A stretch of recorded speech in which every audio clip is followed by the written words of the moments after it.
Ladies and gentlemen, it is showtime and go time. Episode number 373 live here at the late night place to be at the most must-see show on Twitch TV. We are the very best in fantasy wrestling excellence, bar none, period. We are the Archiverse TV. Welcome to Wrestle Wars. We are back on the road to Fall Brawl, and tonight even the superstars of the YouTube Development League are going to get some opportunities. Tonight, ladies and gentlemen, with the final push towards Fall Brawl, which is, of course, incidentally, this Sunday night, 10:30 p.m. Eastern Standard Time, the thrill ride will begin. We're going to have two major brands going toe-to-toe for championship gold, bragging rights, supremacy. It is going to be an absolutely epic evening of non-stop professional wrestling action. But tonight, we are going to have some YouTube development champions taking on Archiverse Wrestle Wars champions in a clash of champions. It is going to be a very epic evening. We've got some tag team matchups that are going to be rivalries and, of course, factions facing off. And we're going to start the evening in epic fashion. We are actually going to have the YouTube development television championship on the line tonight, and it is going to be in an epic submission cell matchup. Sorry, it is not the television championship, it is the submission championship, and it is going to be inside of a submission cell, and that is how we're going to set the tone and kick the night off. But of course, before we get to all of that, we're going to have the dirt sheets to go through, and there is quite a bit to talk about, let me tell you. We've got some fish to fry tonight, ladies and gentlemen. We're going to get things rocking and rolling early tonight, but before we do that, we got to invite the co-host with the most on to the show. So let's invite from Team Glenola and, of course, Team One Woozy TV, the great Glenola and Woozy, on to episode number 373. Welcome to the show, boys. What's new and exciting? How was your day? Hello. How's everyone doing tonight? I'm doing good. Howdy. How you doing, Glenola? Oh, finer than frog's hair. Finer than frog's hair. And Woozy, what did you do today? Played a little bit of wrestling online today, I understand. Yeah. How did that go? Yeah, fantastic. Did you win? I did. Interesting. Well, and what was the match stipulations? It was a couple fatal 5-ways elimination style, and a couple fatal 4-ways elimination. And nice. Nice, and you were able to win each of them? No, I didn't win them all. Oh, you didn't win them all. Okay, see, but you won at least one of them. Yes, at least one. Nice. Play any GTA today? Actually, I did for about 10 minutes, and I got off of it. For 10 minutes and got off. Take any trips to California? Did you meet any siblings you didn't know weren't in existence, or did you by chance fly down to Vegas and play some slots? I thought about it. I made it to the airport, but then I was like, damn, next day. It's above my pay grade, damn it. But anyways, did you see the dirt sheets today, Glenola and Woozy? They are fire. I mean, there's a lot going on. Yes, but there's one thing I'd like to mention today. There was a unification match for AEW. Yes, and it's interesting because of the whole Punk situation, right? But it's also interesting that they chose to have to do this on an episode of Dynamite as opposed to waiting for a pay-per-view. You know what I mean?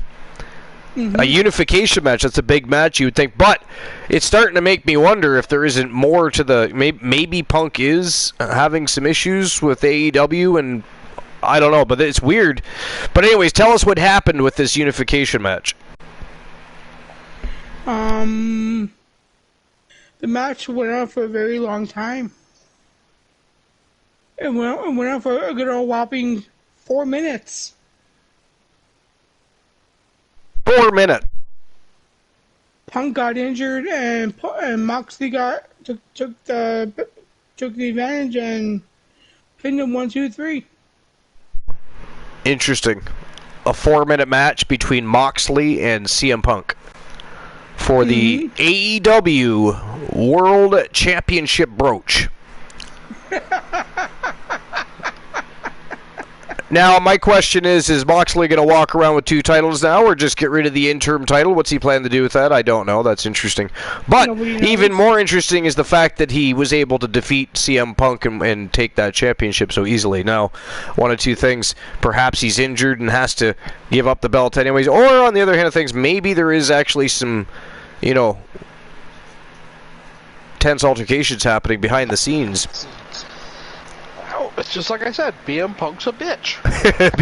Well, these types of things tend to happen when he's around, doesn't it? They tend to happen when he's around.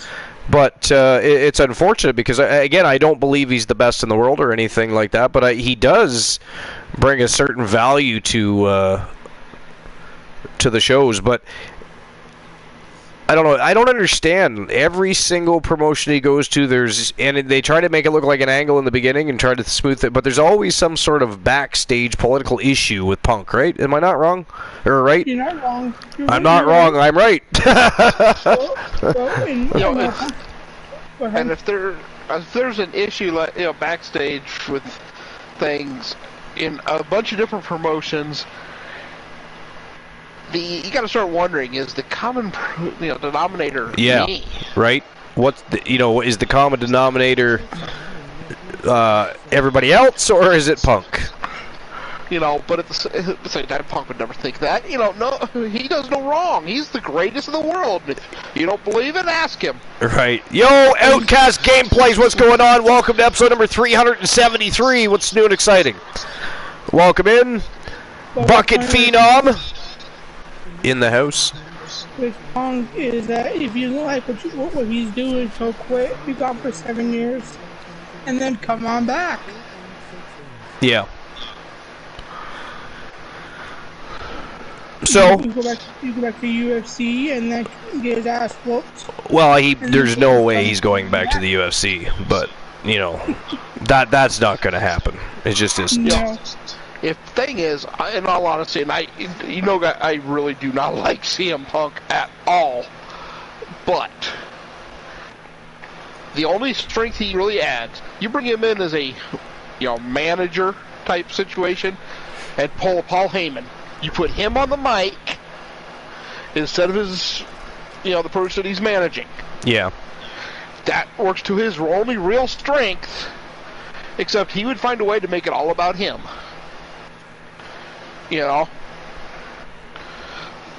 Potentially. You're not wrong. That does tend to happen, doesn't it? It does. Yeah.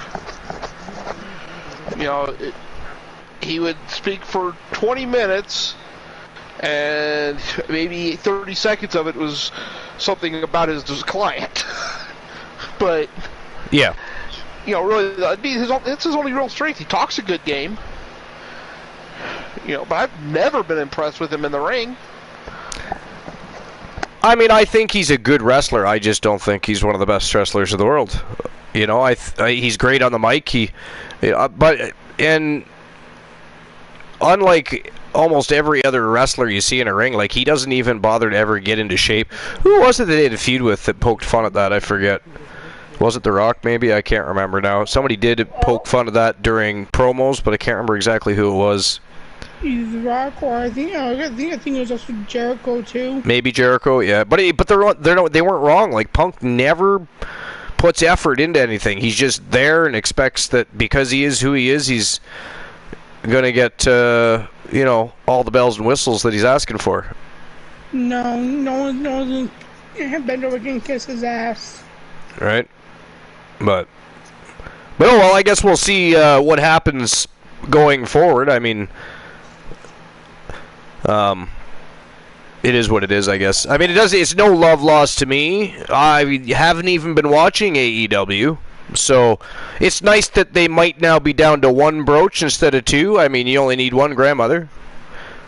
You don't need multiple. Yes, you do. And no one per. No, I shouldn't say that because some people have more than 1 grandmother. So I was just making a joke because of the brooch. But yeah.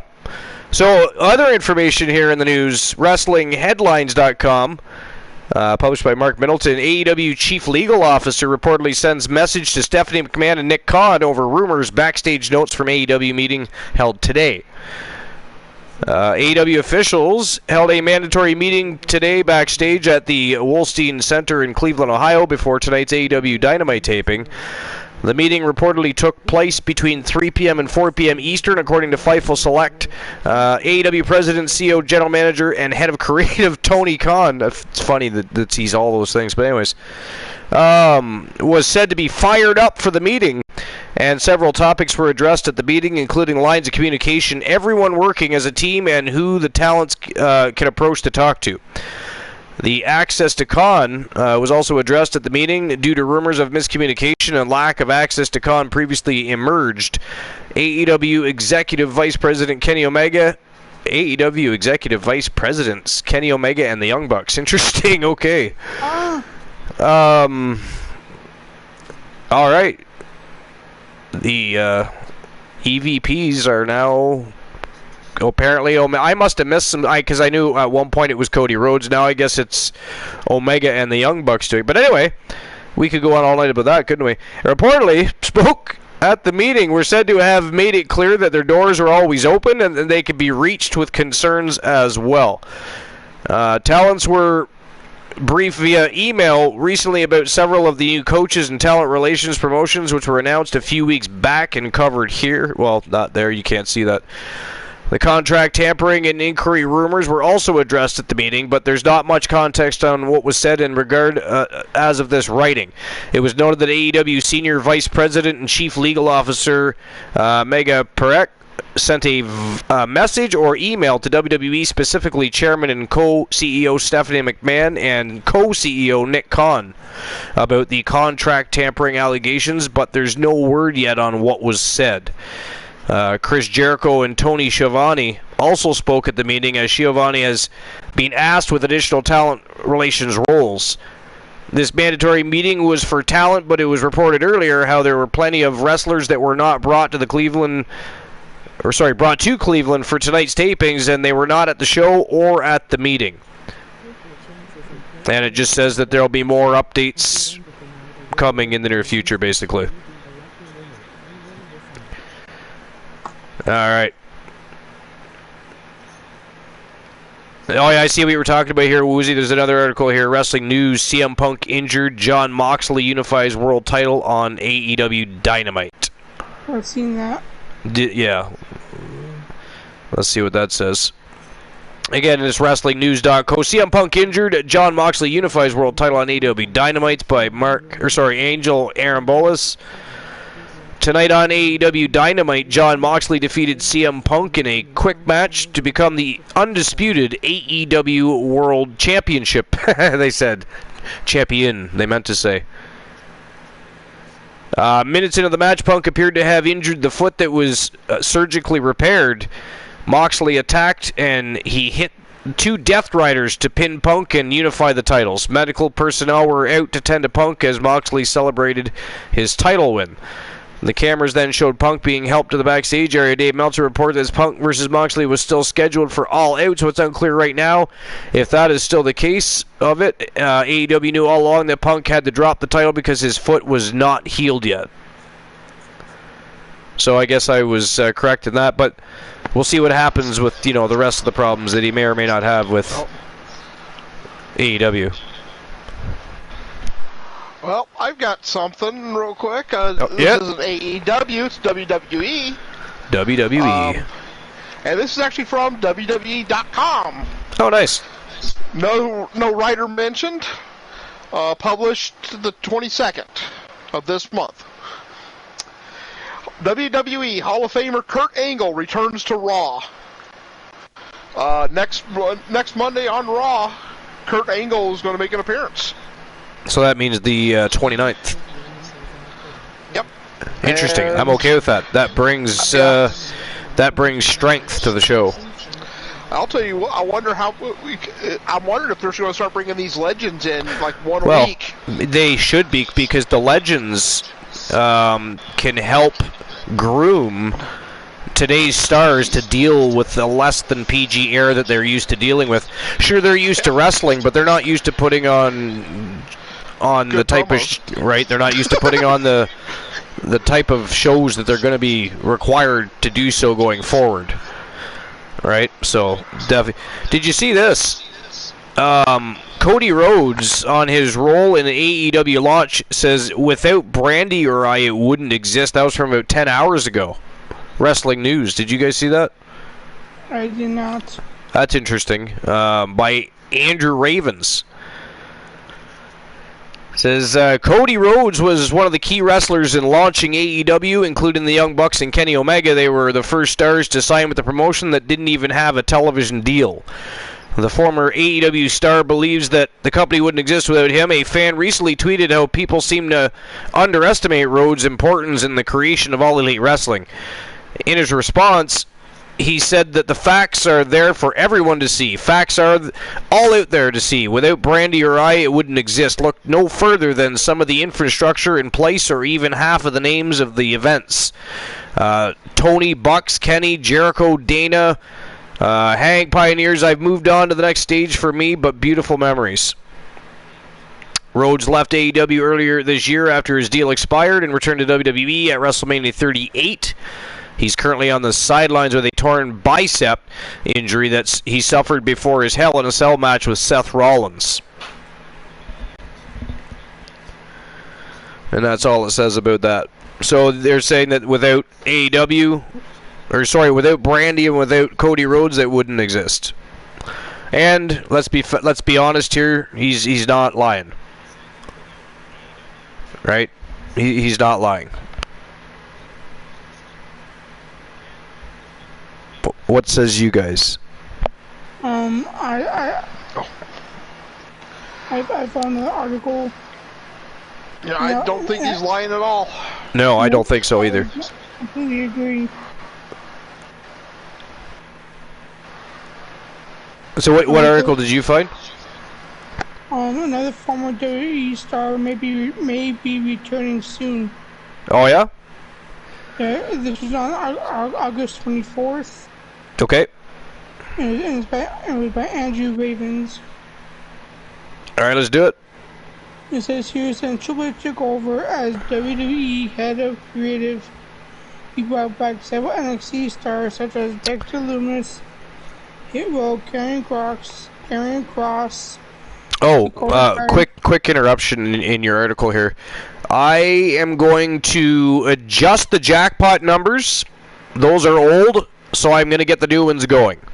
And right now, I just realized everybody was starting to play the jackpot, and those numbers are not the numbers that are for tonight. So let me do that right now. Sorry, Woozy, go ahead. Alright. So such as Lumis, Hit Row, Karrion Kross, Dakota Kai, and Johnny Gargano. As previously mentioned, reported, WWE has discussed various names about bringing back. While speaking on the latest edition of Raw Live, pal Andrew Darian reported that he has heard that Jonah, formerly known as Bronson Reed, in WWE is a name that he's been brought up about the company bringing back. Oh, that would be fucking fantastic.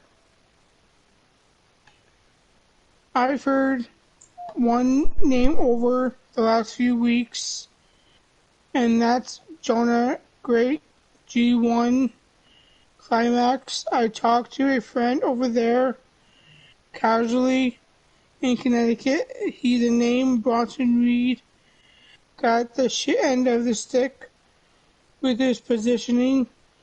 He's very good. He has the size. He has the awesome entrance with the background. I don't know him at all personally. I don't know if anything behind the scenes that happened, anything beyond that, but I can tell you there are people very interested in him because of his talent, performance, and the G1. He's a name that people are interested in.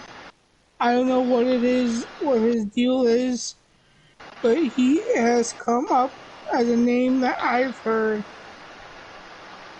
If they bring him back, that would be fucking fantastic. I like Bronson Reed.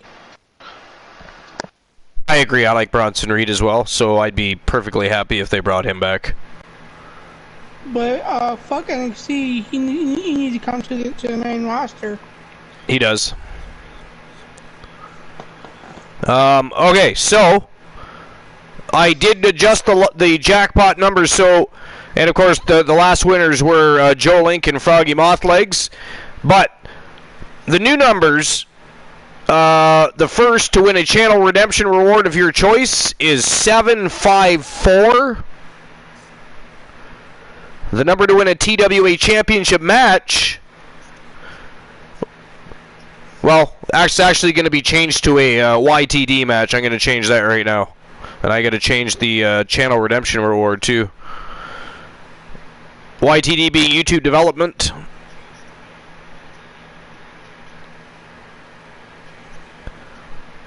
Is 579. So 754 and 579.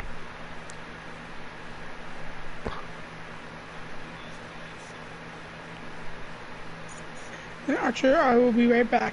Okay.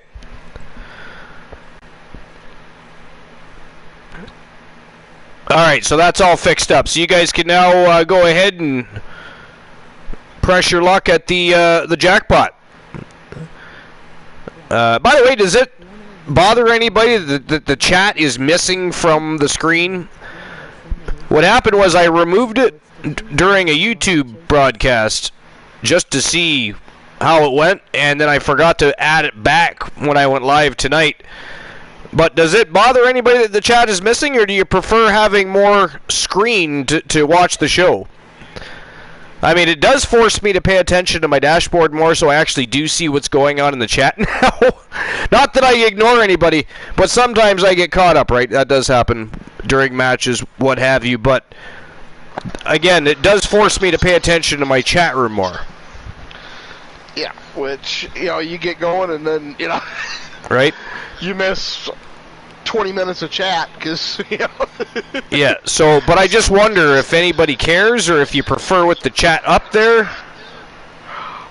I'll be honest, I kind of prefer the chat up there, but do you? that's Okay. just me. No, it doesn't bother me either way. I have no problem putting the chat back before the next show, yeah. I'm not going to do it now, obviously, but... No. And it's for, like I said, you see it more often, So you actually get to catch what's said in chat. Yeah.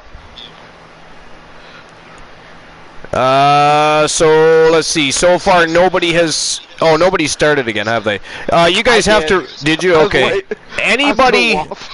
If anybody has already played the lotto, play it again, because the numbers were reset. I ended up with a 937. 937. Of course you did. Yeah. I got Now you'll just have to deal with playing the slots for the rest of the night. See if you can win yourself some Archiverse bucks. I'll just make 10 Archiverse buck bets. And That is ghastly. Oh, speaking of that, though. Real quick What? here before Speaking Luigi of gets back. ghastly, or? No. The bets. Oh, you're gonna. Oh, you're gonna open them before he gets back. You're lucky Joe Link isn't here yet. He would have already done it too.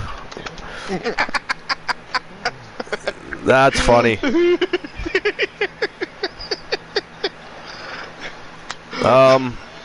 Where did that article go? I was looking at right there. There it is. Look at this. I had to bring this up. This is from WrestlingNews.co by Andrew Ravens. Apparently, WWE had plans for a current star to use Hulk Hogan's theme song. I mean, I have to read this because I am super intrigued at this point. Super intrigued. I'm invested. Way to go, Andrew Ravens. Mustafa Ali claimed in a recent post on Twitter that he was nearly given Hulk Hogan's music for a new gimmick. The WWE star previously tweeted about how he wanted to be a message for his fans and promised them that they will see more of the real side of him when he appears on TV again. Ali also noted that he tried to tone himself down in an attempt to be more marketable in the past. In response to this, a fan suggested it would have been cool to see him come out to Hogan's music as a way to send a message to anyone that can be a real American regardless of their background. Actually, you know what? That's right. That's not a bad idea at all. That's very true. Maybe, you know, that's if they can find somebody to make that suitable for. That is a good point, because that song can have more than one message. So, Archer, just real quick, we got a 591, and then we have a 746. Wow, 2 people. So, do you want to copy those down and who it was? Because that's 2 people that might already be winners. Could you imagine? Good God. So Ali revealed that was once the plan, but didn't explain why it didn't happen. Ali began a new storyline on SmackDown where he referenced a new America last fall, but the storyline was dropped after 1 week. This appears to be around the time when WWE had plans for Ali to use the iconic music. Last November, Ali was put on the sidelines following a heated argument with Vince McMahon, but brought back to television in April. Although Ali hasn't done much since being brought back to Raw, he has been praised for his matches on WWE main events, so maybe he'll still get to do that storyline now that Vince is out of the picture. We shall see, but that's interesting, isn't it? The fact that Hulk Hogan's music could be used as which song, the real American, obviously it would be the Real American, yeah. Well, it could have been a few of the others, the Hollywood Hogan's NWO styled theme. Dude, not likely. No. But I think that'd be an awesome one, and I'm not familiar with this Mustafa Ali, Really? He's awesome. You would like him. Yeah. He is very good. Very good. The idea behind it is actually a decent idea. Yeah. Does anybody else like Mustafa Ali? I got to tell you, he's one of my favorite modern stars. He is... I was so mad when he got let go. He is really, really good. I found something else interesting here, too, when we're done this conversation. Only because, it doesn't surprise me, but it sucks. Because one of the people I would actually tune in to watch... But anyway, I'll get to that in a moment. But yeah, I really like Mustafa Ali a lot. Leo the King says he does. The blind locksmith is Christian Hart. That's okay. I'm TBS is a 30-second man today. Yep. You're Little Joey? I'm Little... Yeah, I'm Little Nice! Oh, I haven't even played yet. I have not played yet. Hold on. Let's see. John Moxley. At least I'm not, Shotzi, or, I didn't mean Shoxy, I meant to say Shotzi, because I combined Moxley and Shotzi there. Good for me. Mama Tables is Ruby Soho. Mama Tables is Ruby Soho. What's going on, Mama Tables? The Blind Locksmith is a very naughty boy. He's up in here all the time causing villainy, misleading others, telling lies, and spreading propaganda. You should put him over your knee and spank his bottom is what I think. That is what I believe. Yo, Titan G, what's going on? Everybody's rolling in. Ric Flair. Wow, the Nature Boy, Ric Flair from One Woozy TV. All right, so this next article... another one by Angel Arambolas, WrestlingNews.co. Thunder Rosa, who I'm a big fan of. I've watched her in many different promotions, including NWA. She's unable to defend the AEW Women's World Championship now due to injury. Now, I don't probably think that that's going to be a shock to anybody. I'm pretty sure that 75% of the AEW roster is nursing injuries and or aren't being utilized because they're still hoping that CM Punk or Mark Henry is going to move the needle. Mark Henry hasn't done anything. I'm just saying that because, he gets paid a very good chunk of money to be over there and not doing anything for said company. I don't understand any of that still. But anyways, So during a backstage interview with Tony Schiavone, Thunder Rosa announced that she is injured and she will not be able to defend the AEW World Championship. The nature of the injury was not revealed, but there have been rumors for months that Rosa had been working while hurt. At AEW All Out, there will be a four-way match held featuring Tony Storm, Dr. Britt Baker, Jamie Hayter, and Hikaru Shida to crown an interim.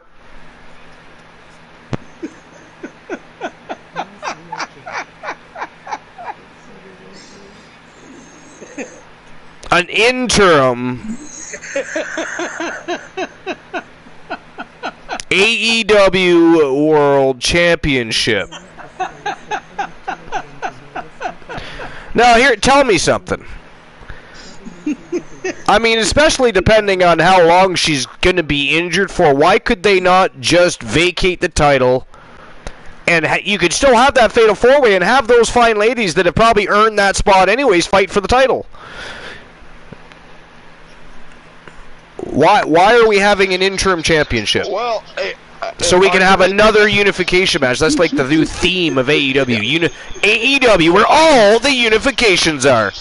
It's like a new slogan. In defense of this one, Archer, AEW kind of screwed themselves with it by setting the precedent with CM Punk. You're right. They did that with Punk. Now You're they right. have to do it. You know, see, this is why in WWE they vacate titles when they're injured. You know.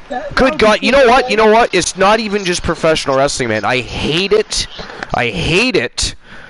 Even in combat sports. I'm sorry, but in combat sports, if your champion is going to be out longer than 6 months, which is typically, you know, a typical training camp, for some is less, but 6 months is a good period of time to want it. I mean, I would want more than 6 to 8 weeks. I know some people only train 6 to 8 weeks for each fight, but then some are more active than others, and that's really all that's necessary. But for those that aren't, they should be at least a 6-month spell. But, I mean, if you're going to be out longer than 6 months, just have them drop the title. Give them an immediate title shot upon return. You don't need an interim title. I mean, so can they not come up with something better than what only the WWE can come up with a contract case? Sorry, that's the Archiverse.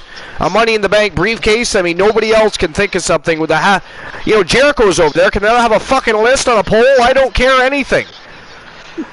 Why are we having unification matches? Again, AEW, home of the unification matches, where all can come, get signed to a match. We're going to push you for 2 weeks, stick you on a shelf, watch you collect dust, and then we're going to do absolutely nothing with almost everybody, but we're going to put a whole bunch of people on the screen so you get confused and think we're doing something cool.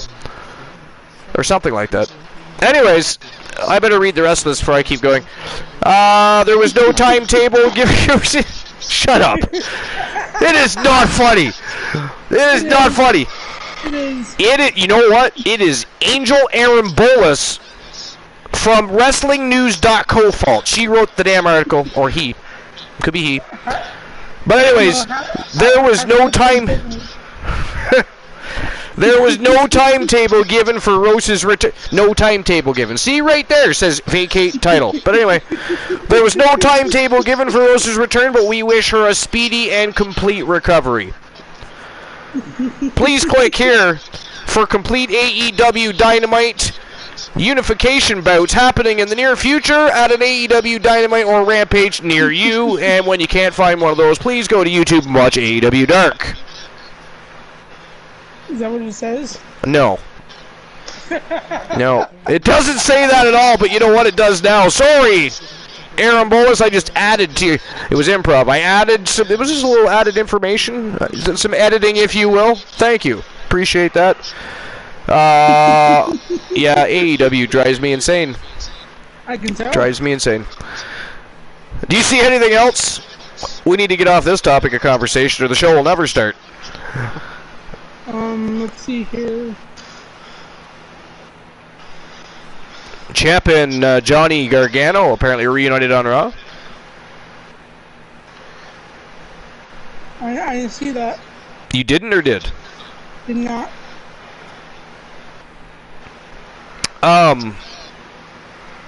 So it's WrestlingNews.co again. Andrew Ravens. Johnny Gargano made his return to WWE on Monday's episode of Raw to do a promo that Jesus, they can't word this right. Then a segment with Theory. God, can we please have people that can actually write articles, writing editorials? Anyways, Ciampa has shared a heartwarming reunion selfie with Gargano on Instagram. He captioned this specific photo. Wait, quick photo. Where's Bobby? This isn't glorious at all. Okay, see ya. Ciampa was referring to when the former DIY stablemate would do a glorious bomb with Bobby Roode in NXT, where they would sneak up on Roode while playing his glorious domination theme music. And by the way, I still think that they should turn Robert Roode fully heel, give him a push, and have him utilize that glorious gimmick, because how obnoxious would that be and how great would it be? Because he is a complete package if they would just, unleash him a little bit. But they're doing what they're doing with him. It's kind of a bummer, really. But anyways, Ciampa and Gargano got their start together in NXT as a tag team before splitting into singles stars. They had a memorable feud over the NXT title, and then went back to it in 2020. They shared the ring together at NXT War Games 2021, teaming with Pete Dunne, Butch, and LA Knight, Max Dupree, at least for now, against the team of Braun Breaker, Carmelo Hayes, Grayson Waller, and Tony D'Angelo. And that's all there is about that. And I found something. Did you? I did, but it's back to AEW. Ah, nice. What's going on there? Is it about Bobby Fish? No. Oh. Two former Impact Wrestling stars headed to AEW. It says here, tonight during AEW Dynamite, Sanjay Dutt made an announcement about the upcoming trios match scheduled for AEW All Out. Dutt talked about how FTR and Wardlow will be facing two people from Dutt's stable, but until tonight, Dutt had not officially announced who would be in the match. He announced that his good friends, the Motor City Machine Guns, Chris Sabin and Alex Shelley, will be teaming up with Jay Lethal at the pay-per-view against FTR and Wardlow. The announcement was made right after Lethal won a match over Dax Harwood. Lethal won after some interference from Dutt and after grabbing the tights to gain the leverage for the pin. And Lethal should already be in the WWE, by the way, just saying. Even if even if it wasn't back in the day when he was brilliantly doing Black Machismo, which, Macho Man himself, was impressed with and signed off on, by the way. And that's probably why Vince didn't want to do it. But he is an amazing, amazing wrestler. When we talk about some of the best wrestlers in the world, of past, present, and even future for a little while longer, Jay Lethal should definitely be on those lists. I mean, if you've never seen a Jay Lethal match, you should go watch some of his old matches in TNA and ROH, other promotions. He is a genius in the ring. He is. And that Black Machismo, I agree with you, Archer. That was amazing. The reason the Archivers hired Black Machismo. And he actually captured the Macho Man. With that perfectly. Even you watch him, he got up there on the corner and he did the Macho Man's elbow drop and did it like... The only thing is, I so badly wanted them to bring in a version of Miss Elizabeth. You know what I mean? Yeah. And they never pulled the trigger on it. I thought it would have been fun. You know what I hated, though, was when Bischoff and everybody showed up and immediately started to squash the Black Machismo gimmick.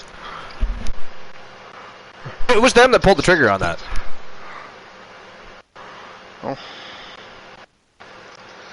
And I got one more thing. This was okay. Posted 8 hours ago. It doesn't say it was from. It doesn't say who it was from. It just says, "Hey, Archer, I got one more thing." This was posted 8 hours ago. It doesn't say it was from. It just says, "Hey, Archer, I got one more thing." This was posted 8 hours ago. It doesn't say who it was from. It just says, "Hey, Archer, I got one more thing." I can't pronounce his name.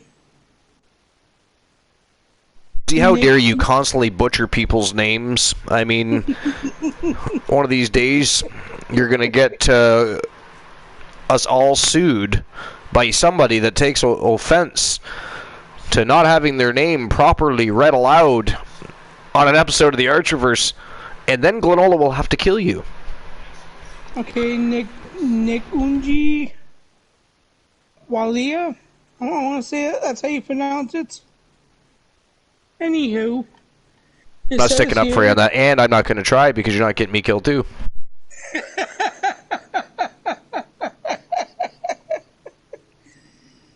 It says By the way, I appreciate that. Thank you very much.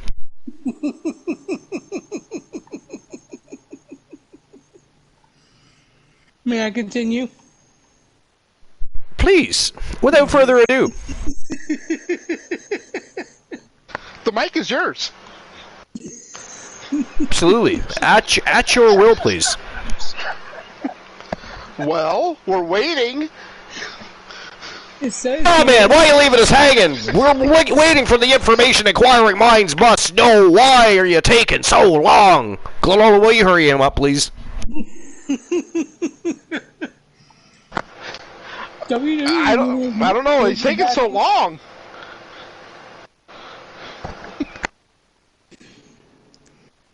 Can somebody ban Granola, please? Thank you. And Archer too, while you're at it. WWE That hurts. rumors. My feeling is hurt.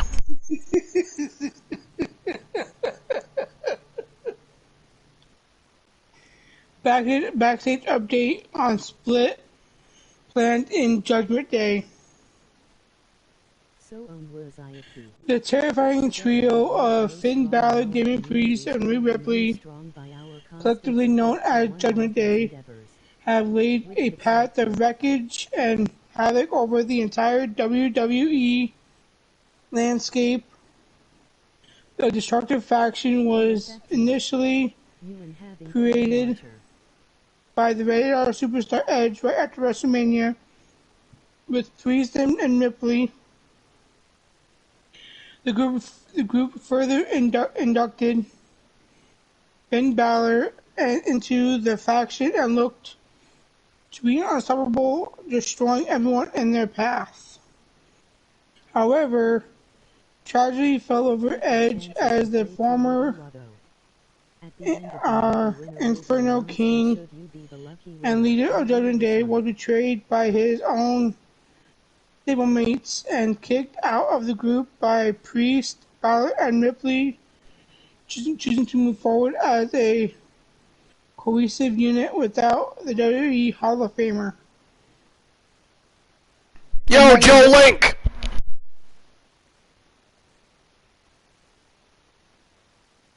Joe Link is late to the show, everybody. Woozy, tell him what you think about that. Can somebody ban Joe Link, please? And Well, what do you think about Joe Link's tardiness today? I mean, we're used to it. He's always pretending to be working. Joe is now speaking to all of us on mute, by the way. He's going to pretend he wasn't, but he really is. You'll be able to tell once he starts to answer. Right now, he's currently thinking about exactly what he's going to say as soon as he actually takes it off of mute. But really, he was trying to talk to us on mute, and is a little bit embarrassed about it.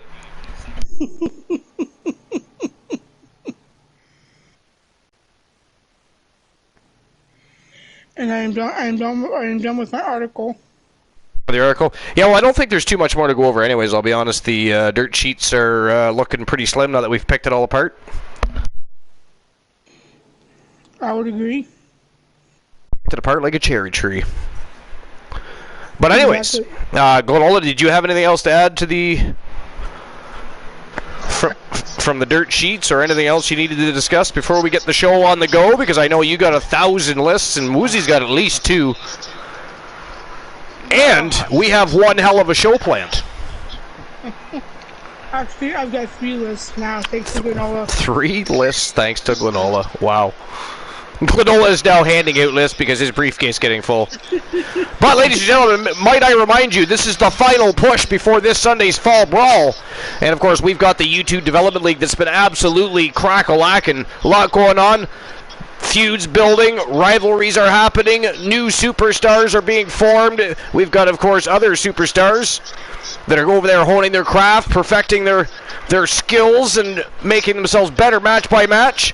Tonight, we're going to see some YouTube development champions taking on Archerverse Wrestle Wars champions. They are non-title affairs, but it is going to be fire all night long. We also have some faction wars, and we're starting things off with a bang tonight. We're going to have a 6 Vixen, or sorry, it is, I said that last time too, it is a 6-man submission cell match for the YouTube Development League's Submission Championship. So that's going to be an absolutely fire match to set the tone for the evening. And Woozy, you're too late. I already did that. Oh yes, yes, while you were MIA, he hopped all over you and opened up those betting lines. But, speaking of which, if you guys have nothing further to say, it is showtime and go time. Or at least that's what they say. It's what the cool kids are saying, according to the mayor of Coolville, Santa Claus. I would agree. You would agree? What do you think, Lowell? Do you have anything else to add to the evening? Well, you probably do, but I mean, concerning the dirt sheets. No. No, you're good? Woozy, you're good? I'm good. All right. Alrighty then. That means one thing and one thing only. Glenola, Woozy, guess what? Episode number 373 live! The Archerverse Wrestle Wars live! Let's go! Let's go. Archer. Oh. Well, hey, Archer, I do have something to add briefly that I just saw, but since we're loading up, it'll not be a problem.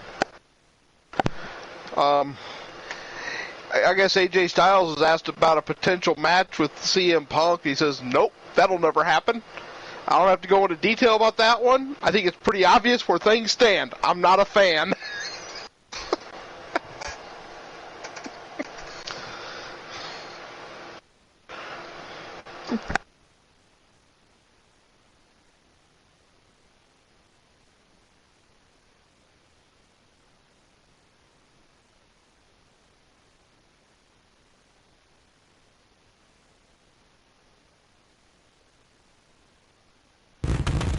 And here we go, the final push to Fall Brawl. 9 matches of pure fire.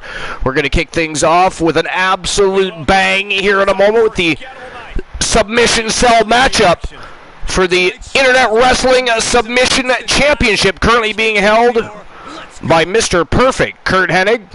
If anybody's been paying attention to the YouTube Development League, things have been absolutely popping. Crazy matches, fire feuds being formed, rivalries happening right in front of our eyes, new superstars absolutely smoking hot. I mean, look at Tyler Bronco, for instance, who is now, by the way, the Internet Wrestling International Champion in a fantastic matchup. But it is showtime and go time. A first matchup of the evening, 6-man submission cell match. It is the Phenom, Joe Lincoln, going to be taking on Tommaso Ciampa, Kevin Owens, the Soul Man, Jay Simmons, the Wolfman, Alan Severn, and of course the reigning defending champion, Mr. Perfect, Kurt Hennig. So we got Team Joe Link, Team J Negative Gaming, and of course Team Glenola, all going to war here inside the submission cell. The only way to win, tap your opponents out if you want the gold. I'll get the betting lines open here in just a moment, and of course, actually, sorry, Woozy, Glenola, I wasn't sure which one of you were going first tonight, actually. You'll go first? Actually, I'm not going to be doing a list tonight. That's one of the reasons I said that to Woozy. Oh, okay. Oh, right, because, right, we should have actually known that ahead of time. So Woozy will be, well, starting between the ropes in just a moment. I usually ask before we get going, but I did not. Just unfortunately, with the cough going like it is today, I just I don't trust. Right. Trust my. Yeah, we understand. Talk. All right, so who walks out with the gold? Is it going to be Joe Lincoln, the Phenom from Team Joe Link?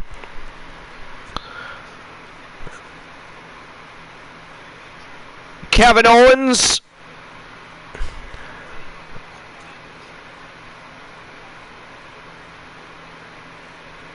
Tommaso Ciampa?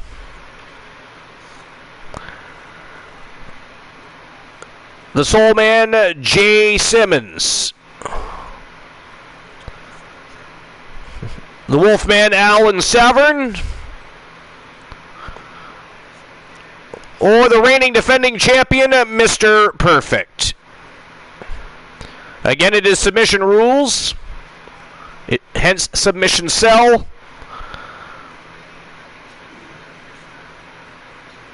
And you'll have 5 minutes to make your bets. And there we go. The first betting line of the evening is open. It is time for the first matchup of the night here on Archerverse Wrestle Wars. To push to fall brawl, we're starting things off. Internet Wrestling Submission Championship on the line. Submission cell. 6 men are going in. Only one going to walk out without having to use a set of crutches. Or will they? Perhaps they will all crawl out of that cage, but somebody is walking out the submission champion. Who's it going to be? Take a stand, pick a side, you choose, but the betting lines are open. It is showtime and go time. Let's go. And Woozy, I turn the floor over to you for One Woozy TV, and of course I'm going to grab myself a beverage. I will be right back. Alright, so my list is, this is the list that Granola has sent me. It is the 10 worst women's champion in WWE history.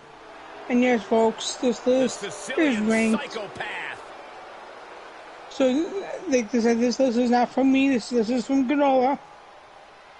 So, concern all the hate mail, all the negativity mail to his email, please. Text everything. It goes to him. So number 10 is Nia Jax. I don't agree with that. I think Nia Jax was a good women's champion. Yeah, she might have been big, but she was strong. She has speed with her.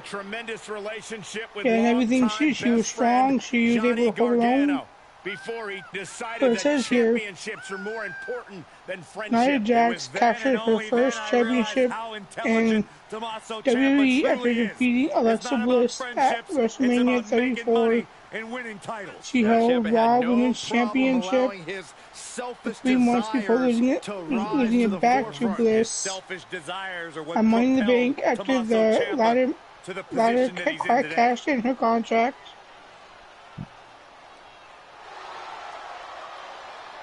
Okay, back to Bliss after Money in the Bank. After the latter cashed in her contract. Disgusting display by Interesting. This man. When he turned on his I know ladders friend, could cash in contracts. To become champion. Oh, did you know that? Yes. Like this? Yes. To discuss the WWE. No, I've never really paid attention to Nia Jax. No. Did you know that ladders can cash in Money in the Bank contracts? Wait, ladders can? Yes. Listen, it says here. Back to Miss Money in the Bank, Alexa Bliss, after the latter cashed in her contract. Now, does it say ladder with a D or is it ladder with a T? T.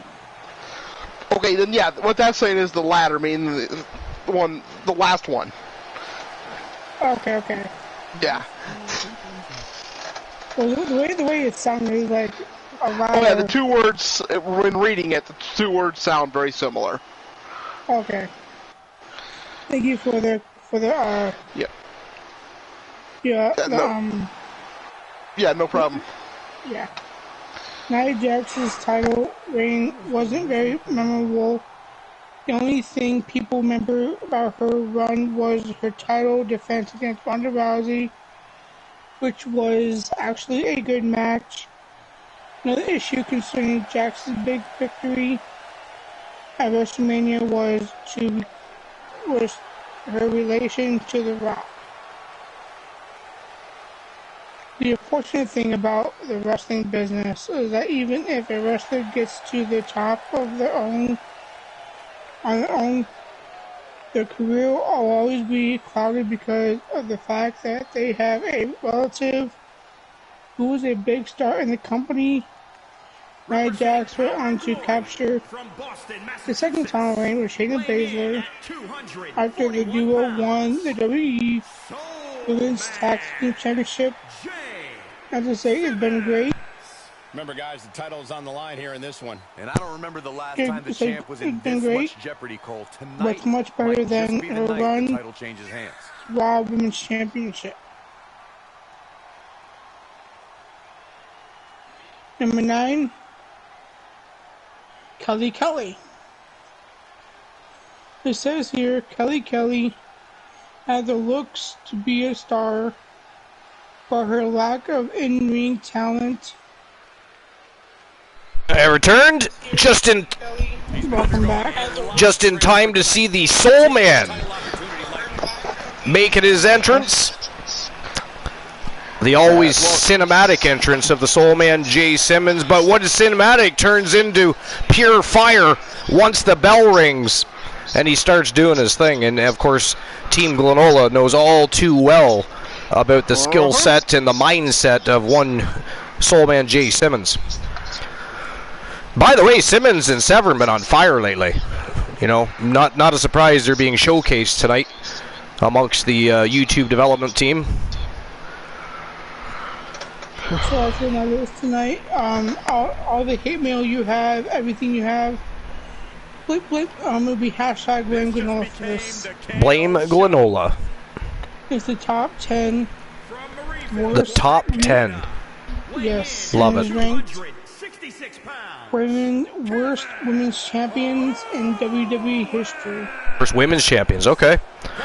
All right, so was Nia Jax. Nia Jax. Well, I mean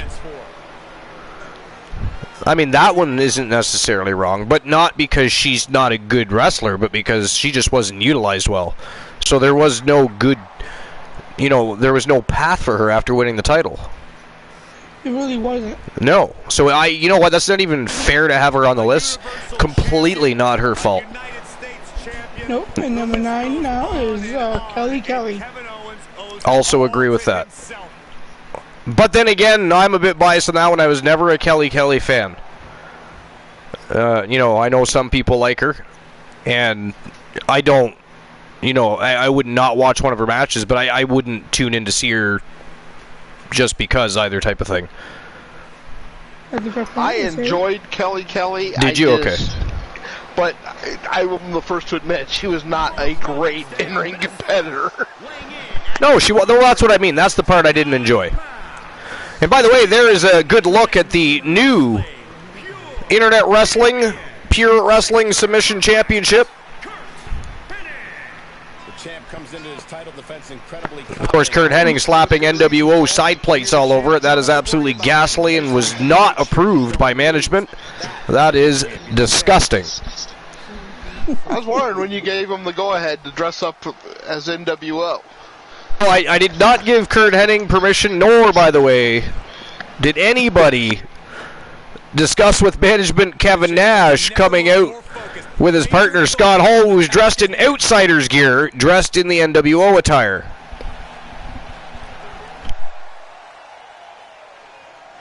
It says here, Kelly Kelly had the looks to be a star, but her lack of in-ring talent is what prevented her from reaching the same success as other blonde bombshells, such as Trish Stratus and Beth Phoenix.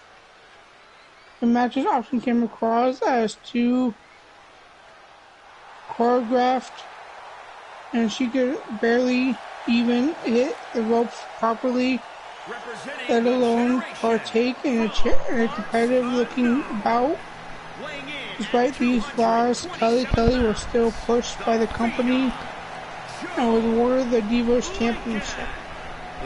Yeah, she was definitely no in-ring technician. Let's put it that way. She was not. And the Phenom Joe Lincoln from Team Joe Link making his way to the ring. Curly, I agree with you. She did improve over time, but she just never had that level. Unfortunately, and like I said, I loved watching her. I really did. Yeah. Great personality. I agree with Curly. She did improve immensely, actually, from the time she started and over time. But I don't know. I just wasn't a huge Kelly fan. It says here, during her title run, she defeated Brie Bella at Money in the Bank in under 5 minutes. And Bethany in just over 6 minutes on 2 consecutive pay-per-views. In 2011, she eventually lost the Divas title to Phoenix at Hell in a Cell, ending her three plus month reign. The following year, the bikini model went on a hiatus before being released from her contract.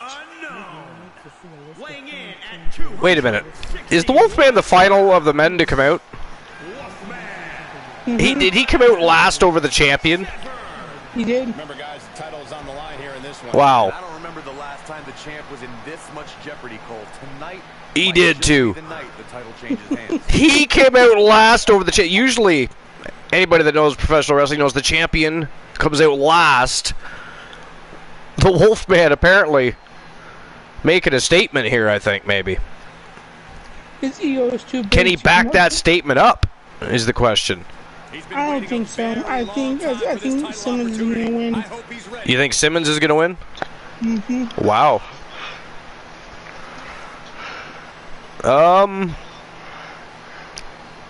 It would be a miracle for Kurt Hennig to retain here. Mr. Perfect is awesome, but Ciampa, Owens, Lincoln, Severn, Simmons, I mean, those are some savages in there. Locked in that cell. Only way out is to rip somebody's limb off. I mean, I don't know. We'll see. Severn is definitely a good bet. For me, it's got to be Severn or Lincoln. Walk out of there with the championship. Sorry, Mr. Perfect, but I don't think you're walking out of that cell as champion. I'm just saying. And then on my list is Eve Torres. Is who? Eve Torres. Eve Torres? I wouldn't agree. I actually liked Eve Torres.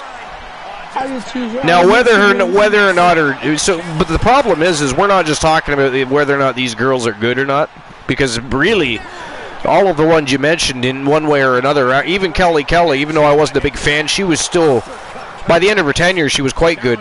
Not necessarily entertaining, I don't think, but she was good, and she was a decent human being. She had very good rapport backstage, no problems, so you have to respect that, but I don't know. But we're talking about whether or not their championship run was good here.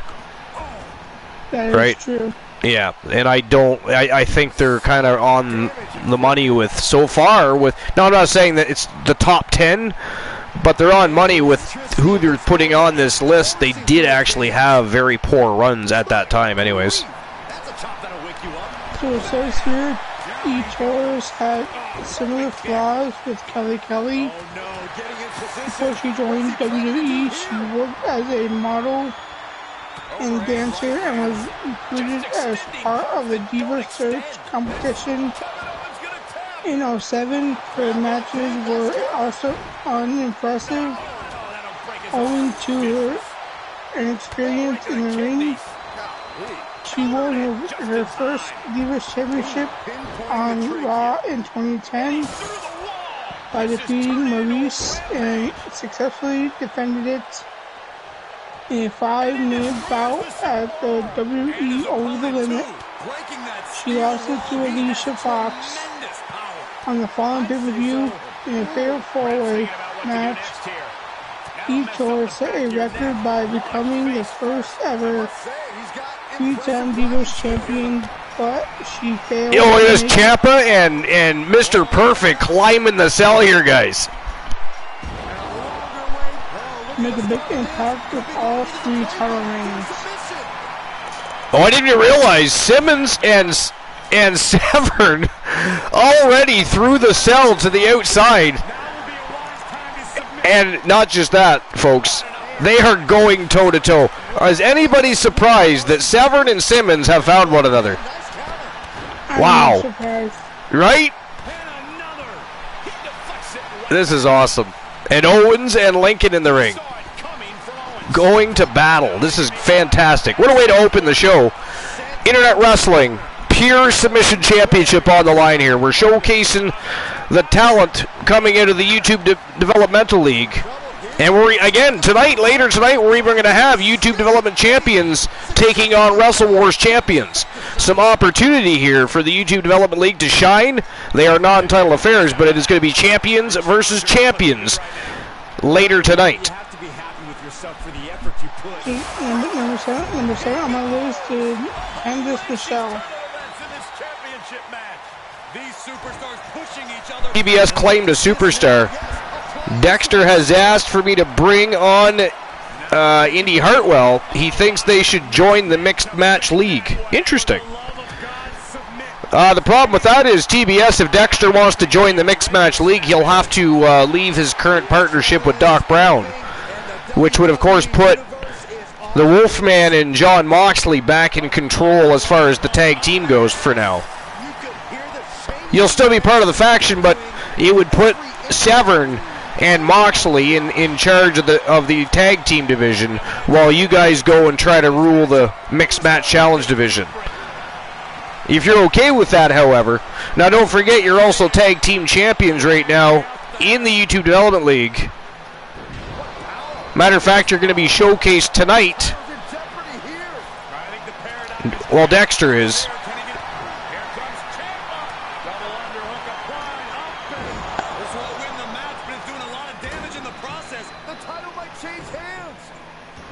But anyways, we can always talk about that later as well. It says here, Candice Michelle is another female superstar who was hired simply because of her looks and not because of anything that has to do with wrestling. You know this for a fact because she was still very... Oh, look at this. Kevin Owens going up to join the Wolfman and the Soul Man. This is going to get interesting. Oh, and here comes Joe Lincoln. The Phenom's going to join them. We're going to have a Fatal 4 affair on top of the cell, ladies and gentlemen. She took part in a lot of pillow fights and lingerie matches, which didn't give her any credibility or legitimacy as an in-ring player. Her appearances on the GoDaddy commercial, which aired nationwide during the Super Bowl in 05, gave her a ton of exposure, which WWE, unsurprisingly... And that is it. That is all. Ladies and gentlemen, the winner of the match and still the Internet Wrestling Pure Submission Champion, Mr. Perfect Kurt Hennig. Oh. Yeah, it's wow. a misunderstanding, Archer. He's not talking Poindexter. What the fuck? Oh, Dexter Loomis. He's talking about Dexter Loomis. I was going to say, that's weird, but... I was confused. Did you already claim Dexter? Because you didn't tell me if you were claiming Dexter Loomis. And I don't recall anybody claiming Dexter Loomis. Yeah, that I don't know. but Kurt Hennig pulled this out. He did, I know. Isn't that amazing? I mean, he is perfect, so... He disappeared, though. What a way to open the show. And Kurt Hennig, Mr. Perfect, retains the submission championship. That is very cool. All right, I'll get the payout issued for that. And, of course, the next match of the night, trip to the tag team division, we've got the Steiner brothers, Big Papa Pump Scott Steiner and Rick Steiner, the Dogface Gremlin, taking on Eddie D. Terror and Demon Razor from Boss Apollo, and, of course, Team Leo King. Nope, sorry, that's Titan G. Or is it Leo King? They've changed their personas and gimmicks so often, I can't remember if that is Leo King and his new persona, or if that is Titan G. No, Titan G is Bishop B. White, isn't it, Woozy? Okay. The Public Enemy faction is really confusing. We should ban them all. We should ban all of them. Coming out as a bald guy in his underwear. Good Lord. Did you see that tournament? That was crazy, right? And you know, just happened to be that all of those incidents happened to benefit the Wolfpack until the end.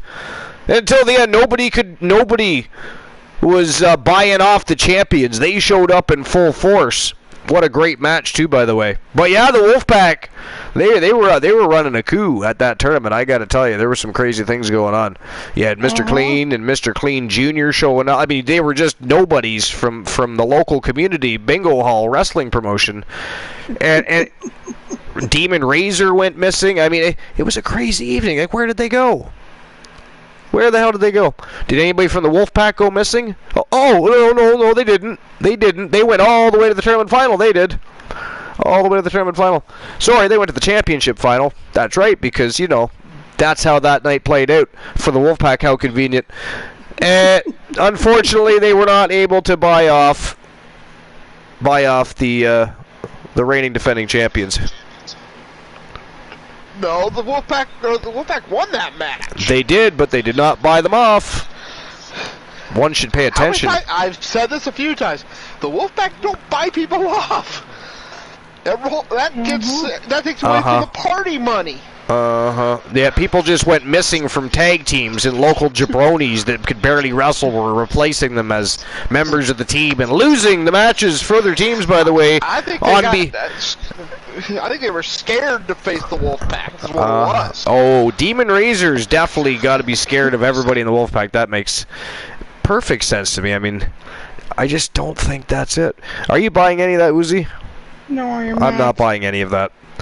I call totally. I call bullshit. All right, so let me issue the payout for that.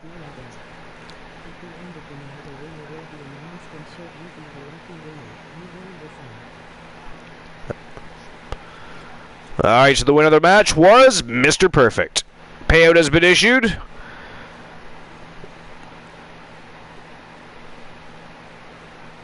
All right, so who walks out with the W? Is it going to be the Steiner brothers?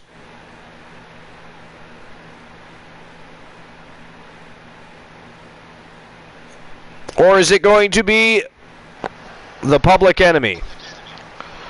I'm going with the Steiners on this. I just saw a piece of news. It's timed 16 hours ago. Okay.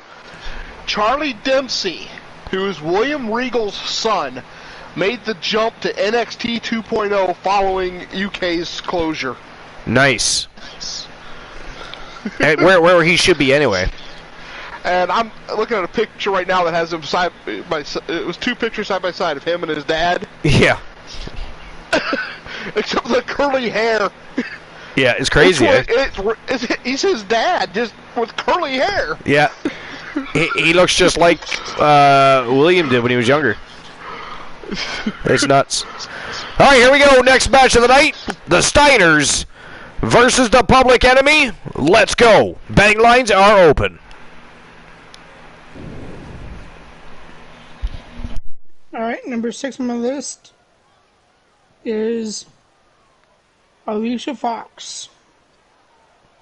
Here comes trouble. Yeah, so I actually like Alicia Fox as well, but again, she did not have exactly what you would consider a stellar championship run. So, yeah. Alicia Fox is arguably one of the most underrated female superstars in WWE history, although she's a better wrestler than most of the names on this list. Her run with the Divas Championship, however, was also unsatisfactory. The following contest is WWE tried to push her to the top when she wasn't ready yet. They put the Divas Championship on her in 2010, but she only held it for a month. The title reign was very forgettable. She went on top on the.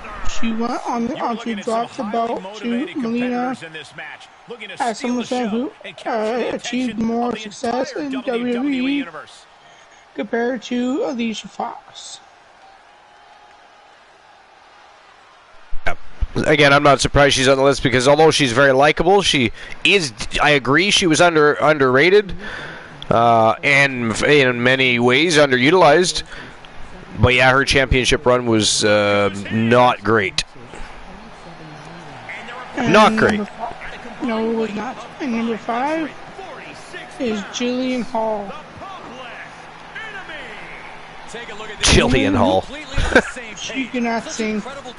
I just didn't like anything about Jillian Hall, so I'll just leave it at that and listen to what you've got to say. I would agree with you on that. Yeah. Jillian Hall had the most disappointing Divas Championship reign out of everyone on this list. Her reign was so short that she couldn't even make it back to the locker room after winning the title. She had a gimmick as a bad singer, which succeeded because she was terribly at singing. Oh, yeah. I mean, you really, you shouldn't even call it singing. It is like slapping singers in the face. Yeah. You know, I'd rather listen to Christian Cool sing. Hell, I'd rather listen to Christian Cool snore right after he was done chewing tuna casserole in our ears and playing with the Cool Wave. A cat getting stuck in a tractor's nut sounds better than what she Right? did. Right? Like, it was ghastly at very best. She made my ears bleed every time I heard her sing. By the way, I bet you Eddie DeTerre is really glad to have Demon Razor back tonight. Oh, yeah. Right? After the villainy at the tournament. I literally hear I would literally, when I see her start singing, I would freaking mute my damn TV. Ooh! I'd rather listen to Vicky Guerrero say, "Excuse me," than listen to her sing. Yeah. No, I'll take the 0 on listening to her sing. You know, I don't need to do that. I can't get that time back. No, you cannot. I cannot. None of us can. No. And also it says here, that's why it was shocking when a comedic wrestler such as Jillian Hall beat Mickie James, one of the best female WWE stars. During her first title, she was simply a transitional champion, though, as WWE wanted to put the title on Melina without pitting the latter with Mickie James. Jillian Hall lost the title just 5 minutes after winning it. Then the record for the shortest Divas Championship ever. The damage he's taken is starting to pile up. And number 4, we've got Stephanie McMahon. Stephanie McMahon. Why is Stephanie McMahon even on the list? You know what, though? After a while, Stephanie actually did okay for herself in the ring, but she should have never been a champion, though.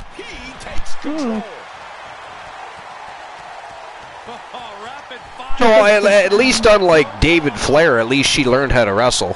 You know, at least she wanted to do good for the company that she was working for and was born into. And I still think shame on David Flair. you know, for not taking the time to actually learn from his father. I mean, how dare you be an heir to the Flair empire and not know how to wrestle, and then actually. Yeah, go ahead. You know, I was gonna say David was just such a sad story, though. You know. Oh yeah, a sad story in the end. May he rest in peace for sure, but. And you know, I've said this before, and this is the story I've heard, and I've said it many times. There was an incident where, and in a WCW show, Arn Anderson and Flair were in the ring, and Anderson is just going at him, you know, about being a disappointment and everything. And the story I heard is Arn was not doing a promo. Arn was talking from the heart. Yeah, maybe. You never know. I mean... they just basically let Arn go. You know? Well, I mean, as far as Flairs go, as far as a wrestling Flair goes, he was a disappointment. Mm-hmm. You know, it was... Him the wrestler and the character, not him as the person, to be clear. Yeah, you know, Arn, but Arn was being so honest. That's what it looked like to me when I watched it. You know, you could almost see the emotion in his eyes. You know. Yeah. Because, of course, at least at that time, the Flairs were his family. You know. Right. Yeah. So. It says here, Stephanie McMahon is a strong advocate for women's wrestling today. 2 decades ago, though, the company had to put aside top female wrestlers such as Ivory and Jacqueline to give the $1 Billion Princess a run with Women's Championship, a title she didn't deserve at all. I would agree. Yeah, she did not deserve the title at all. No. I mean, even storyline speaking, you didn't need to put the title on her. No. Also, it says here she wasn't even a wrestler yet. She held it for 146 days. She only defended twice during her entire run, both times against WWE Hall of Fame Alita, when she dropped her to their second title defense. Although the whole McMahon Helmsley regime is over with fans, we can't say the same for Stephanie's title reign. Yeah. Number 3, we've got Deborah. Deborah's, her title reign was definitely disappointing. It says here, Deborah was one of the female stars who was given a championship even though she completely sucked at wrestling. She won the Women's Championship from the highly popular star Sable in an evening gown match because there was no way both stars could compete in a traditional wrestling match. Although Sable didn't lose the match, Shawn Michaels, the commissioner, awarded the title to Deborah because she lost her dress. First, Deborah held the title for a month before losing it to Ivory. Her reign was very disappointing and one of the worst of all time. I mean, is anybody a Deborah fan? I won't say I was a fan, but I did enjoy some of her matches, you know. Yeah. See, it's another one of those things where she was an enjoyable on-screen presence, but championship run was just less than desirable, you know? Correct. Correct! Chalk one up for the host with the most. Thank you very much, Woozy. Yes. Appreciate that. You're welcome anytime. You'd like it out.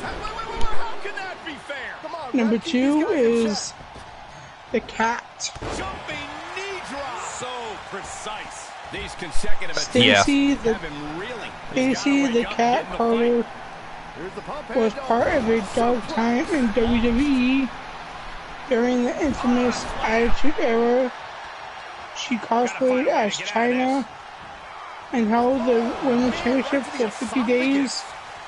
The Cat captured the belt in a four-corner evening gown match on Monday Night Raw. Yeah, it was ghastly. It sounded ghastly. I mean, they had such ridiculous matches for the women's division back then. They took something that Lita and Trish and so many others at the time were trying to make, like, you know, there was Lay Cool, all these people that were trying to build the women's division into something.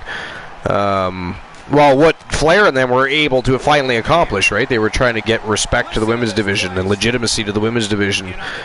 And unfortunately, because they were too focused on building men's superstars at the time, the women's division was just trashed and put in, you know, pudding matches and evening gown matches and pillow fights and just the dumbest of shit. You know, and that was just some of the dumb shit. That's what I'm saying. Like, the Attitude Era, although there was some great things that happened and some huge stars came out of it, I'm sorry, but the Attitude Era is overrated. It is overrated, especially if you were one of the stars that got pushed aside during it, which was a lot. There were a lot of them. You know? So, but anyway, go ahead. She defended the title in matches such as chocolate pudding swimming pool and a swimsuit contest. She even took part in a segment where her bare breasts were exposed to the world.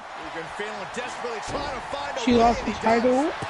She lost the title in another gimmick match to the worst women's champion in history. Good God, did you see that chicken wing suplex by Big Papa Pump right there? That was fucking vicious. Damn.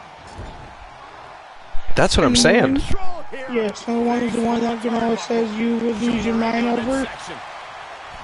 And probably right. Number 1 is Irvina. Harvey Whippleman. Well scattered reversal there. We broke him so bad he ain't even talking. Is he watching the match? Oh, kick out by Steiner.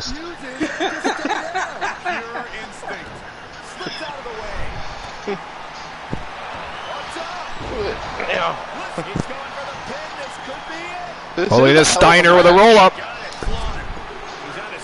Oh, another kick out by Eddie de Terre. This is a great match. Fantastic.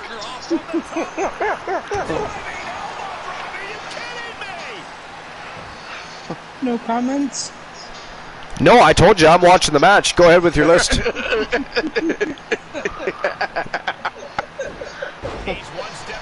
I mean, you laugh. I'm being serious. I'm watching the match. This is a great match. I've always been a fan of the Steiners, so. Anyways, you already knew I didn't have a comment to that because I didn't give it any attention on Discord either.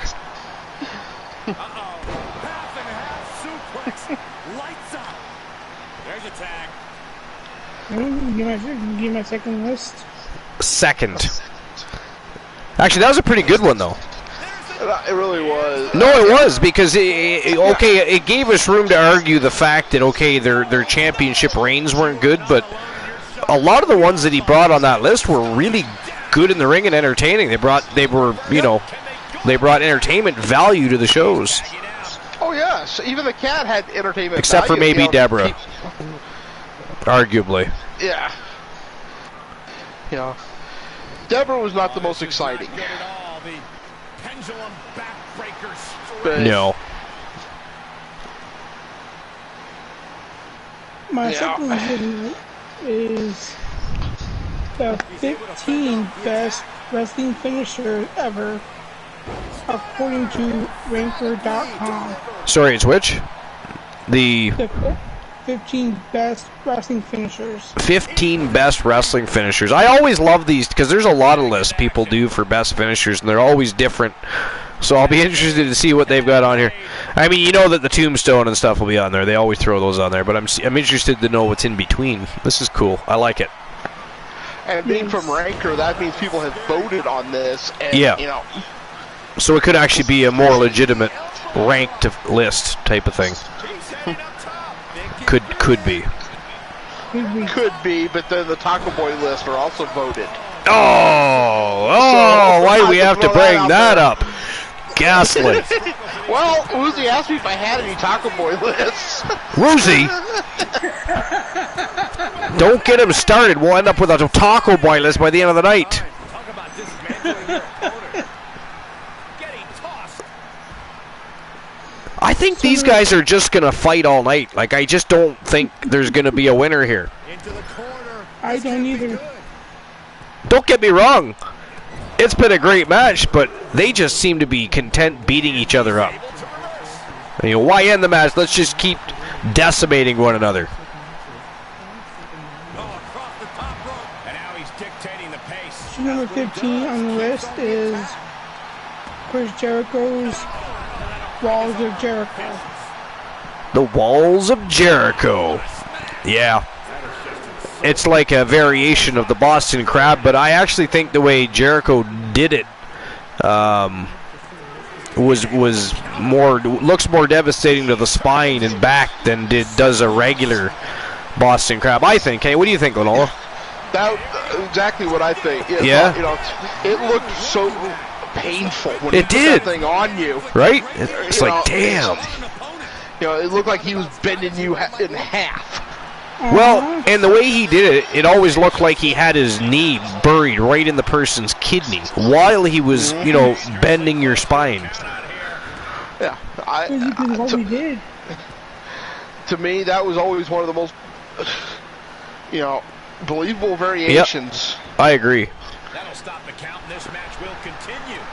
I'm glad that wasn't the end of things. So it says here, Chris Jericho can be described very well with one word, innovative. Jericho is able to take something and make it into something uniquely. And his is interesting. That's exactly what he did to the Walls of Jericho. The first mission move on the list is a version of the Imposter Crab. Ow! Rick Steiner just tapped out Eddie D. Terror, the winners of the match. The WCW World Tag Team Champions, the Steiner Brothers. And for those of you like me that got an ad, I am so sorry. The ad hit just before he tapped him out. Oh no! Well, ladies and gentlemen, there is a way to get around those nasty ads. You can always subscribe to the Archiverse. Never necessary, but always appreciated if you do. But it is an easy way to get ad-free viewing. Yeah, but my broke ass can't afford it, so. Hey, it's understandable, and you know what? You don't have to subscribe or throw bits around to be here, have a good time, and be part of the Fam Jam. We all know that that's not how things work here. For those that do take the time out of their day to subscribe or throw bits, always appreciate it. Thank you very much. It is appreciated. But for those of you that don't, do not feel obligated. Do not feel like you will not be important if you do not do so. You'll notice I don't have anything on my screen anymore that shows you how many bits have been thrown or how many subscribe. I got rid of all of that because it doesn't matter. What matters is how many of you are here. And the quality of shows that we have and present and offer to you, that's what matters. Anything else is just gravy. Subs and bits are gravy. Delicious gravy, but it is gravy, and it is not necessary with every presentation of a potato, if you know what I'm saying. But, anyways, I'll issue the payout for this matchup. What a fantastic match between the Public Enemy and the Steiner Brothers, the WCW champions, here on Wrestle Wars, visiting for a night as everybody tests the YouTube development teams.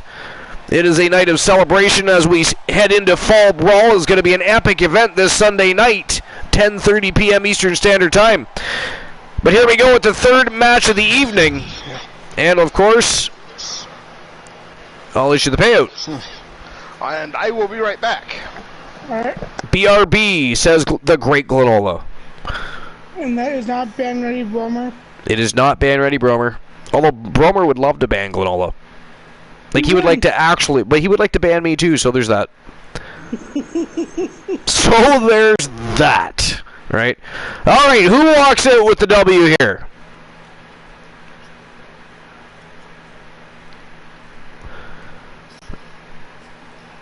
Is it going to be the Road Warriors, Road Warrior Hawk and Animal, or the total package, Jason Ironman and Young Blood Graves representing the Coalition? It is the Road Warriors versus the Coalition. I got to tell you, that is fire right there.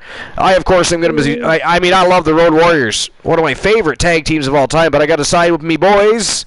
Got to go with the Coalition on this one, but... totally understand if everybody does not. Road Warriors are amazing and have been and if anybody's been paying attention to the YouTube Development League, they have been smoking hot. Smoking hot. They are on a winning streak. And they could in fact defeat the Coalition here today. We're not saying they couldn't, but we are not going to bet against ourselves. So, you know, fist yourselves if you think we're going to. Fist yourselves. And for the record, whoever votes for the Road Warriors, I'm banning your ass. Fair warning. And by the way, anything villainous that happens tonight is all Joe Link's fault. Let's not forget to hashtag blame Joe Link. If you've had a bad day, blame Joe Link. Dinner sucked, blame Joe Link. Kids were bad, and you're a little angry, blame Joe Link. Television is preoccupied, and you can't watch the Archivers TV on your 75-inch TV like you'd like to, and you're stuck watching it on a telephone. Blame Joe Link. The other night you went to watch an episode of the Archivers and accidentally got sucked into a time portal and ended up on Christian Cool's channel. Blame Joe Link. Okay, maybe that one might have been my fault actually, but I was on a roll. Okay, I needed to come up with something else. It is not funny. How dare you laugh? Trying to hurt my feeling. Shame on you. Somebody ban Woozy, please. Thank you. All right. Betting lines are open. Who's it going to be? The Road Warriors or the Coalition? We're going to find out because it is showtime and go time for the third match of the night. Let's go. And number 14 on my list is DDP's Diamond Cutter. They are ready for battle. I always liked the Diamond Cutter because... So, I mean... Well, no, the Diamond Cutter is different than the AKO. Right?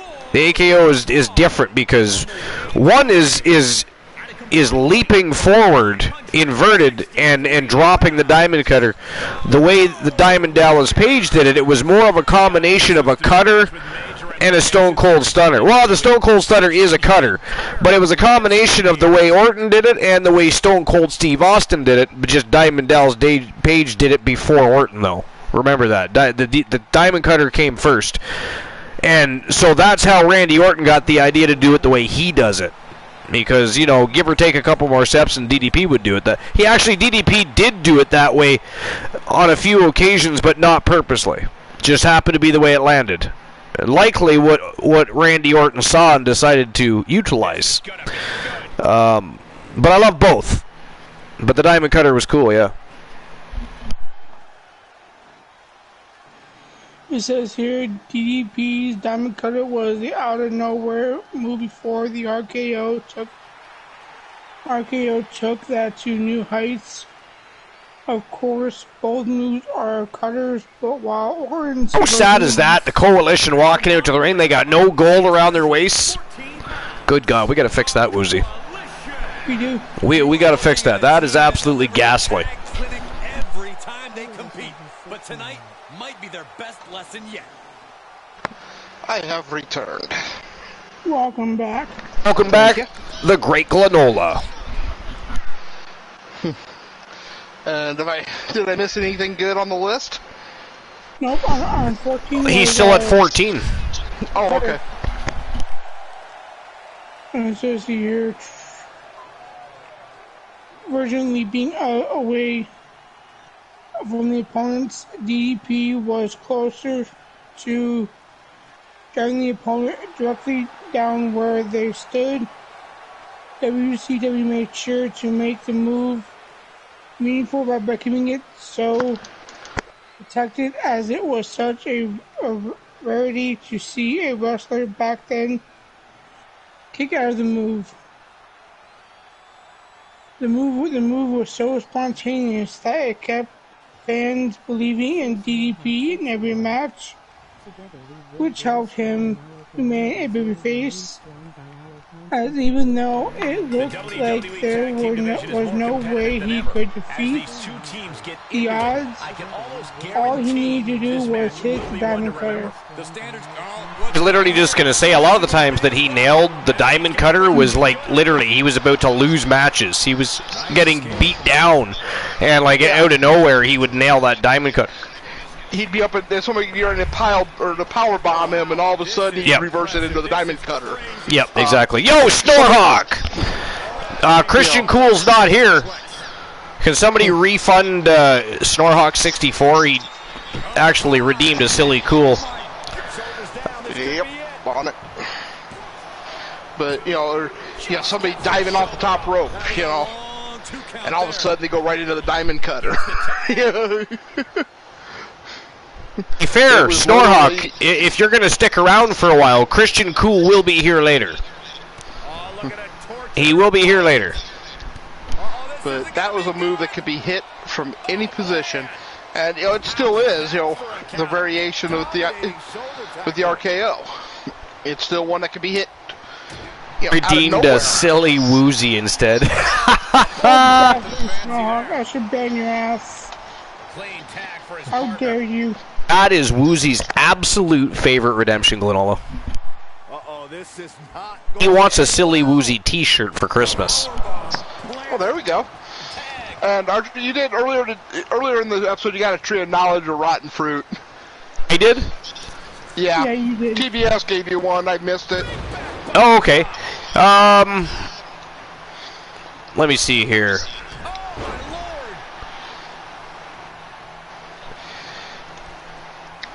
Okay, give me a few moments. Woozy, just continue with your list and I'll come up with a Alright. with a story. Alright, number 13 is Rey Mysterio's 619. Look at what are they going to do? Oh, right to the face. I would consider that the best finisher. That's just a beat down. So, really wouldn't. I've never been a fan of the 619 at all. First of all, it takes far too much to set the damn thing up. And really, I don't know. I just don't like it. I've never been a fan. I like Rey Mysterio. I think he's awesome. I've just never liked the 619. Oh, Tiliana Pierce invading the compound. What's going on, Tiliana? How was the rest of your stream? What's going on in Yakuza land? Appreciate you being here. I was in Tiliana's stream earlier, actually, and then later on I was actually invading her stream with my notifications. Whoa! Boss and I were recording some YouTube Development League matches, and of course I decided to open up the party chat in case anybody wanted to join us and have a little bit of fun. And Boss Apollo and I just carried on, like, I mean, not even thinking that, Tiliana was live and we're probably putting notifications across her screen, which is annoying, right? Because they come up as black boxes for other people. So, but yeah. Sorry about that, Tiliana. Hashtag blame Glenola.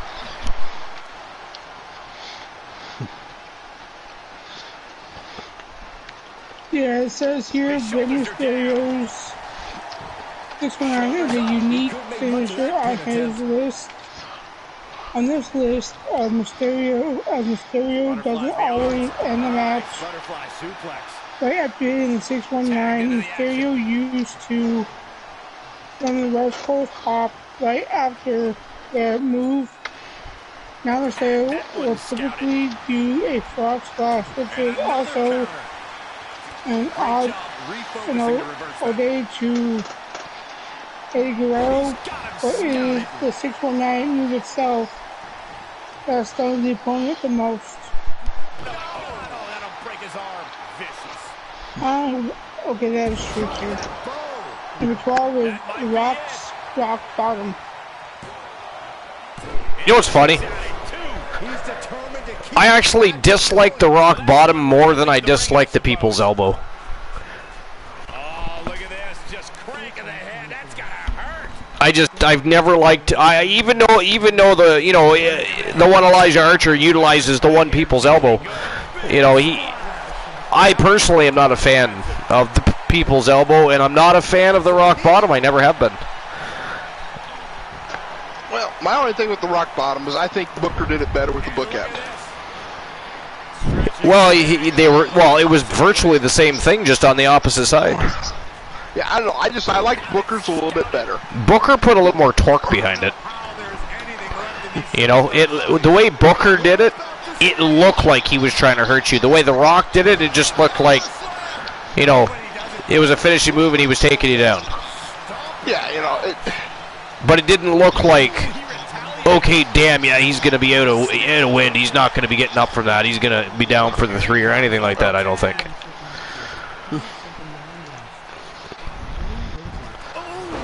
Froggy Mothlake says, blame Woozy. TBS says, blame Woozy. Looks like it has been changed to blame Woozy.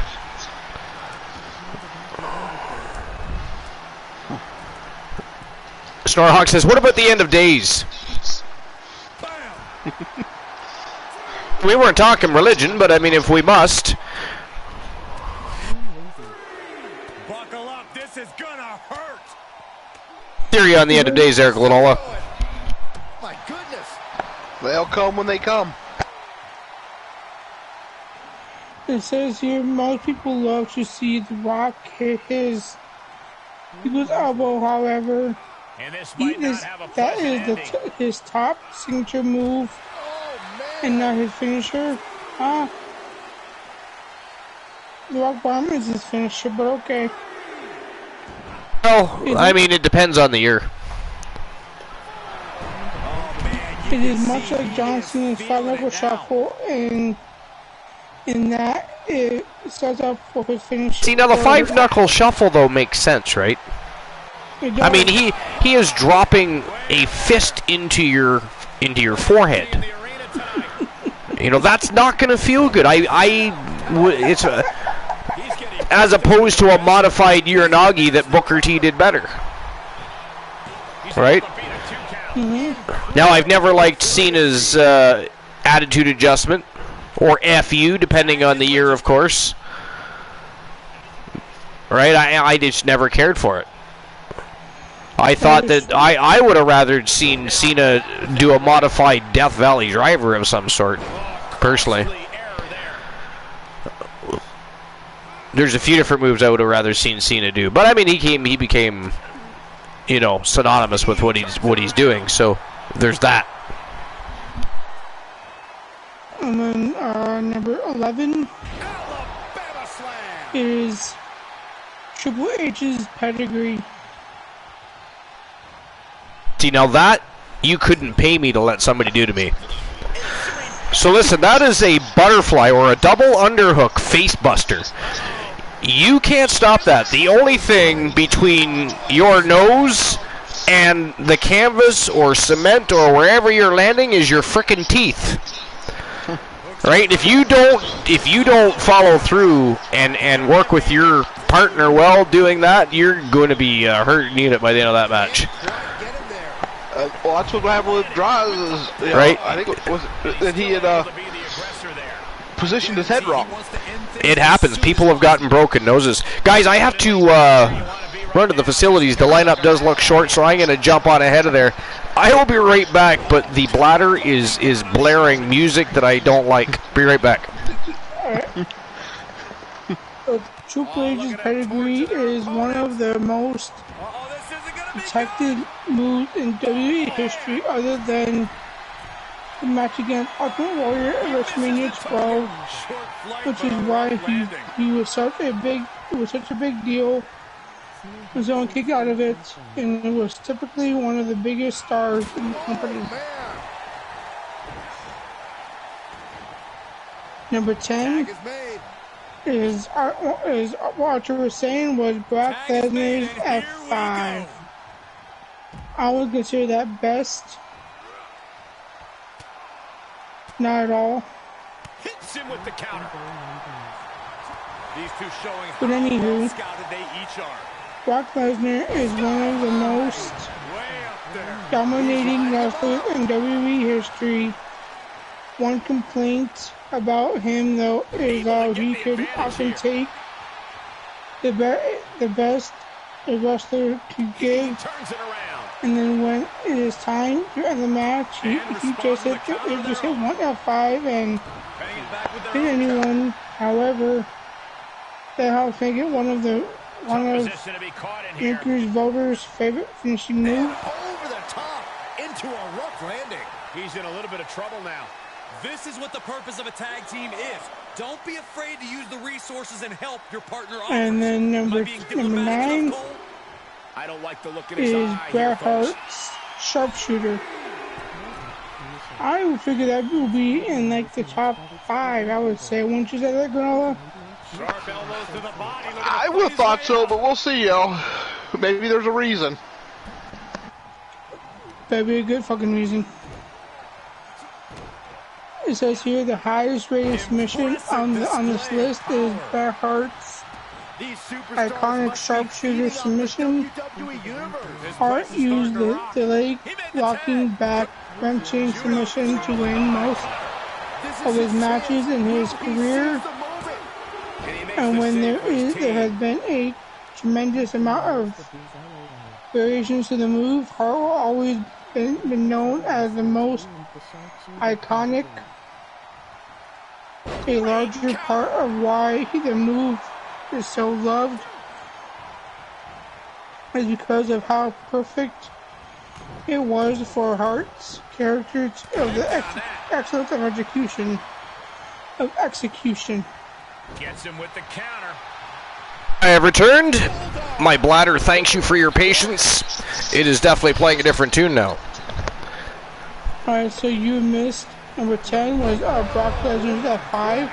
The F5, yeah. So I'm not. Well, the F5 I like better than the attitude adjustment. At least the way he brings you down with the F5, it looks like he's basically doing a face buster, right? It's a rack to a face buster, basically, is what that is. I would have liked to have seen him done something different over the years, but whatever works, I guess. I kind of like the F5 because you think about it, it spins you around, and it looks Plant like your he face releases first, yeah.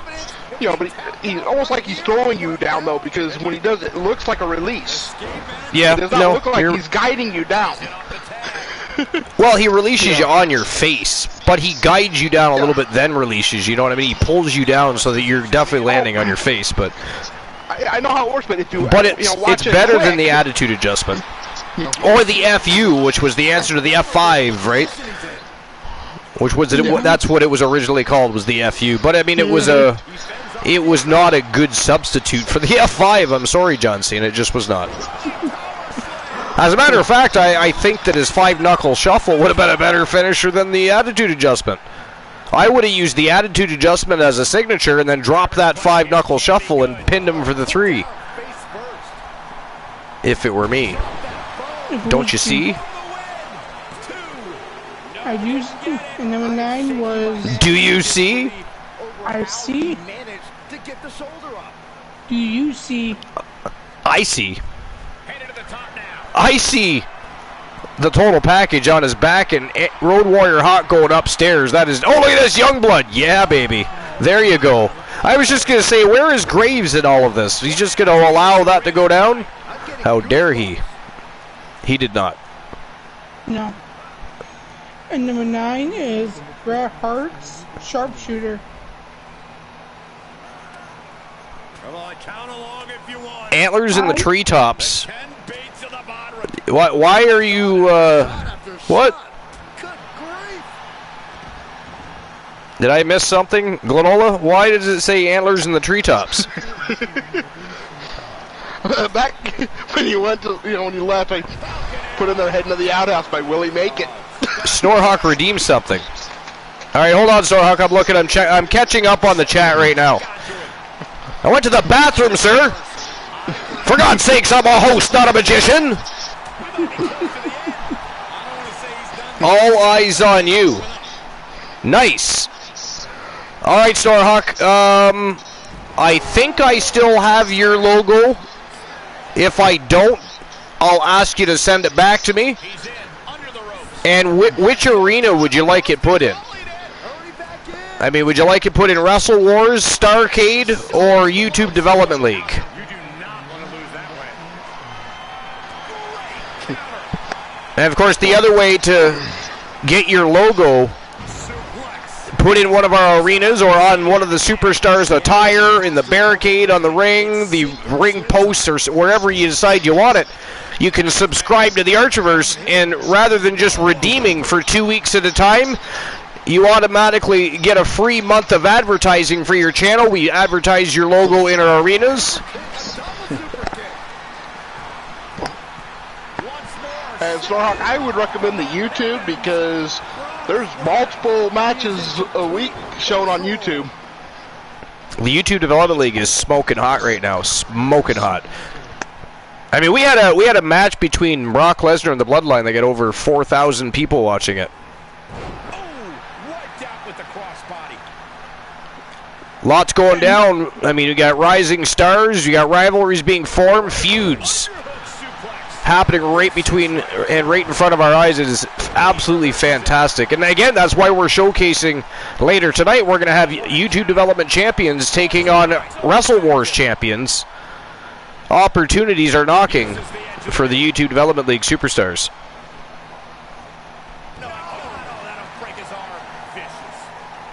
Snorhawk says, I have a better quality one. Okay. Snorhawk says, I've been hella broke. Yo, man, it's okay. That's why we have redemptions. One does not have to worry about that kind of thing, right? There's more than one way to get Woozy to sing a song. And I do not sing. Getting him into the corner. He's got a wonderful singing voice. I do not. But I would try, though. Of course, you like Jillian too, so. Oh God, no. My would fucking bleed if I heard her sing. I mean, Glenola would love to hear you sing "Tiptoe Through the Tulips." Yeah, I'd love to hear anybody sing that song.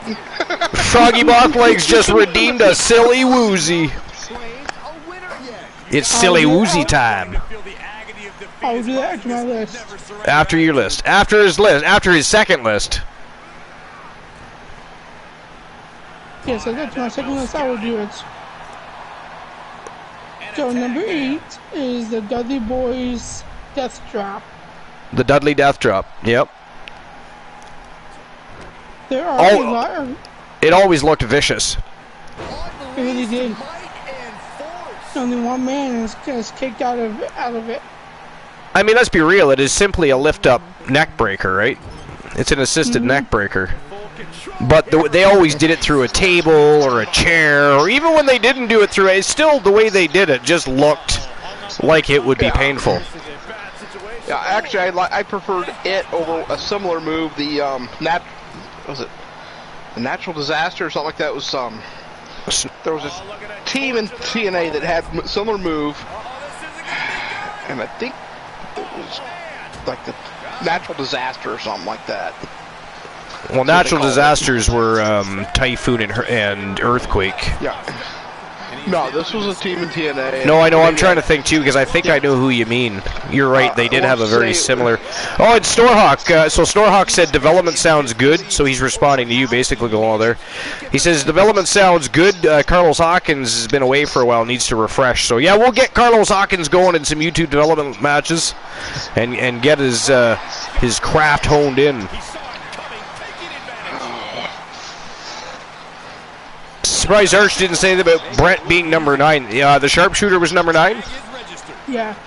Yeah.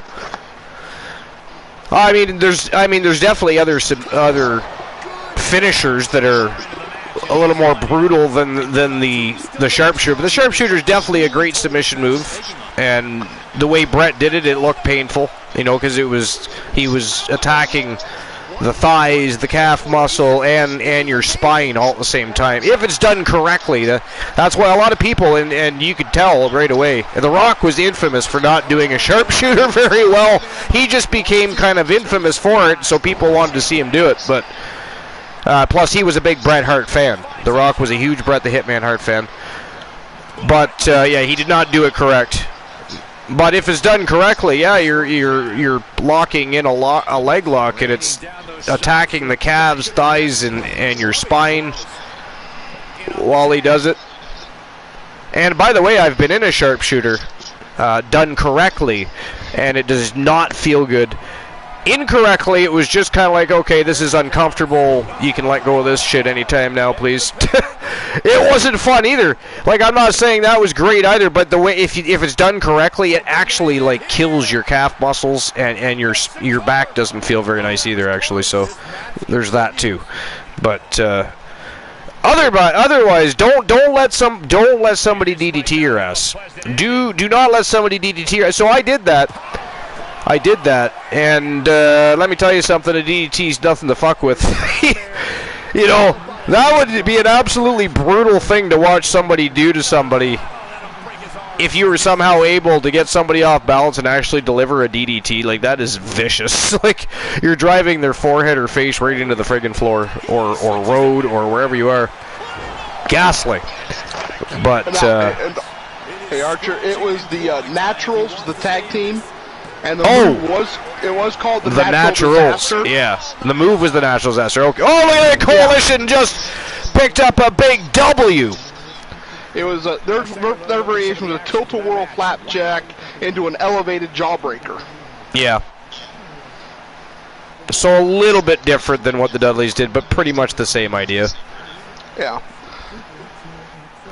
So the winners of the match, the Coalition. The total package, Jason Ironman, and of course Youngblood Grays from Team 1 Woozy TV. Big W over the Road Warriors.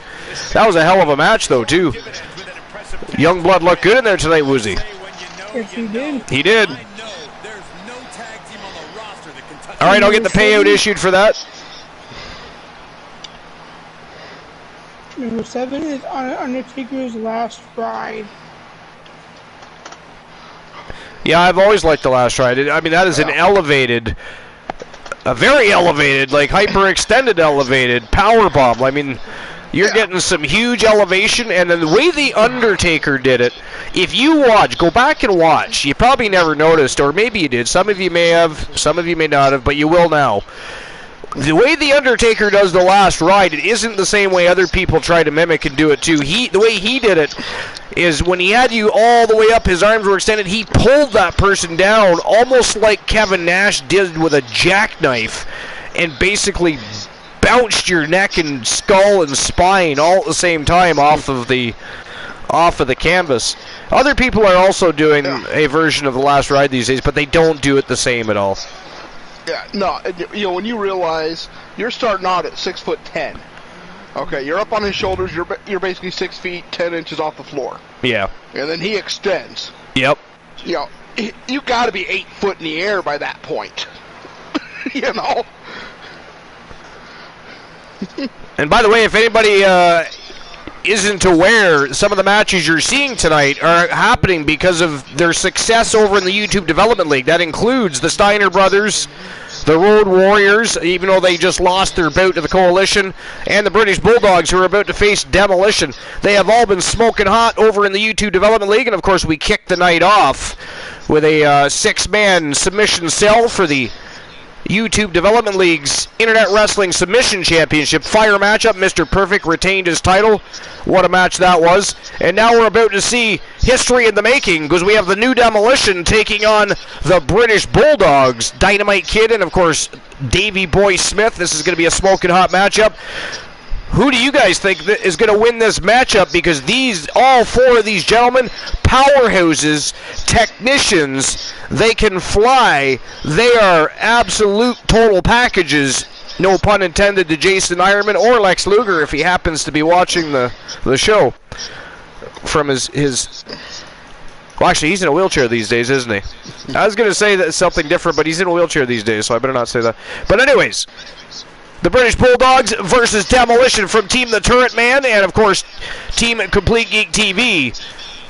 The Terror, Johnny Braddock, and Cyborg, Adam Colossus. But who do you guys think is walking out with the W?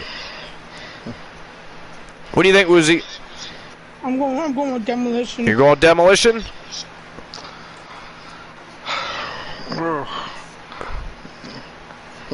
I know it's tough, isn't it? You know what? You know what? I'm going to say it first so you don't have to. I'm going to say it first so you don't have to.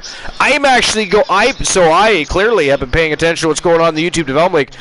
I'm going with the British Bulldogs. I'm going with the British Bulldogs. I think I am too, and it's nothing against Demolition. Nope, not at all. You know, though, I mean, the Bulldogs did suffer a recent loss against the Wolfpack, but... They did. All right, well, the betting lines are open. You guys decide who you want to choose. You going to side with the Bulldogs, been smoking hot in the YouTube Development League? Or are you going to side with the longest reigning Archerverse World Tag Team Champions in history? Are they the champions now? They are not. But they are one of the most decorated tag teams in Archerverse history, and they've also won singles gold, as have the Bulldogs. But take a side. Take a stand. Make a choice. Either way, it is go time. Let's go. It says here, some wrestlers are lucky to have one finishing move that fans fall in love with. The Undertaker actually has two that fans love. The lower ranked one was one he started using during his biker phase of his career, the last ride. And then number 6 is Goldberg's jackhammer. That one is fucking brutal. Oh, I love the jackhammer. Oh yeah, don't do that to me ever. Don't do that to me ever, because that actually is a very vicious version.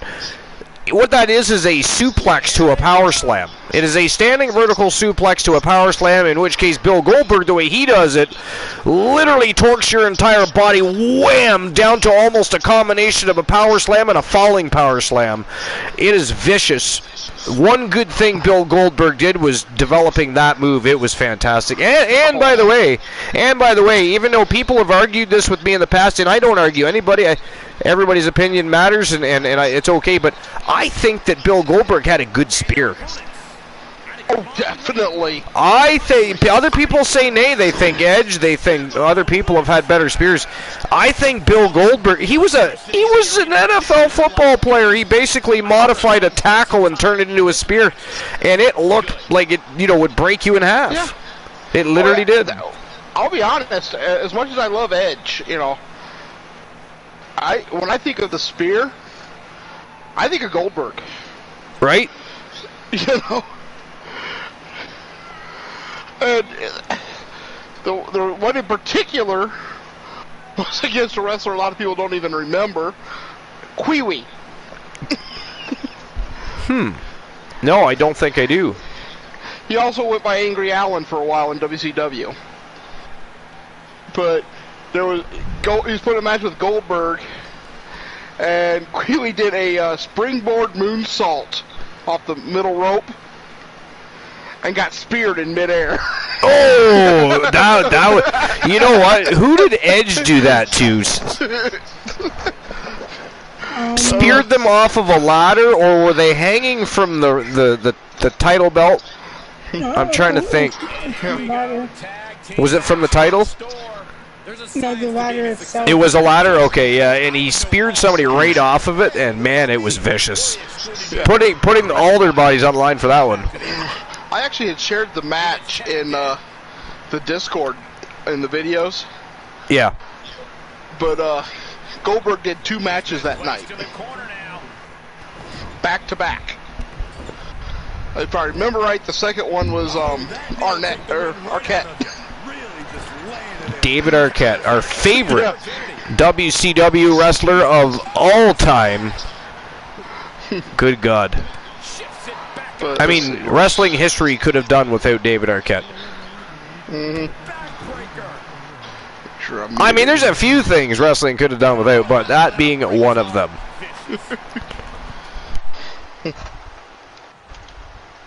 And number 5 on my list is Jeff Hardy's Swanton Bomb. Nope, didn't like the Swanton Bomb, did not know. I say no. You know why? Because it's not believable at all. Because first of all, even from the top turnbuckle, you're in the middle of a matchup. You're going through a combative situation. You're in an adrenaline rush. Your body is ready for certain things, and all you're doing is virtually doing a somersault onto somebody, and that's if you nail him and hit him in the right spot or even land it at all. It just, I never liked the Swanton Bomb.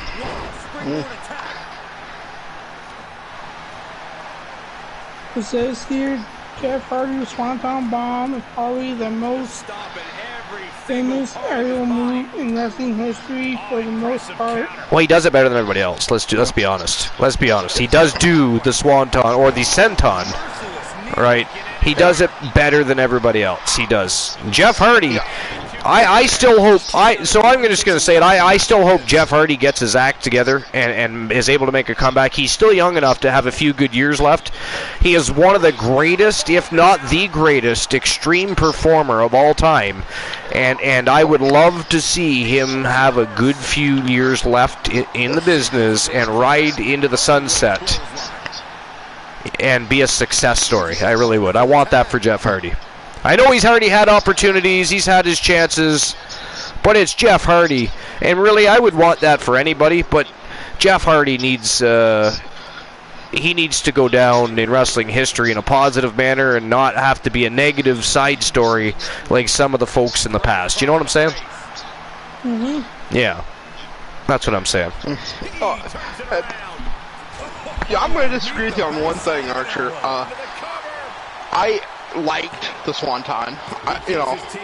I loved watching Jeff do the Swanton. Oh yeah, I know a lot of people that do like the Swanton. I agree with you that this is not one of the 15 best finishers. No. Okay. Well, yeah. So as far as that goes, yeah. The only disagreement I have is where you didn't really like the Swanton. I did. Yeah. But is it the greatest finisher? No. No, not at all. No. Now, I will say, the Hardy Boys finisher, where Matt did the twist of fate, and then Jeff does the Swanton. I love that finisher. You like that one? Finisher, I love that one. Yeah. Because it really showcased their work, their teamwork. Well, I mean, they worked like a well-oiled machine. I mean, let's not mistake one thing. Like, the Hardy Boys are one of the greatest tag teams of all time. Exactly. Right? They're one of the greatest tag teams of all time. And why is everything being read? Extreme Elements needs to stop typing things because the text-to-speech is going crazy. The text-to-speech is going crazy. How dare you type double team?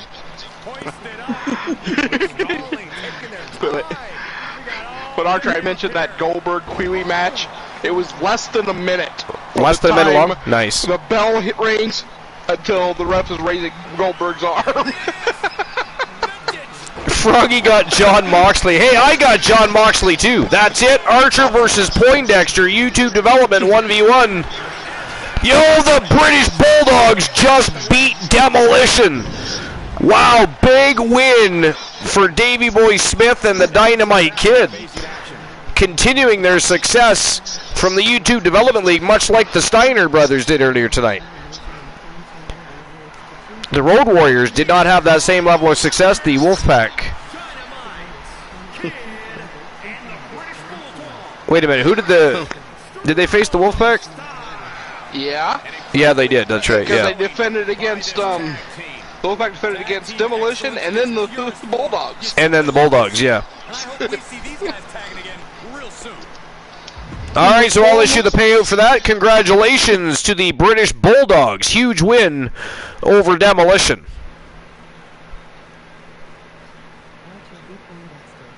Number 4 on my list is Undertaker's Tombstone Power Driver. The text-to-speech is working really well tonight.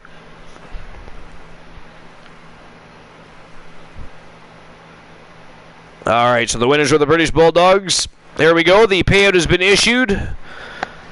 And I'll get the payout, or the betting lines ready for the next match. And, of course, the next match is a trip to the Mixed Match Challenge Tag Team Division. It is, of course, the former Mixed Match Challenge Tag Team Champions, the Killers of the Skies, Io Shirai and the Legend Killer Chairs, taking on Absolution, the Mouth of the South, Adrian Adorable, and Trish Stratus. What do you guys got with this one? I'm actually going to go with Chairs. You're going with Chairs? Well, it's actually Io Sky and Chairs versus. Yeah. It is a tag team matchup here.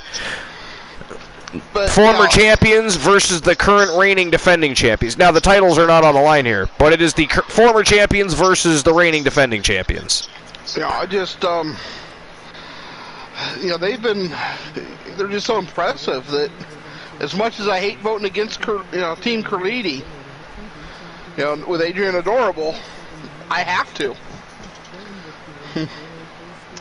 I'm going with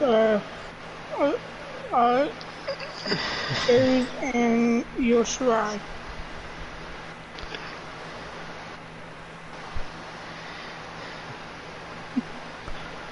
You're going with Io Shirai? Yes. All right. Oh, and Froggy said the match is on, Archer. Ooh, challenge accepted. Dex versus the One. U2 Development League matchup. All right, here we go. The betting lines are open. Who do you guys think is walking out with the W? Is going to be Absolution. The Mouth of the South, Adrian Adorable from Team Carliti. Lady Lobster. Definitely not Orca Lobster. Or Orca Lady. Not Lady Eel. Just Carliti. Actually, it is Carliti. Carliti likes that. Probably not even lurking now. Carliti probably passed out already. How dare you, Carliti?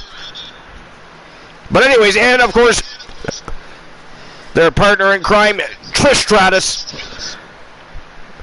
But who do you guys think is walking out with the W? The Killers of the Skies or Absolution? You got a little less than 5 minutes to make your bets.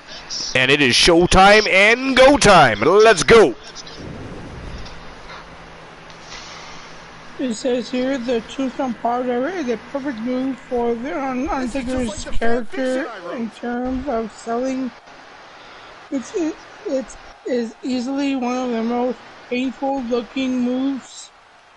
So it is easy for fans to believe that the match is over once someone is hit with it. It is a dangerous move. The timing is off and it has caused wrestlers to receive injury from it. I am so excited to see these two work together. Number 3 is Shawn Michaels' Sweet Chin Music. The WWE fans going crazy. Probably the most used finisher on this list. The Superkick can be seen in just about any wrestling show that a fan goes to. However, Shawn Michaels' Sweet Chin Music was always different from the rest of the Very true. rest, and was the version that influenced so many wrestlers now. This? Huh? Didn't we just discuss this? Like, not this part of the article, I just mean, didn't we just discuss Shawn Michaels' super kick recently? Yeah, we did. Yeah, I thought so, yeah. The other day, I thought, yeah. I don't know which of these two I can't stand. And number 2, Randy Orton's RKO. Randy Orton took a cutter and made it into one of the most exciting and surprising moves in wrestling history. The phrase RKO out of nowhere is a meme that goes beyond wrestling and is due to how quickly Orton could pull the finisher off. Well, first of all, Ranker.com, it is not RKO, it is AKO. Get it right. That's right, Woozy, you tell them. It is AKO. The RKO is abolished. The Viper lost to the One. Deal with it. Thank you kindly. We appreciate your consideration. How dare they? And number one is Stone Cold Steve Austin's Stone Cold Stunner. That Stone Cold Stunner is amazing. It really is. I like it. I mean, a kick in the gut and then basically a modified cutter is what it is. It looks like he's kicking in the balls. Most of the time. Probably is. Probably is, or is supposed to be type of thing, you know? I think he could be too drunk to know. Jesus, did you see that? Cheers, not wasting any time, just tried to behead Adrian Adorable. Oh, kick connects right across the face. It says here, WWE, the most popular star of all time, had to have his finisher on this list. The stunner is a move that everyone knows nowadays.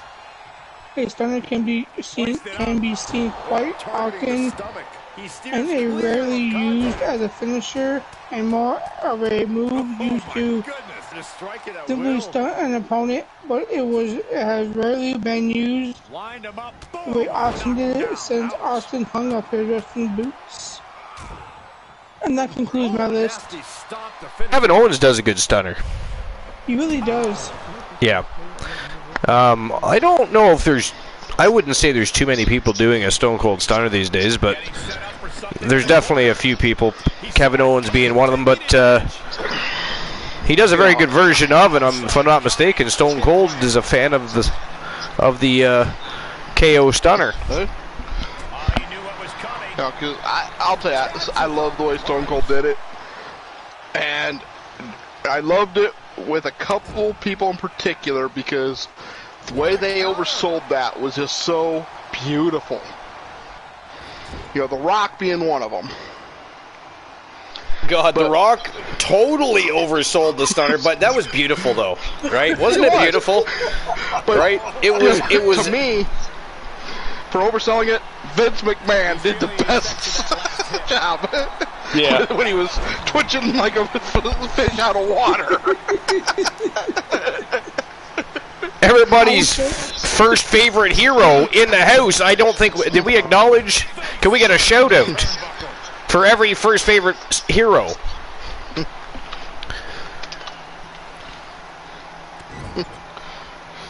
And everyone's, not every first. I'm reading that wrong. It is everyone's favorite hero. How dare I? Somebody ban the host with the most, please. Thank you. Appreciate that. Sorry about that. Everyone's favorite hero. Welcome into episode number 373. Says, just call me hero. That way you don't have to ban yourself like an idiot. How dare you call me an idiot? Everyone's favorite hero. I do not appreciate that. And Froggy Mothlegs, how dare you try to ban me? How dare you try to... Somebody AKO Froggy Mothlegs, please. Yes, with pleasure. I would. Don't. How dare you swear, Punisher? You show up out of nowhere and you unscrew a jar and slip it right into the door. That is ghastly, sir. You know what? I hope You know what? You know what, Punisher? You know what I secretly hope, Punisher? You know what I secretly hope? I hope Gabriel Graves stubs his toe, walks into a wall with a hard on, and breaks his nose. I hope all of that comes to fruition. You are ghastly. Buggy is in time out for using the same RKO. Ooh. God himself Got himself timed out, he did. Being a naughty boy. Naughty little frog. Are you still upset about the moth legs? I mean, it's not our fault. You know, we did not force your father to mate with a moth. I mean, we're still not sure how the hell that happened. Right, a frog and a moth. That is a very strange happening, I'm just saying. But you came into existence. You're a beautiful froggy moth legs. Just, you know, appreciate yourself for who you are, like we do. Pat yourself on the back from time to time, and know that you are loved. The whole WWE Universe rallying behind her. Tossed into the corner. I still owe a tree of knowledge or rotten fruit, don't I? You do. Looking to inflict even more damage. Now it's going to get ugly and going to get bad up to the top. I do. I still haven't thought of a story. I will tell something before the end of the broadcast. But I literally, for some reason, because I was going through the chat, catching up on things to make sure I didn't miss anything. Cut the cords. Okay, you said to... What? Blind Locksmith. That is ghastly. Joe Link. Joe Link, did you see what... It is not funny. It is not funny. Where's Joe Link? Joe Link! I think it's hilarious. Not funny. How long is Cut the Cords for again? 10 minutes. 10 minutes. 10 minutes. Who the heck? Heck. I said heck. It is not funny. I said heck. There is no breach there.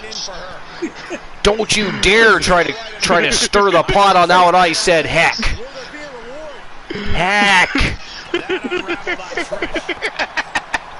Gaslight.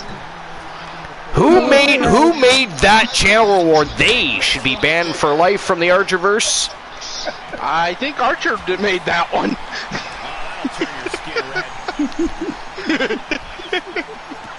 Yeah. Yeah, I did. Okay, anyways, I guess I'm out for... It is not funny. There is nothing funny about this. Not at all. But I will see everybody in 10 minutes.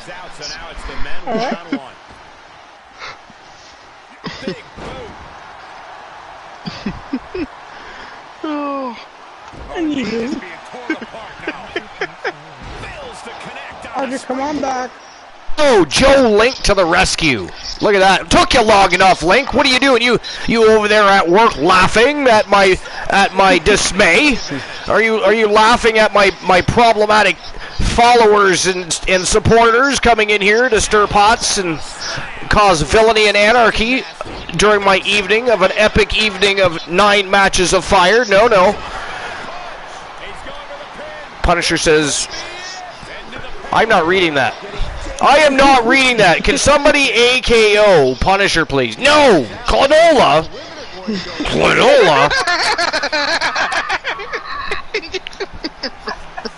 Clonola, that's not funny. Kick out. She still has life. Somehow she's still in this matchup. It's unbelievable. This is just brute. I did not say that. I did not say that. I did not. How dare you? Can you please AKO the Blind Locksmith? I will now take my 10 minutes of bliss, Glenola. It's always wonderful having you as part of the broadcast team, Glenola. Thank you for your presence, gracing us with such. It's always a lot of fun being removed from my own broadcast during the middle of an excellent matchup. Appreciate it very much. Thank you.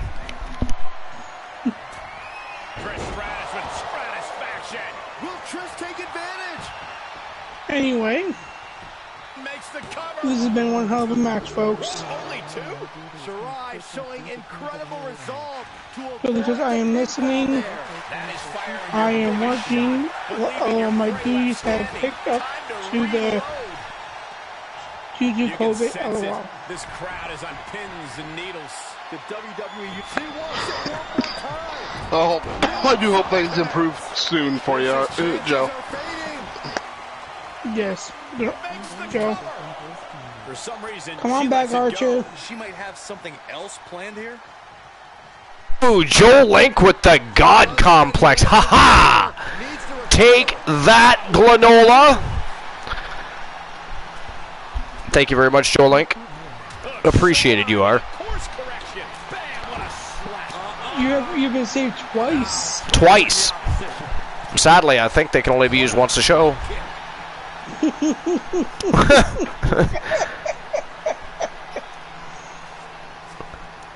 All right.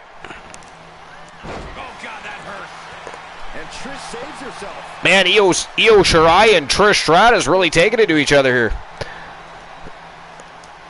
Of course, this is former Mixed Match Challenge champions taking on reigning defending Mixed Match Challenge Tag Team champions in Absolution. Killers of the Skies actually held those titles for quite a spell. Yes, they did. Yeah, before Absolution came in and started taking over the Mixed Match Challenge division, so to speak.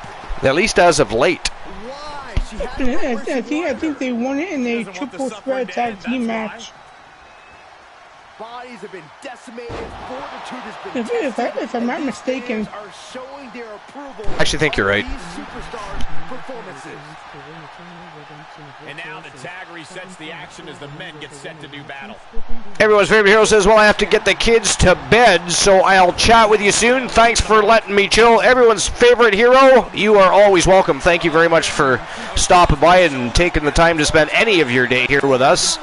We appreciate you very much. We appreciate you being part of the Fam Jam. We'll see you soon. Talk to you soon.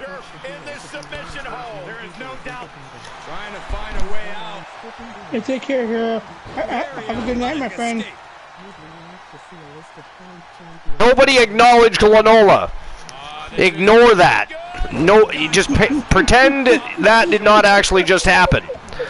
Do not read that. Do not acknowledge the treachery of the great Glenola. Attempting to stir the pot further. You have 5 minutes is up. Yes! Haha! Who gave that to me again? Rock. Was it Locke? TBS? Who's got the laugh now? Last laugh now, fucker?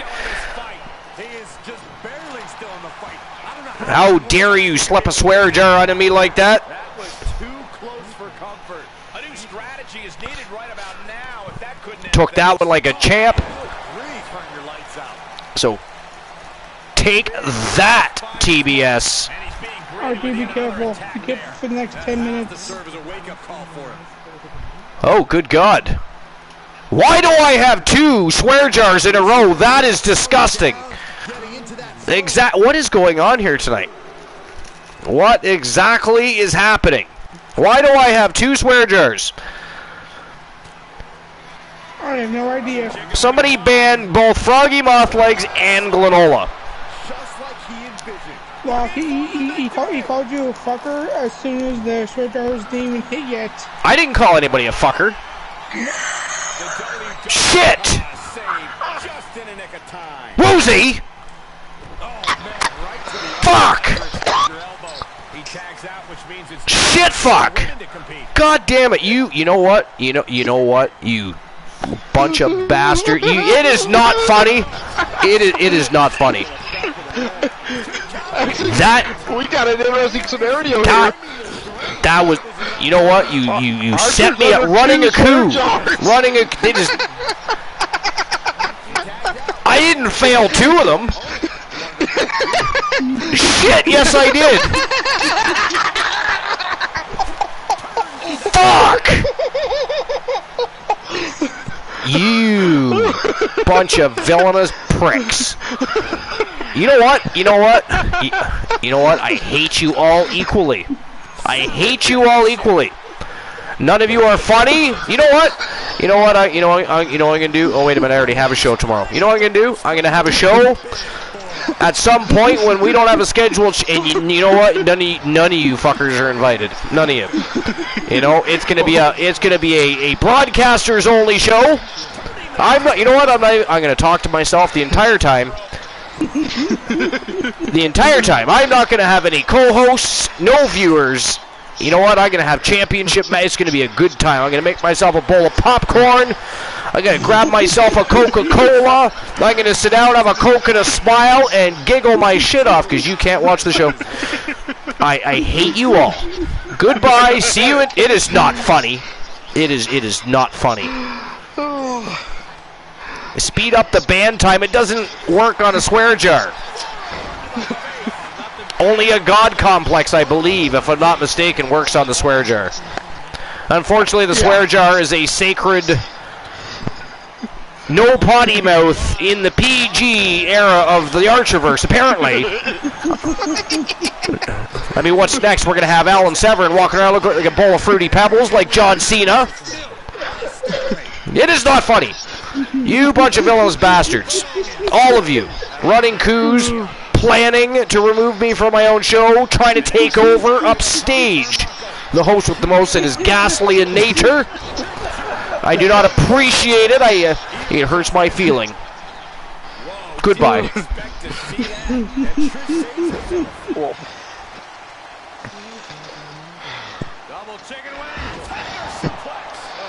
And I went ahead and I refunded you, Soul Embers. Well, Archer, you're back again, I guess. For one of the swear jars. He tags out, so now it's the men one-on-one. Alright, so Archer's backing up into this match. Is that for all of them, or is that just for one of them? That's the thing. I'm actually not sure. Reading it. On one of your favorite hosts. Yeah, I'm gonna say it only affects one. Yeah, so remove any. Archer is banned. So I think it cancels both of them out. This was one of the rare occasions where we got hit with a double swear jar. And the way that happened is that we were both redeemed simultaneously. I wasn't saying much. I was just being a lot upset. Oh yeah. Fuck you, Soul Embers. No, I'll be back into this match. You fucker. That's how we turn. Alrighty. Well, this is actually a pretty good match so far, you know. But yeah, I'm actually a little surprised at chairs in this one. So I guess no break it for next match. Okay, so yeah, then Archer will be back, and that means his opponent has to switch with his partner too.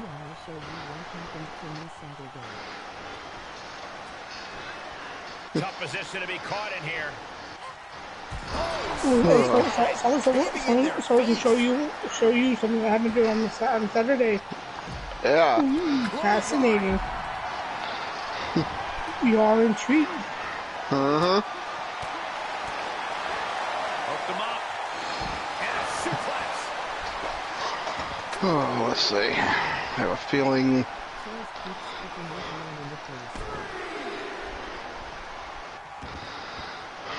Well, to be fair, Locke, Adrian Double deserves that.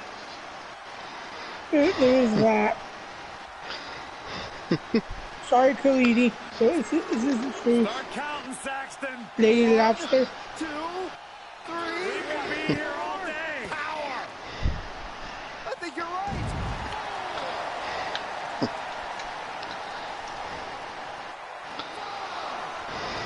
Here he comes, sliding back in.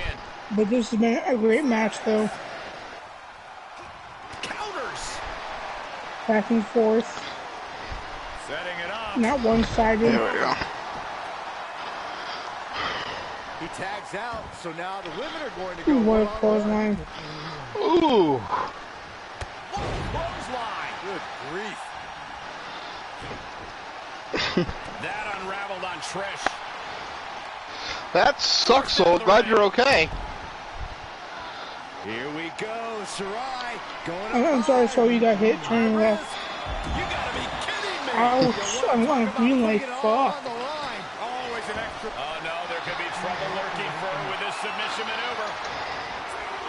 I hope you're okay, my friend. She's tapping, but it doesn't matter at all. Now, if you're able to walk away from it, then you're ahead of the game. Boom, head first.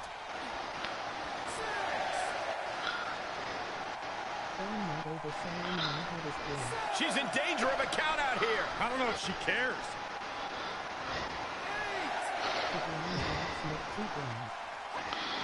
Wow, 2 grand. Reverses.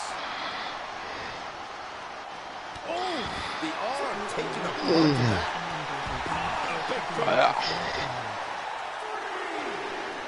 Oh my God, what an elbow. Okay, so it is just one square jar. Yeah, no, that's what I thought. Holy, meet the barricade. Ooh, she responds with a counter. Uh-oh.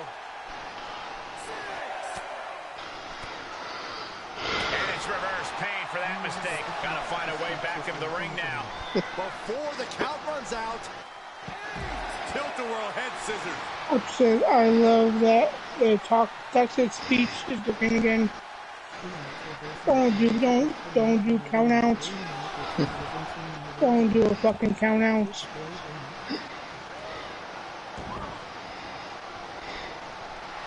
She's getting fired up, ready to show her opponent what she's got. Oh, just broke the count. That unraveled on Trish. Scoop slam sets things up. As much as I don't like count out victories and all that, I can't as close as stand that was, yeah,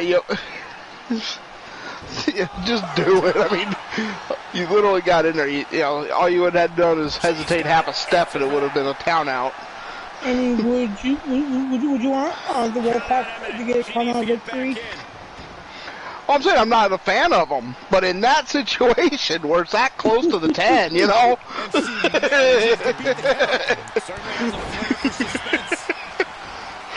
gets the tag. That means her opponent has to leave the ring too. I'm just thinking logically. Yeah, that's a good point, though. You know. And he's able to reverse. Series of reversals.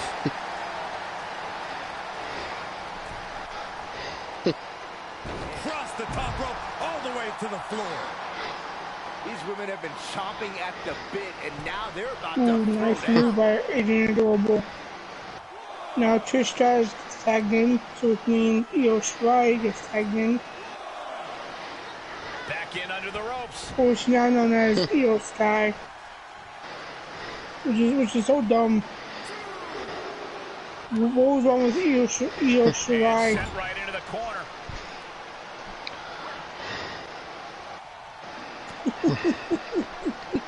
I don't know. Being bent. Stratus able And how to dare you, avoid Archer? How contact. dare me? How dare you instead? Oh, using the rope to their advantage. Punishing their opponent. You're there.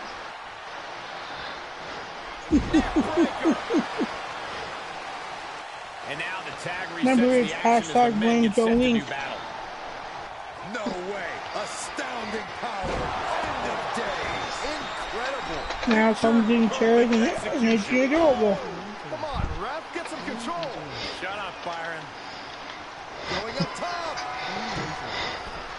Also, hashtag blame TBS, and no, I don't think so. It is not hashtag blame Easy. Jolie, love to work. It is not hashtag blame Easy. Hashtag blame Joe Link. Watch this power. All the way up. All the way down. Not done just yet. And hashtag blame Submission TBS. is cinched in. He's in complete control. Opponent is tap out. But yet there's no hashtag winning cool though.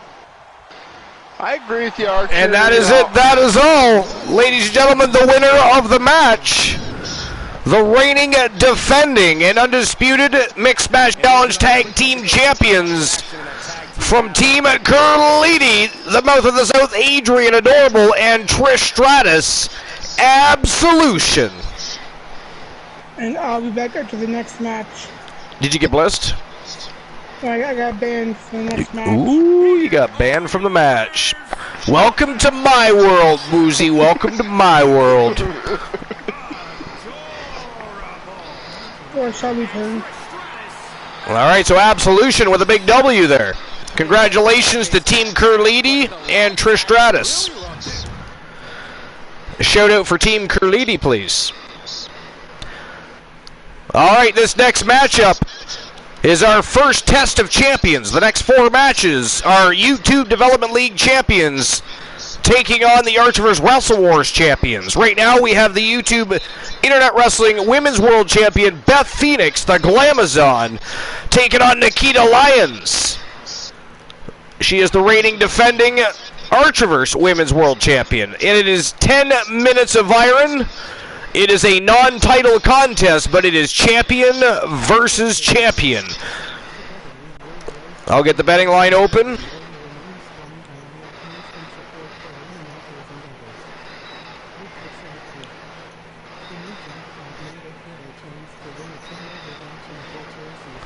All right, which champion gets the W?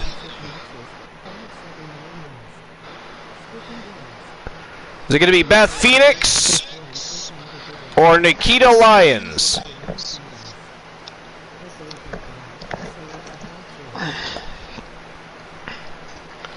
Five minutes to make your bets. And there you go. Whether you bet 1 Archivers buck, 10, 100, participate. Have a little bit of fun. Take a stand. Pick a side. Choose a superstar. Who's walking out with the W? Which champion is picking up the win? Beth Phoenix, the Internet Wrestling Women's World Champion, or Nikita Lyons, the Archivers Wrestle Wars Women's World Champion? Which of the champions are going to emerge victorious? It is showtime and go time, Glenola. Are you ready? Oh, of course I'm ready. Woozy, you ready? Woozy's MIA. We lost Woozy. Did you kill him? Is he in your trunk? Oh yeah, Soul banned him. That's right. Woozy can't answer the question. Woozy, how dare you get banned? Ghastly. Somebody ban him again for being banned. Thank you. All right, here we go. It is showtime and go time. Beth Phoenix versus Nikita Lyons. Let's go. Woozy still has another list, and here he is banned from the match.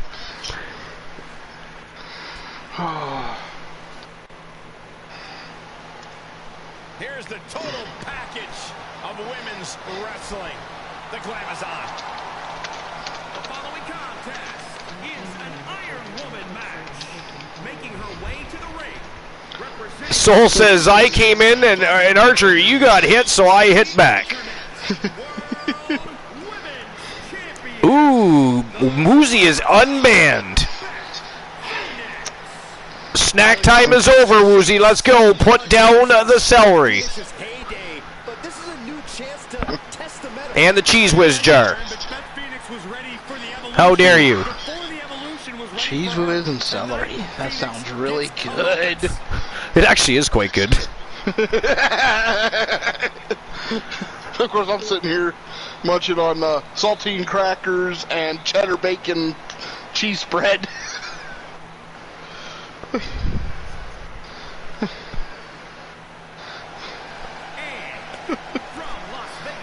And here comes the Archivers Women's World Champion.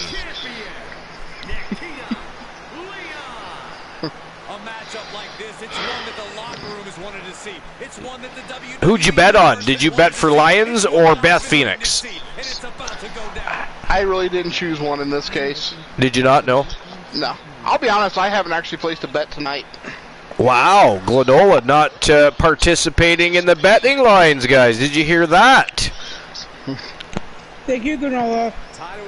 I have to be nice to you once in a while. Being like Scrooge McDuck and not sharing the wealth tonight is the great Glenola. Thank you for banning me.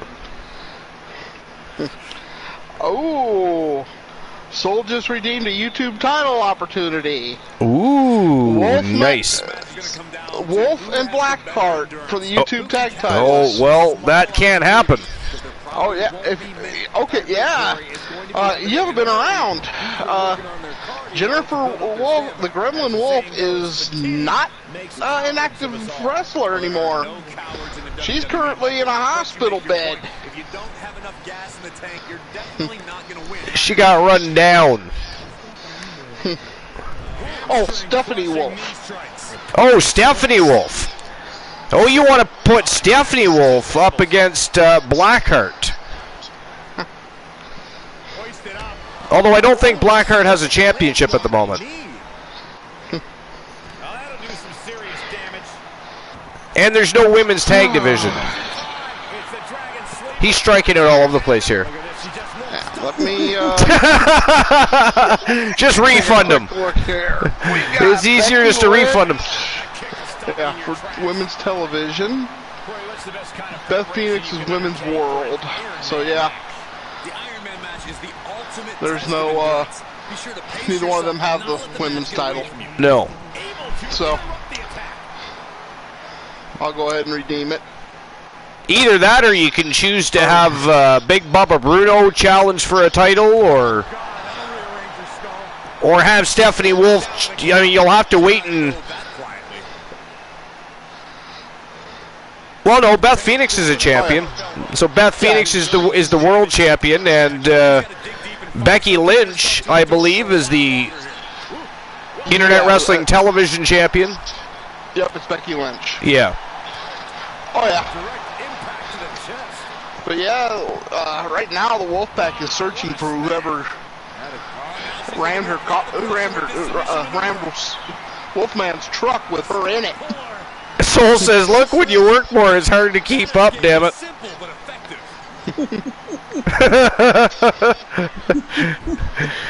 Oh, we hear you there.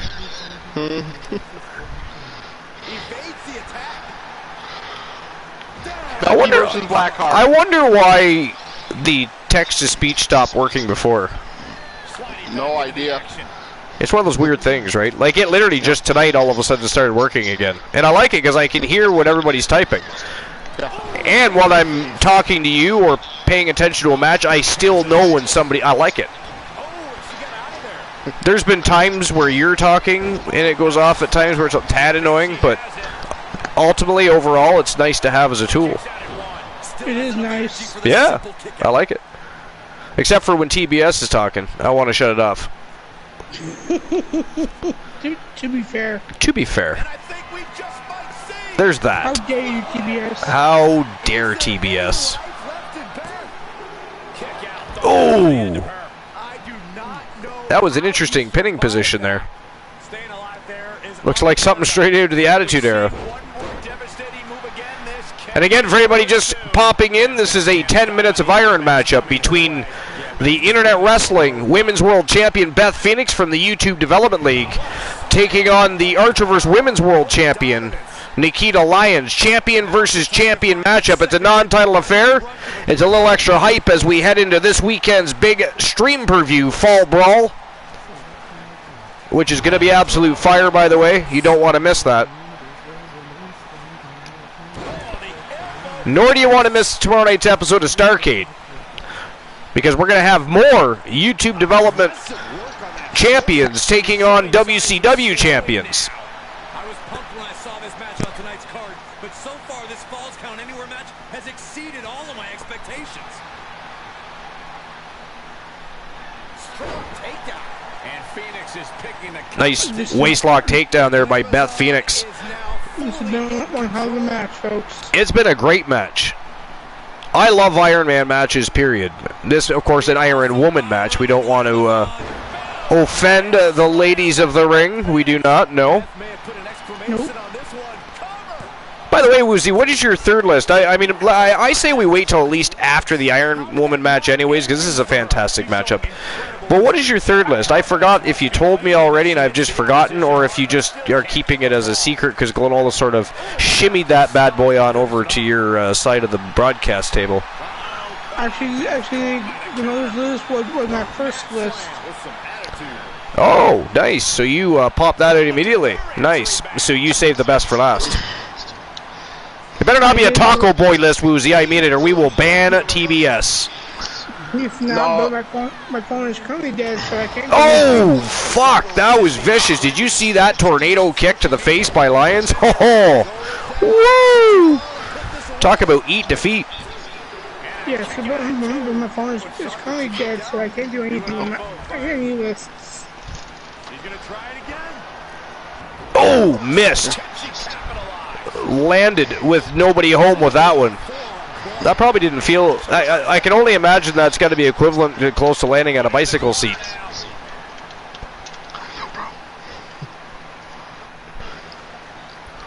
I'm sorry, what'd you say about your list, Woozy?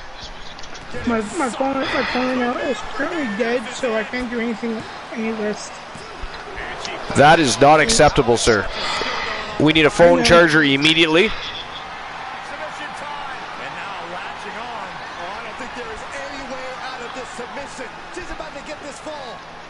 I actually have a list of my own I could pass over to you. Oh, you can't get it. That's what you said.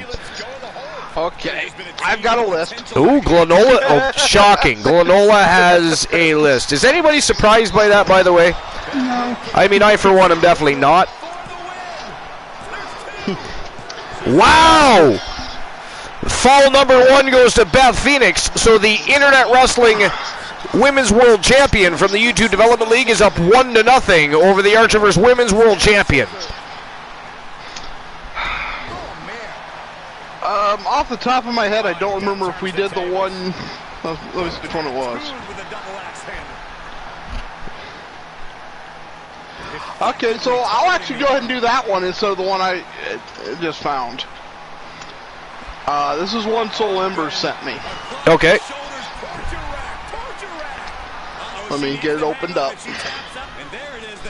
But it's 10 WCW wrestlers that fell from grace, and where are they now? Nice. Wow, that is it. That is all. Oh, no, this is an Iron Woman match. I kept thinking it was at 0. There's still 2 minutes, 45 seconds left. I was looking at the clock wrong. I don't know how I thought we were at 0. Never mind. But Beth Phoenix picked up another fall, though. Sorry, go ahead, Glenola. All right. I can't tell time on a clock. This list is from the Sportster. Eric Blatter. Eric Blatter. Eric Blatter. Woo! It was published August 15th, 2022. So this is a new list. Yeah, okay. Perfect. Number 10, Hugh Morris or Bill DeMott. Yeah, Bill DeMott, yeah. Never mind the silly name, Dungeon of Doom placement, or wannabe Joker cackle. Hugh Morris was a solid worker in the ring, which he was. No, he really was. Yeah. A few appearances in ECW as Crash the Terminator. He appeared in WCW and stayed in the company until it shuttered its doors. Oh, I remember that. He parlayed that into a fairly successful WWE career where he would become one of the trainers in developmental. Depending on whom you ask, his methods were not complementary with the new standards set by the company, its development stars, or the world. Ended up resigning from his post, since become an advocate for speaking out against drunk driving after his daughter was killed in a car crash. Yeah, that was a tragic situation. Yeah. And I only heard about it recently after Jeff's arrest, because Bill DeMott was pissed. Yeah, he was, and he came out about it. I mean, rightfully so, kind of. Oh, yes. You know? Oh, I'm not, you know, But that's how I heard about it, you know. Yeah. Number 9 is Van Hammer. Upon his arrival in the WCW locker room, Van Hammer told the boys around him, including Arn Anderson, who told this story on his podcast, that he was there to save the company. That immediately made him a schnook in the eyes of all his peers. He had several stints over the years, and tragically for both he and WCW fell beyond short of his savior claim. Unfortunately, in 2020, he was charged and convicted of a DUI and has been fitted with a gimmick to breathalyze before starting the car. Yeah. Hopefully he learned his lesson to save himself better than he saved WCW. All right, that is it. That is all, ladies and gentlemen. The winner of the match, the Internet Wrestling Women's World Champion from the U2 Development League, the Glamazon, Beth Phoenix, with a huge win in 10 minutes of iron over the Archiver's Women's World Champion, Glenola. What do you think of that? Well, yeah, Beth Phoenix is, yeah, she's got the skill. You know. Well, that kind of goes without saying at this point. I mean, she's got that size. She's got the skill. I mean, it's no surprise that she dominated the ring. She dominated that match from bell to bell, which surprised me a little because Nikita Lyons won the World Championship in very impressive fashion. So the fact that the Glamazon came in and bested the Women's World Champion is crazy. It is crazy. It was a good match, too. Oh, it was a great match. Yeah. All right, so I've issued the payout for the last match. It is on to the next match of the evening. This is for bragging rights between the YouTube Development League's Internet Wrestling World Tag Team Champions, the Wolfpack, Doc Brown and Poindexter, a.k.a. Marty McFly. And, of course, the reigning, defending, undisputed Archiver's World Tag Team Champions, the great Champ Jackson and J.R. Jack. They are the prime time players. Who do you guys think? Go ahead. I'm going with Wolfpack. I mean, they dominated in the tournament. They turned around after a knockout tournament. They faced the primetime players and kicked their ass. You know, and then they've been on a roll in the developmental league, you know, with 2 title defenses.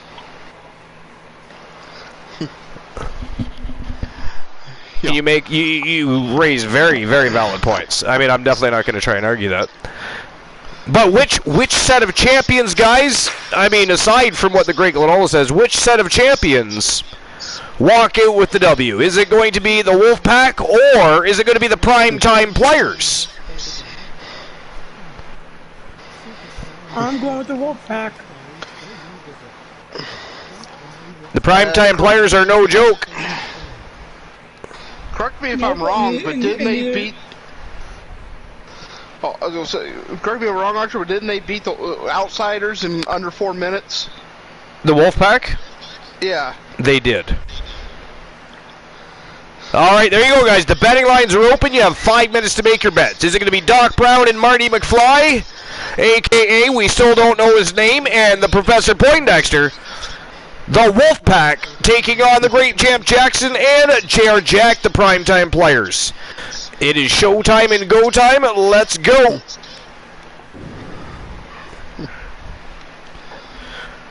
Now remember, this is a non-title affair. It is simply for bragging rights between 2 champions.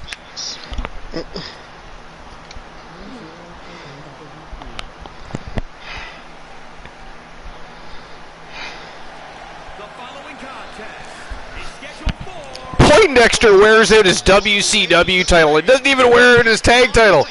He wants to show off his... Well, you see the developmental championships, and then, of course, there's championships from the regular season. He's, of course, choosing to wear his TNT title.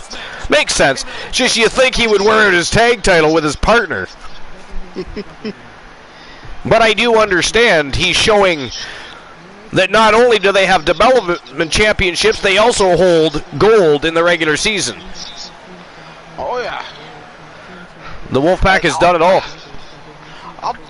Exactly. I'll be honest with you. There hasn't been that much time since Poindexter debuted that he hasn't worn gold of some sort. You know, you really think about it. Yeah. Agreed. All right, here they come. They are the reigning, defending, undisputed Archivers World Tag Team Champions. From Team Almighty Exotic, the great Champ Jackson and JR Jack, the Prime Time Players. And those are the brand new, by the way, the brand new Archivers World Tag Team Championships.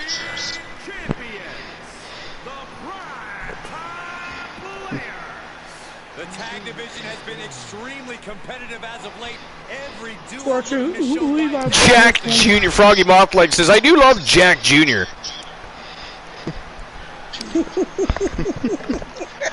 Good old Christian Cool. Santa Coolas. Santa Coolas, the mayor of the Coolverse and Coolville. The captain of the Cool Kids. The 32nd man himself. 32nd man himself. Sir Snooze-a-Lot.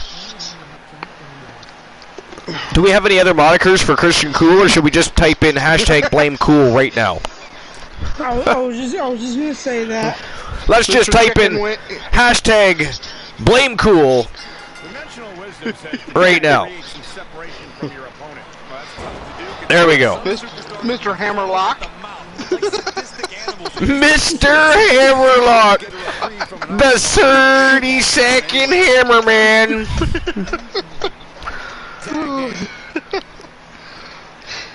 Oh, he's never, poor Christian Hart's never going to live any of that down. It doesn't matter what he accomplishes. Let's face it, I mean, after that transpired, he accomplished great things, and we still just overlook it all so we can remember the 32nd Royal Rumble appearance after coming in at number 30.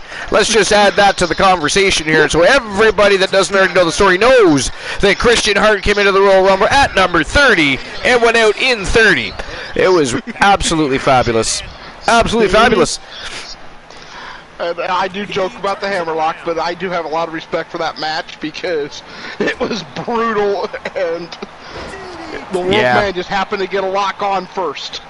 That's actually a matchup where even the dreaded finger poke of death might have actually done the trick. Oh yeah.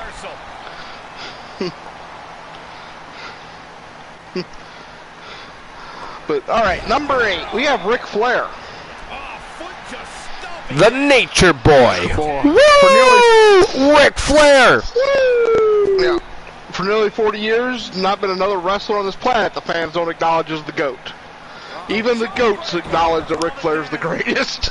Wait a minute. Why are farm animals watching professional wrestling? That is weird. Like, what state is that happening in? Is that like Alabama? Is that in Alabama? So, actually, no, we're not going to go there. We are not. No, we're not. No. We are not. Nope. Continue, Glenola. But the floor is back to you. During the dying days of WCW, Eric Bischoff took things way too personally and tried to sabotage Flair's career, but only succeeded in further cementing his status as a pop icon. Yeah, you know, the latter days of WCW, that Flair was on fire. Flair was always on fire. That's the thing. He just didn't have the main stage to shine on for way too long. You know what I mean? But he was already. He was popular all across the world before he was even televised across the world. You know what I'm saying? All across the world. That's why I always said I wonder if there is a small part of Vince McMahon that wishes he had brought Ric Flair in.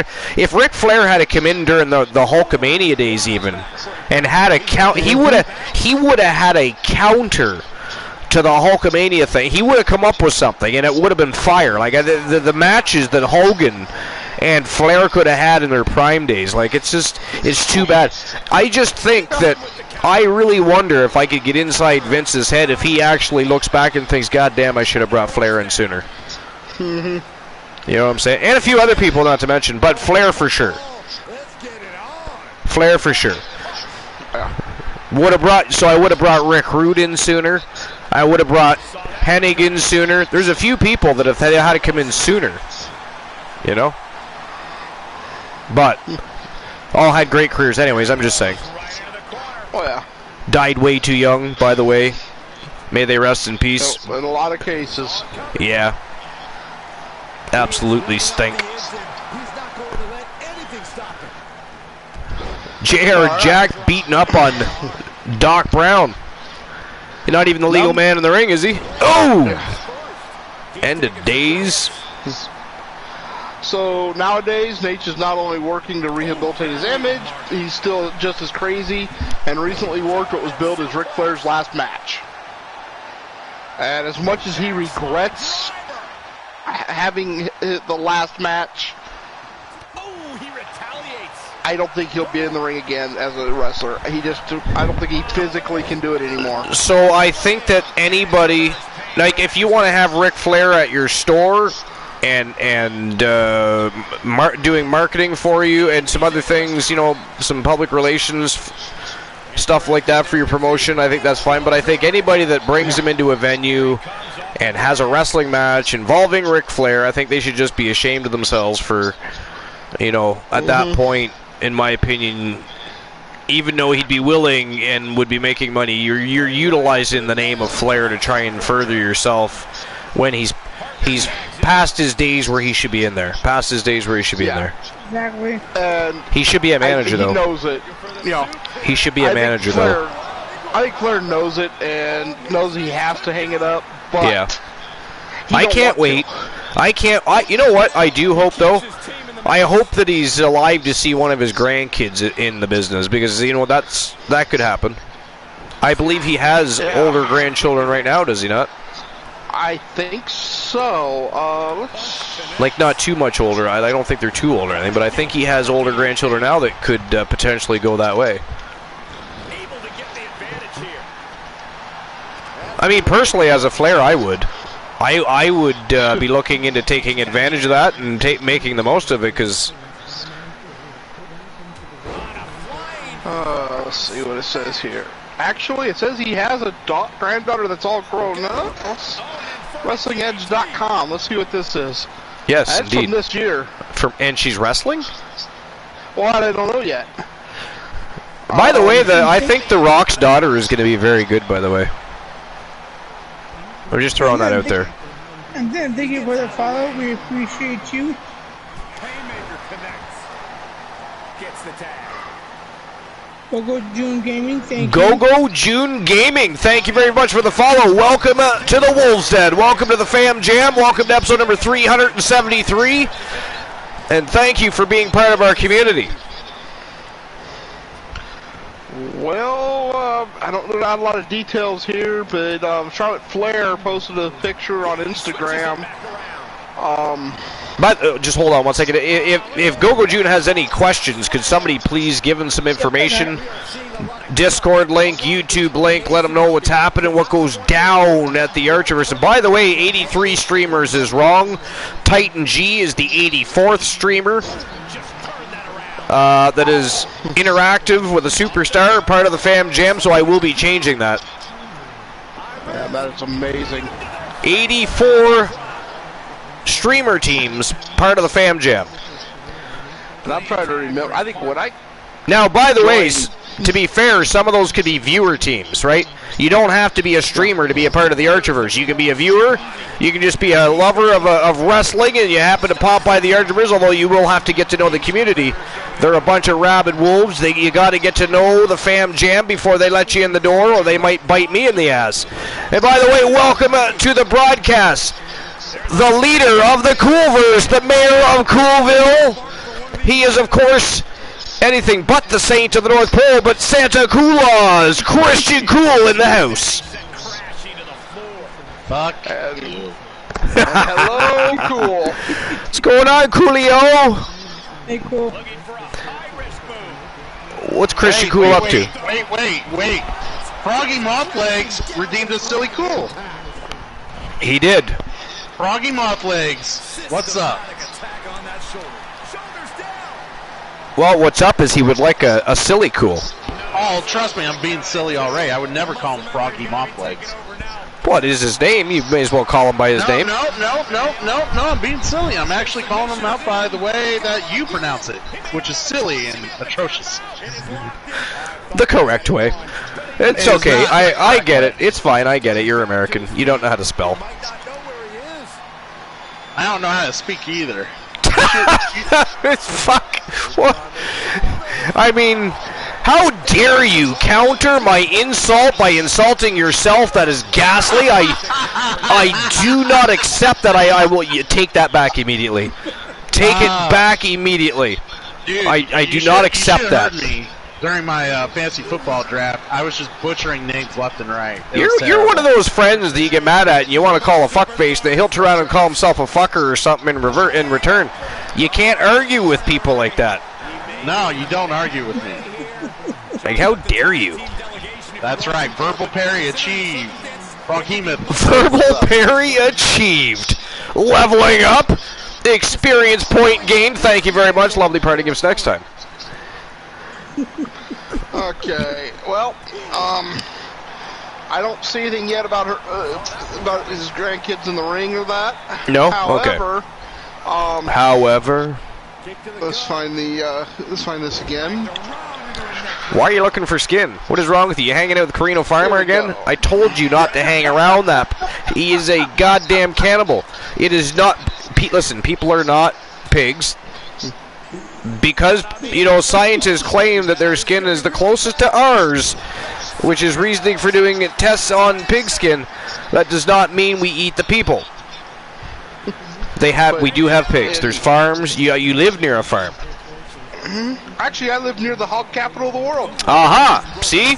Point in case. Stay away from farmer. Continue to eat. Continue to eat the farm animals. Yeah. The live feed. But his oldest granddaughter would be 18 years old. She was born in 2004. Nice. But it doesn't say if any of them are actively pursuing wrestling or no. I don't see that's fine. Oh well, carry on with your list, I guess. It was worth a look, though. Oh yeah, because. By the way, can you guys also hear the text to speech, or is it just me that hears it? It's just you. Okay. I can't hear it over here, but I don't have the no, it's fine. Volume turned up. I just wondered. I don't care. I'm just glad it works again, because originally when I used to use it, I found it as a useful tool. It reminded me always to check and catch up on the chat. Then it just stopped working forever, and now it's working again. It's lovely. Like I said, I've not missed a damn thing. How often on the Archiverse is it that I'm caught up in a chat? I mean, never. Right? Froggy says, eat the goats that are watching the shows. Right? I still want to know why goats are watching shows. And what program do they like the most?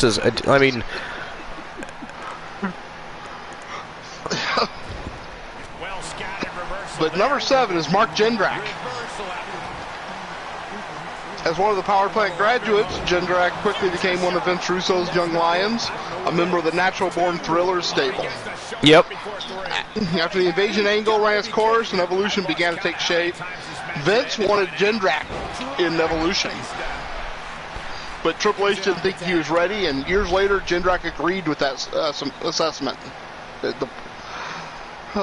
the year since his run ended, he actually toured CMLL, wherever that is, and became a pretty big star on their television, becoming world champion and guest starring on Mexican game shows and other programs. So it must be a luchador league. I would imagine, yeah. Number 6 is Tank Abbott. Wait a minute. Froggy, I got a question for you. Your team makes good money. The wrestlers do very well, successful champions. Champions they are. Why is it that Doc Brown cannot afford... You got a DeLorean that flies through time, and you can't afford a comb? Look at that thing. That looks like an eagle's nest. That is crazy. Have you really taken a good look at the DeLorean? It is literally made up of composite piles of random shit. What does that have to do with his hair and not having a comb? What is wrong with you? Have you been drinking, sir? Woozy! No, I'm just saying he's a little uncouth. Just because you're not drinking anymore does not mean you give your booze to other people. Better than pouring it down the sink. Fair point. That is just alcohol. That is a good point. That is a very good point. I take my woozy back. It is better. At least he's not saying weird things like, you know, DDT for a kickout. I mean, if he starts saying things like that, then it's time to ban Cool for a night. We can't have more than one B team. Yeah, don't be banning suplex me. submission. Suplex submission. Yeah. So is 34 away from the back part. Pardon me? And so is 34 points away from the... Ooh, Soul Embers. Which one? The YouTube Development Championship shot? Yeah. Nice. So, in who was close? Glenola has who was close to the channel redemption. Let me see what the new Well, one is. you have to update the one to Soul Embers. No, I don't. Damn, who was it? Woozy, do you remember? It was Titan. Was it Titan G? 591. So it was Titan G. Okay, so Yeah, Titan G. so Now that was 10, 12 points. and that was the channel redemption, or that was the YTD the championship match. shot? The match. Okay. And then Mama Tables got 744, with a 754 being the title redemption. So 10 points away. Yeah. So Titan is still in the lead. For that. Yeah. It doesn't need to be updated. Okay.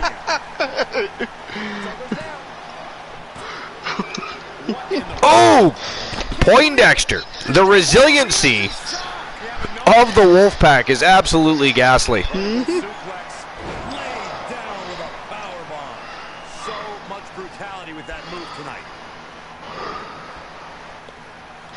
Alrighty. So number 6 is Tank Abbott. And he sends him into the corner. Yeah. One of the more confounding characters during the Vince Russo era was Tank Abbott. A legit MMA fighter, came aboard in late 99, and with guys like Jeff Jarrett and Bret Hart on the shelf, Russo tried to push Abbott to become the champion. Yeah. Instead, he became a backup dancer for 3 count. I missed that somehow, and I'm not complaining. You know what? You need to look that up on YouTube, and while you're there, while you're watching it and laughing your ass off, share it to the Discord, because that was absolutely epic. I mean, I'm not going to sit here and tell you that it was the best thing you'll ever watch on television, but it was funny, and look at that. Doc Brown picks up a fall. Nice. But after WCW, he continued his career in MMA until retiring in 2013. Right now, in more recent years, he's been recovering from a liver transplant. And I believe this is an elimination matchup, so that means Poindexter. Well, maybe not. There's Poindexter there. I thought he was eliminated. It must be just 2 out of 3 falls. That I don't know. I thought for sure they announced it as elimination match, but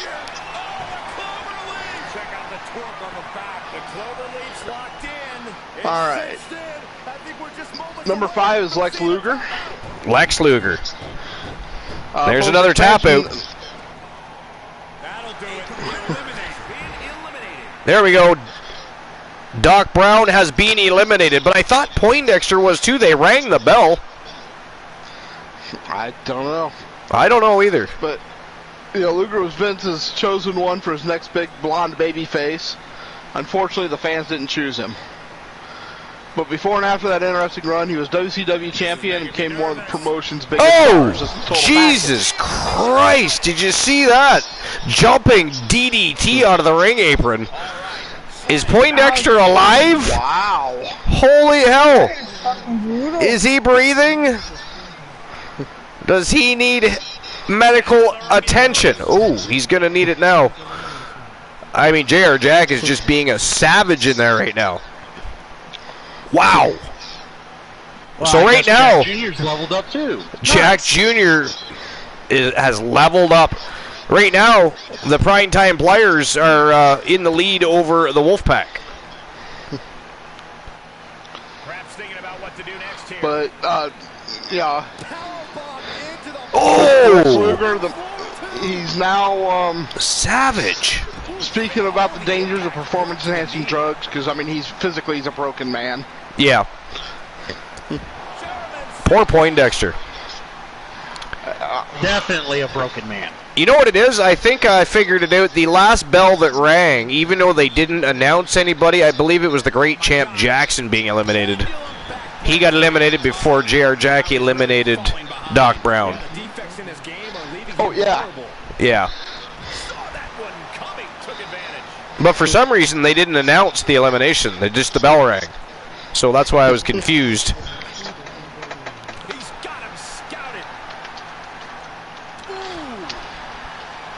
Girl says, Pontifield looks like Scooter from Borderlands. Damn.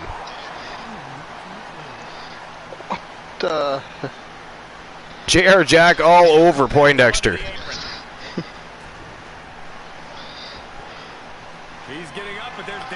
Poindexter in a lot of trouble here. J.R. Jack is measuring him up. But number four, we got... Yeah, go ahead. Okay.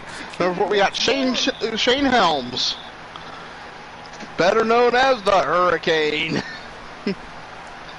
After coming up in the Indies alongside the Hardys and fellow 3-count member Shannon Moore, Sugar Shane Helms debuted as a part of the boy band Wannabe group, and despite the Law's WCW gimmick, they became one of the most exciting acts during the dying days of WCW.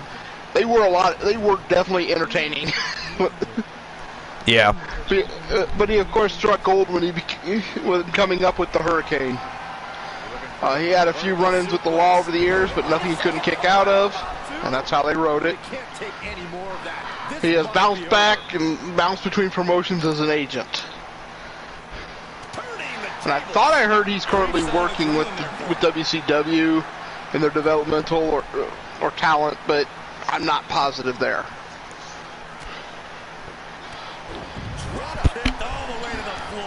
I don't think Poindexter realizes this is an elimination matchup because he keeps trying to get away from Jack. Jack's just hunting him down. Number 3, we got Hulk Hogan. Aside from all the backstage political maneuvering Hogan reportedly had done over the years, his personal life has gotten him into all kinds of trouble. But while prior laurels shouldn't be rested on, he still usually gets a nice response whenever he's dug out of mothballs. Yeah. Oh, shit. Just pin him, man.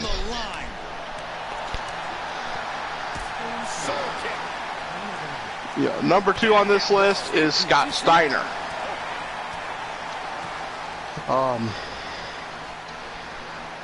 Currently, let's see.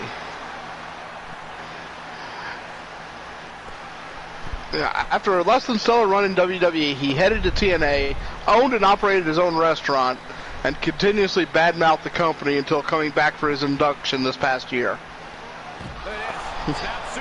Wow. Yeah.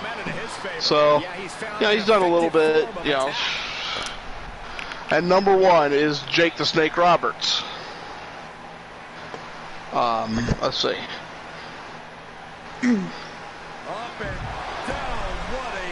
Yeah, it wasn't the start of, let's see. Of course, we all know about Snake's battles with addiction and how he came out on the other side thanks to DDP. And that's pretty much what he's doing right now is, you know, working with Diamond Dallas Page, you know, and just working on his demons. Yeah. And trying to help others. Oh, J.R. Jack pissed off at the ref. Ref got in his way. Look at this. Oh, no, he's going to... What? Oh! Power bombed the referee over the rope. Holy shit! Yes! Yes! That was fucked.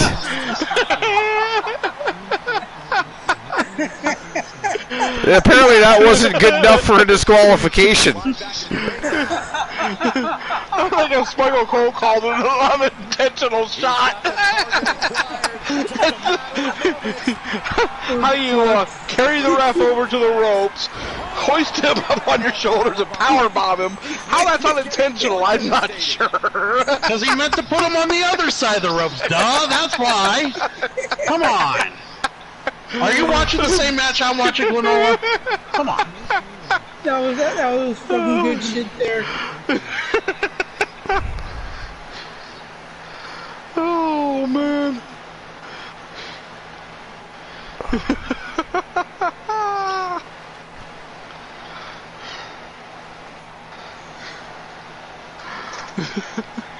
And Poindexter is down and out here. Uh-huh.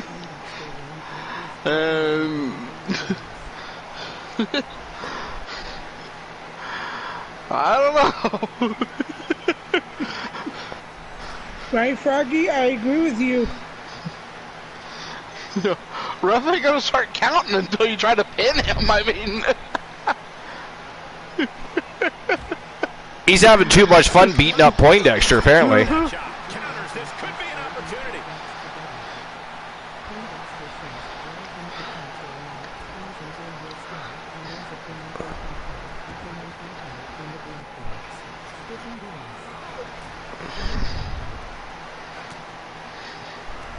Oh man, referee hit hard here. I'm just trying to. Again? Wow.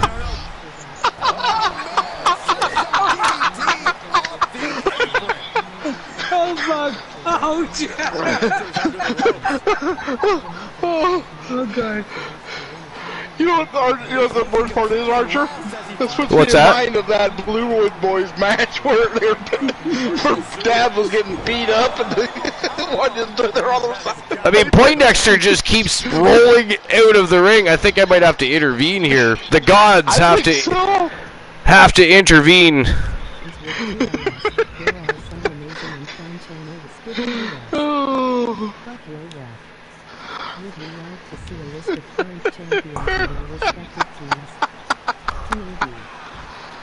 Oh, man. Wow, this is a first.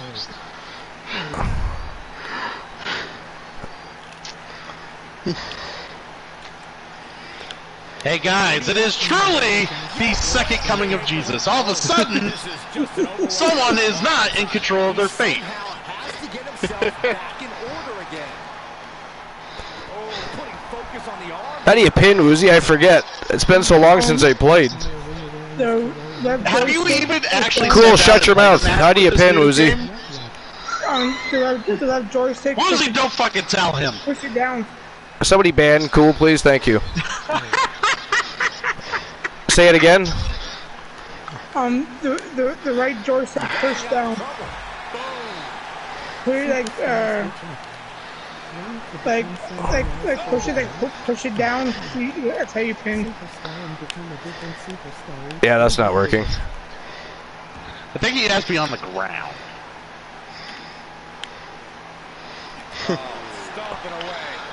Like on the side. You have to be on the side. There you go. Yeah, still not working. Are you sure, Woozy? Yes, I am sure. You have PS4? I do. Well, pressing down on the right thumbstick does nothing. Did you try circle? Actually, it While picks they're on the ground? it actually picks them up. No, I didn't. Should that work? I just know on some games it was circle when they were on the ground was what did pins, but that was 2K20. okay. He's running into some problems here, guys. He's got to reevaluate his approach at this point. Okay, you know, France with 2 L's, who do you want to give compliments? I'd rather figure out how we pin. He's not lying. Are the right stick pinned down? Are you sure it's fall count anywhere? Oh, yeah, maybe it has to be in the ring. How do you Irish whip then? Circle. Yeah, pick up and Into the ring? Yeah. Okay, cool. France with 2 L's wants you to do reluctant compliments. It's been way too long since I played this. Hung up on the second rope. Wait, what? And he's just become merciless here. The Oh! opponent is squarely- Back out he goes. Isn't that nice? Watch out. Ooh, just exhibiting Oh, get up. You hit him.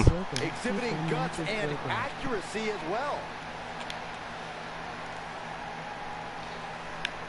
So I gotta say something nice to France with 2 L's?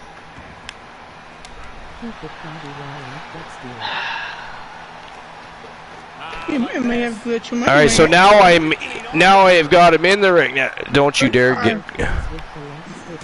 Push the right joystick down. Yeah, it did nothing. It may have glitched. So, And I should be able to pin outside the ring, anyways. To take such a risk at this juncture is questionable. Gets him with Oh, I ran into a knee. Look at that. For an opportunity to pull a 180, that could be it. and an impressive amount of So there's Funny no thought. other way to pin. He's got to boost up his Funny levels of thought, did you aggression at this actually point. think about controlling Poindexter? That's a good idea. Did not think of that, actually. I was too busy trying to figure out how to pin with, Whoops, no. I hate the fact that I even have to do this right now. Makes me want to shut the whole broadcast right down. We're moderately entertained, so. I'm not entertained at all right now. I can imagine. I would imagine you're very pissed. Bad predicament right here.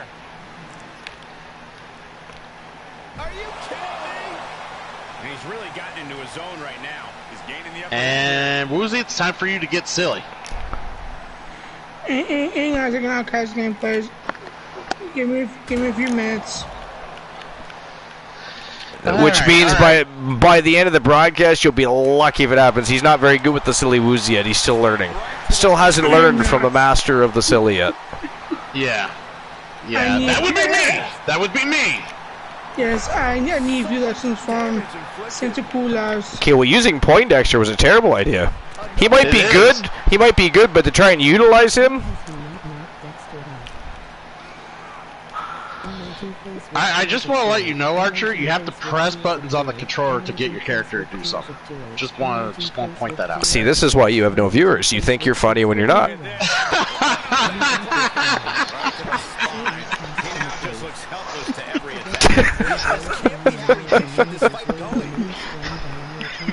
I gotta get you through this debacle frig. somehow. This is what I I would love to get through it, but even though your idea was a brilliant one, Poindexter's making it very difficult for me at this time. And J.R. Jack is being a goddamn bully. He is being a bully. do. Stop it, Jack Jr. Like this is not even fair. What a dickhead. Hashtag cool is funny. Alright, so I still There we got go. That's right. In the ring I go. There we go. Come on, Jack. Do your thing. Pin away. It's cool you guys got so many cool hashtags. Oh! Yeah, it was for the while. Hashtag blame Woozy, hashtag blame Granola, hashtag blame TBS. Don't throw him out of the ring again. Jack, what is wrong with you? all the way to the floor. He's fighting hard and it's paying off. He's mixing precision. What? Why? Oh my god, you can't even just lay there and take a loss. He just won't pin you. Alright, that's it. Restart the match. Nope, not restarting the match. Next match it is. Yeah. Hey, they're disqualified. I don't know how that works. I don't know if they'll consider that a no finish or whatever, but we must get on with the show. Can I get on with the show? Yeah, they'll consider it a no finish. I mean, I'm sorry, but J.R. Jack there was being a fucking bully. We see how good Poindexter is. He wins titles all the time. Cool's like, yeah, take control of Poindexter, and then J.R. Jack whoops his ass, and I can't even do anything with him. Hey, all I'm hearing is that You were wrong? Is super, super sweet, and then the bell rang, and Archer actually started playing the game. It was actually like the reverse of, what was his name? Festus. Wasn't it? The opposite of Festus. Hashtag Archer can't play. That's correct. This is why he is a broadcaster, not a player. That is indeed true. That is indeed true. I wouldn't lie to your crowd. This is why I broadcast a show. I do not play games, because if I played games, you would not be here. You would not be here. Or I'd be on memes all across the board. Hashtag what's cooler than being cool. That match reminded me of that one I think it was in 2.0, where the Bluewood boys were, with Dabs as a manager. Yep. And the guy just stood there and kept beating on Dabs, and the one Bluewood boy just stood on the apron. Did absolutely nothing. Yeah. All right, like so I minutes. gotta fix the betting line for the last match before I forget. All right, so I'm gonna redeem that reluctant compliment for France with 2 L's and say something reluctantly nice up to him or her. Not sure if it's who it is, but for who they are or what they are, I will say that 2 L's doesn't mean you're a double loser. It means you are a double lover. Such sweet love I have gained from you, because you have yet to ridicule me or idolize me with hashtags and silly memes. So, therefore, I think you're a pretty awesome person, and you are well deserving of this compliment. Thank you very much. That was ghastly. Fuck you. Alright, there you go. 5 minutes to make your bets. Who is walking out with the W? Is it going to be the Grand Prix champion, or is it going to be the television champion? Right now, the YouTube Development League's been looking pretty good tonight, so the champions better pick up their pace a little bit. But it is Carino Sinister Farmer, so one never knows. But the betting lines are open. Let's go. Let's get the match underway. And if Farmer starts eating people, we're done for the night. Okay? You know, we already had the attack of the bully, J.R. Jack. Decided he didn't have to win matches tonight. His job was just to go out there and keep beating on people.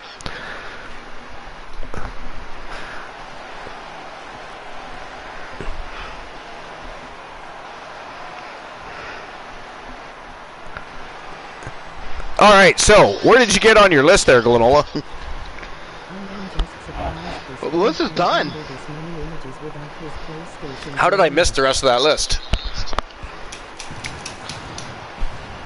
Although I was periodically busy during being banned, so.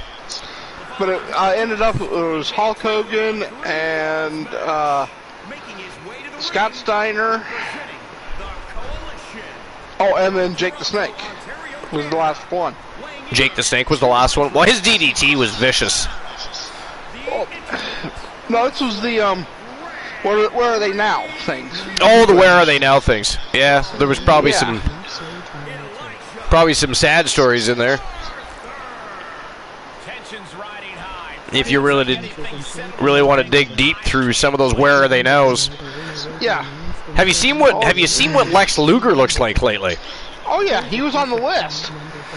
Well, I know he was on the list, but have you seen what he looks like? I didn't ask if he was on the list. I'm pretty sure what I said was, hey, have you seen Lex Luger lately? Because, you know, I can't see the words that coming out your mouth, sir. What is wrong with you? But, yeah, no, your expectations are worse than Cool's. You know, he's pretty well broken. Yeah, it's sad. But doesn't he have, like... Does he not have some sort of illness as well, though? Probably. They didn't mention anything. Cool. Yeah. Does he have some sort of an illness at the time? I mean, I realize he's aged and he put his body through a lot of abuse. He was first and foremost, he was actually a bodybuilder before a wrestler. So, but does he have a? Who are we talking about first of all? Oh, Lex Luger. Lex Luger. Is he? You're asking if he's currently sick or? Yeah, like what? if he's got some sort of illness. I thought I might have heard something about that. I gotta look it up. See, I didn't know if he was from time to time in a wheelchair simply because his body's breaking down from all the abuse, or if he was actually. No. He had a stroke, basically. Yeah, it fucked up his nerves in his neck. Really? Yeah, it gave him paralysis to his arms and legs. Wow. Okay, October 2007, Luger suffered a nerve impingement in his neck that led to a temporary paralysis. Oh, that sucks. Report, it was stated that he underwent an intravenous antibiotic treatment and was expected to make a full recovery, though that was never an official prognosis. Nearly a month after his spinal stroke, Luger was still in a quadriplegic state, having no movement in either his arms or legs. In June 2008, Luger was said to be able to stand on his own for short periods and walk using a walker. 2010, Luger stated in an interview he was able to walk more comfortably and was now able to drive. By 2014, Luger was using a wheelchair on a regular basis, though he was still able to walk short distances, and by 2021 became completely reliant on a wheelchair. Wow, that's crazy. Now, that's coming from Wikipedia, so take that for what it's worth. But. And by the way, France with 2 L's, thank you for the resub. Appreciate you. And that also means, seeing how you're part of the Stream Team Fam Jam, if you happen to have a logo, France with 2 L's, that you utilize for your channel, I would like a PNG of that with no background, so transparent, so that I can place your logo, if you wish anyways, into one of our arenas. You only got that sub because I reached out and said he was a double lover. Double lover. Double lover. That's kinky. What does that even mean? That's kinky. And the reason why I timed out the blind loss was because he was eating fans. TBS is eating fans. Yeah, he was eating people, so that's why Canola removed the timeout. Okay, so let's think about it, though. If you remove any sort of, like, Apparently France with 2 L's has no logo.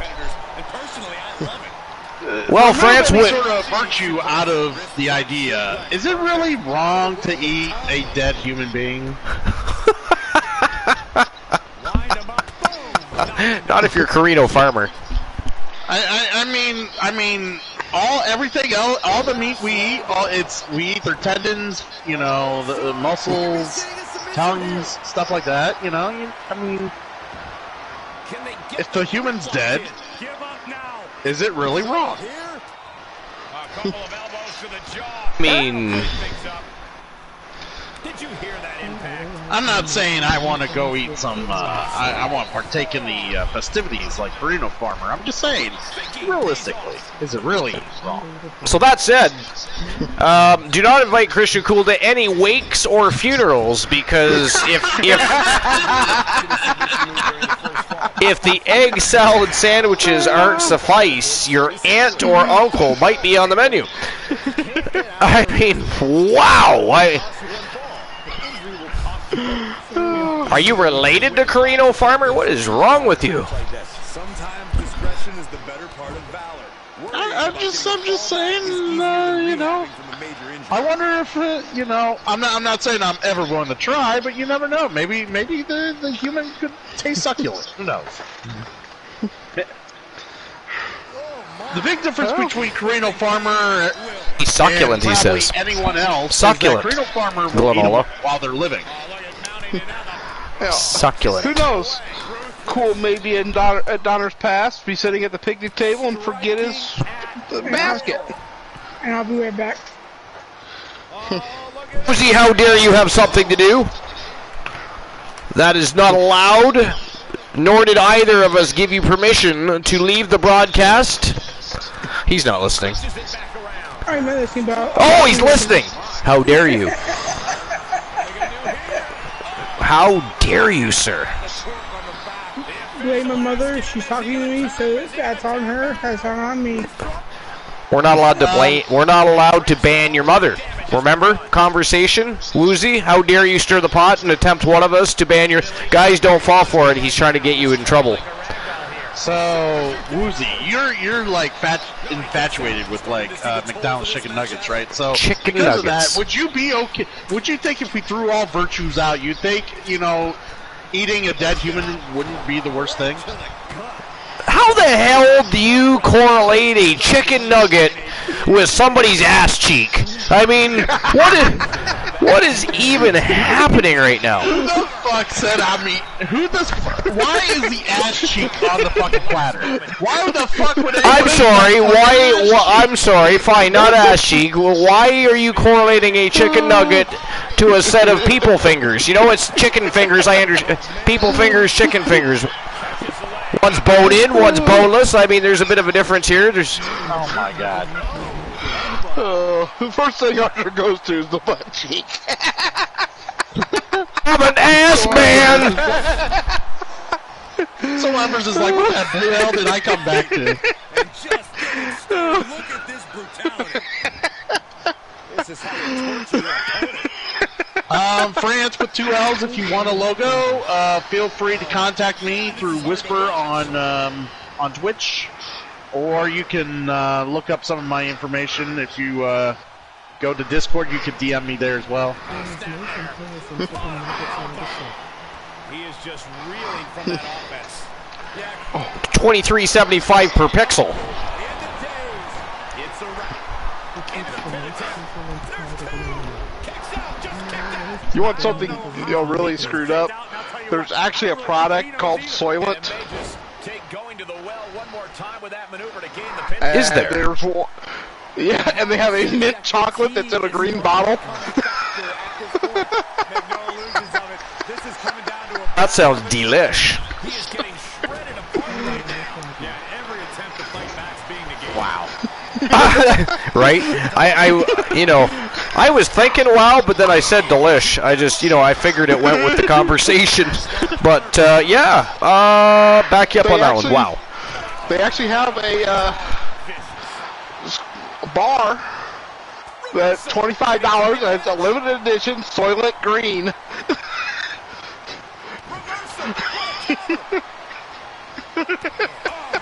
That is just all kinds of messed up. Seriously. And it's got, that particular item has 5 stars.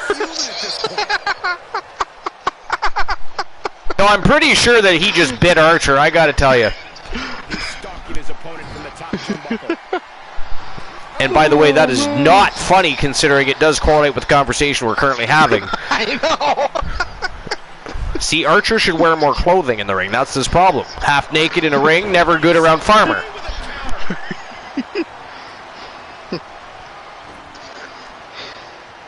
Up to the top rope now. Oh, God.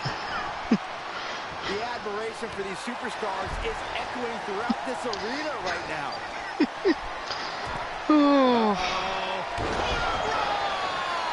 Can he take advantage of this? Is it enough?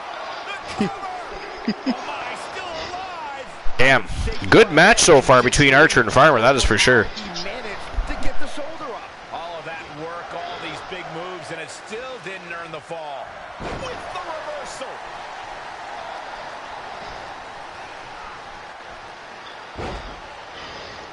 Taken down. What is this superstar looking for? Legs are grapevine. Now the arms are trapped. This won't end well. Oh, big stop. He's going for the pin. This could be it. What do you say? I mean, this is amazing. I don't believe it.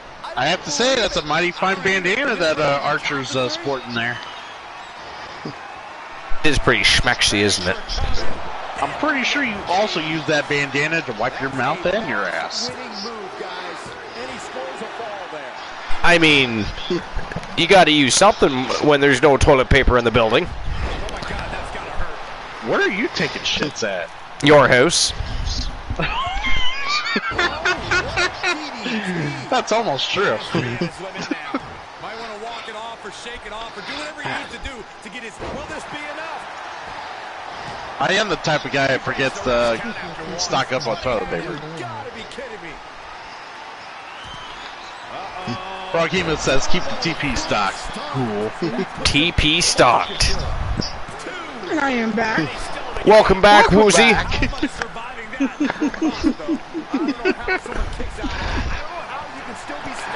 No, I don't get hurt cool, but Archer got in touch with his inner self today.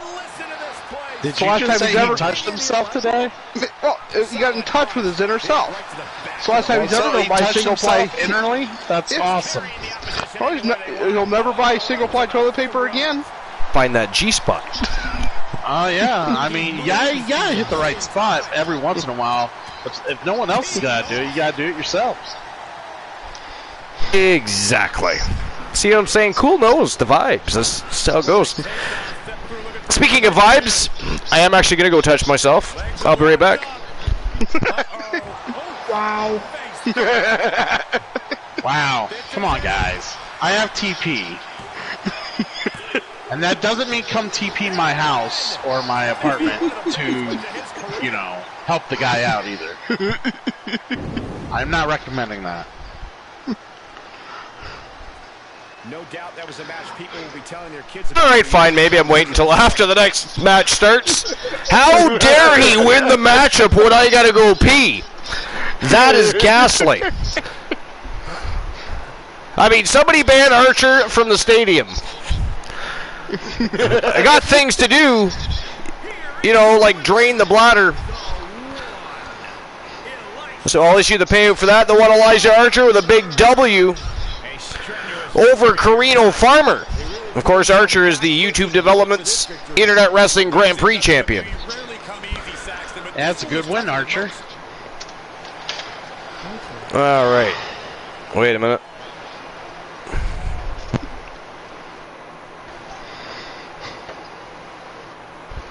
There we go.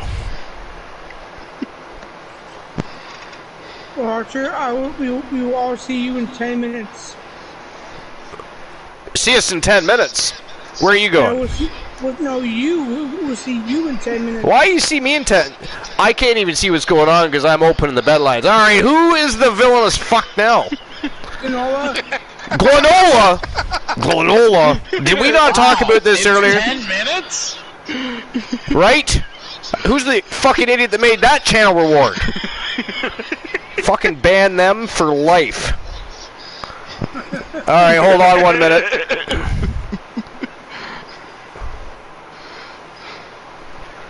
Alright, so on to the next match of the evening.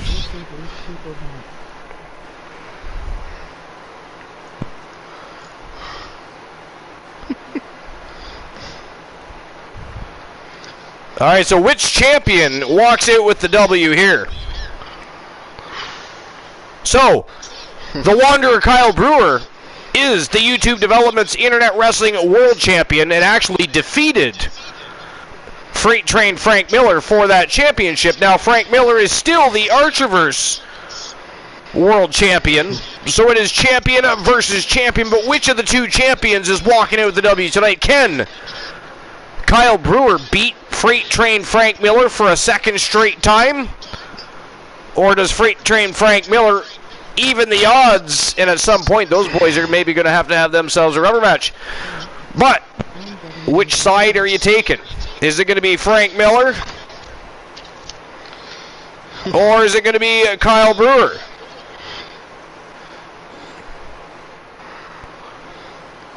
I'm going with Kyle Brewer on this one. Brewer. Alright, so 5 minutes to make your bets. Betting lines are open, and it is showtime and go time. Last man standing, the Wanderer from Team Bromer. And of course, the Freight Train Frank Miller from Team France with 2 L's. And I will be gone for 10 minutes apparently, because some villainous, traitorous, treacherous little bastard, not finer than frog's hair whatsoever, thinner than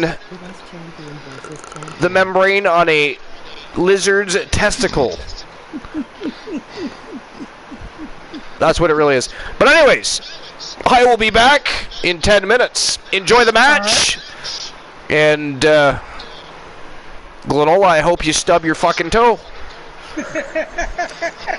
I hope you stub your fucking toe. How dare you?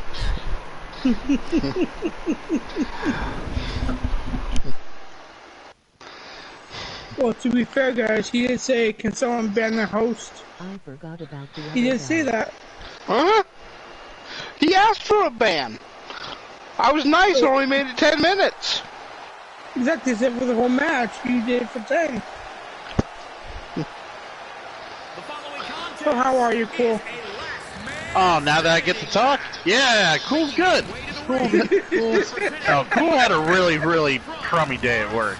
Nice to hang out and have you guys perk me up. We're glad you're here.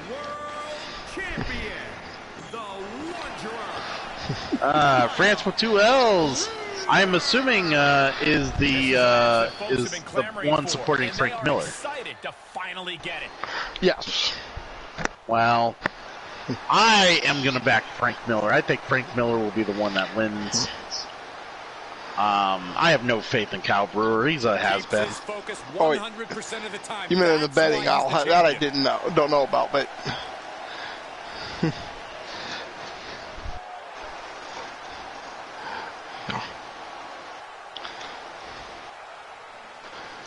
I mean, that hat is so 2K20. Like, come on.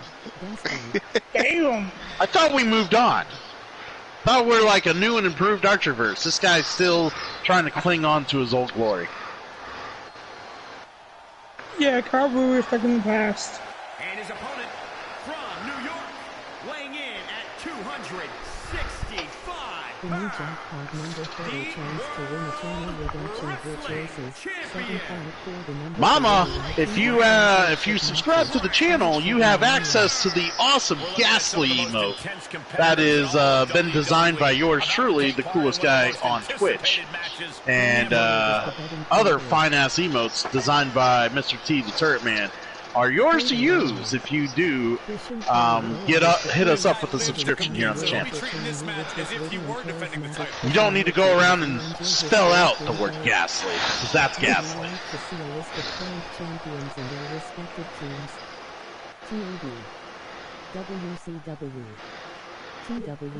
Ah, yes, Joe Link hit the exclamation point cool. A very nice little somewhat accurate blurb about the coolest guy on Twitch, and you can check me out on my channel. Twitch is listed there at the bottom. And we got to expect a hard-fought and lengthy battle in this one, guys. That's true. And despite how he is on the Archerverse, Cool really is a funny guy. He really is. So, are you saying I'm not a funny guy on the Archerverse? Is that what you're trying to claim? Oh my God! Oh, You're a fucking swine. They say Mass Effect.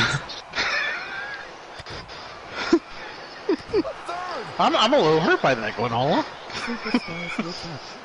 Nah, actually, I love you here on the Archerverse, but, we have a lot of fun. Well, you can't hear me as often on the Archerverse. I know. Archer talks a lot. That's fine. It's the truth. And, we can't see Sonic and Tails. And... Yeah, that's right. You can't hang out with Sonic, Tails, or Knuckles while you're here. Instead, and nobody gets laid? Yeah, that's right. Nobody gets laid.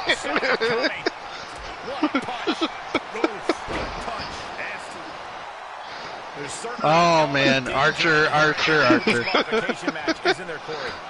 You know, Archer, if you just listen and write notes, there's so many things you could do to improve the channel.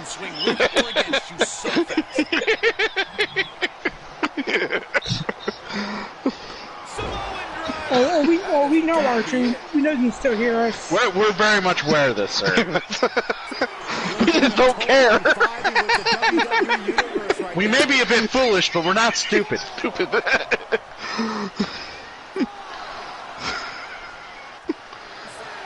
Well, I mean, what's this? Kyle Brewer thinks he's gonna win already? Yeah, this guy sucks.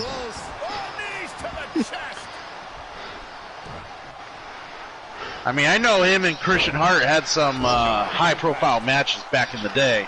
That was back in the day before all this new blood came in and, you know, kept Christian Hart busy and definitely outclassed Kyle Brewer. Oh, we're going to see it. Oh, it's locked in the crossface. See, this Frank Miller, he's going to walk away with 2 titles. One blow, all it took. They're going to call him Frankie Two Belts.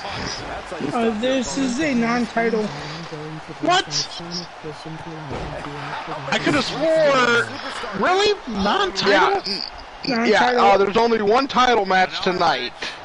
I don't remember what the title was. That's because we're building the hype for the Sundays doing a live event. Just one step ahead. You're going to dress as Sonic Joe Link? Nice. Street slam. Cut out the count here, maybe with a little something extra in mind. He's piling See, on my the problem damage with me now. wearing a Sonic outfit is I wouldn't be able to wear the modern Sonic outfit. I would need the potbelly old school Sonics. I need that outfit. Waist slip. Yeah, rough power there. Body buster. So my big expanding belly fucking fits in the goddamn thing.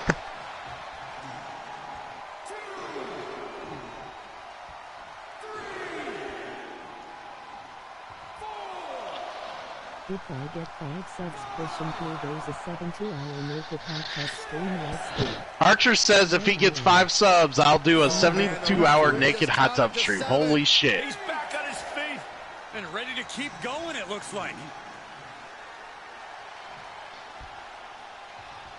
That is inaccurate information, people. That is false. Do not comply with that assessment. Yeah, it will only be a 24-hour. It will. 24 hours. He tried to do that for me a few weeks back, One more time, but he's got to strike soon. and nobody's so sad for that. Attention back to the match. He's doing a whole lot of gesturing, and it could cost him. Oh, look at that torture their opponent. Oh, this isn't going to be good. Oh no, now he's hashtagging it. You know him asking people to sub to see me naked on in a hot tub. It's like seeing that scene in Dodgeball where they go try to do a fucking car wash. Well, I just think it's a little suspicious, you know. He really Oh my wants- God! He got someone. You sir are a fool. Thank you for the subs. Thank you for the subs. Thank you for helping my buddy Archer out. He means well. Stops the ref's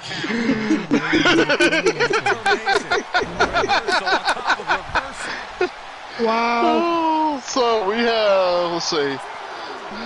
See, Archer will never beg for subs, but he'll tell people that he will get them to watch the most fictional concept that'll never exist. And they sub right away. Yeah. Funk Doctor 27, Titan G87, Kraken Skulls, Mama Tables, and Leo the King all got a gift sub off of that one. Hey, Mama Tables, I bet you now you could use that ghastly emote.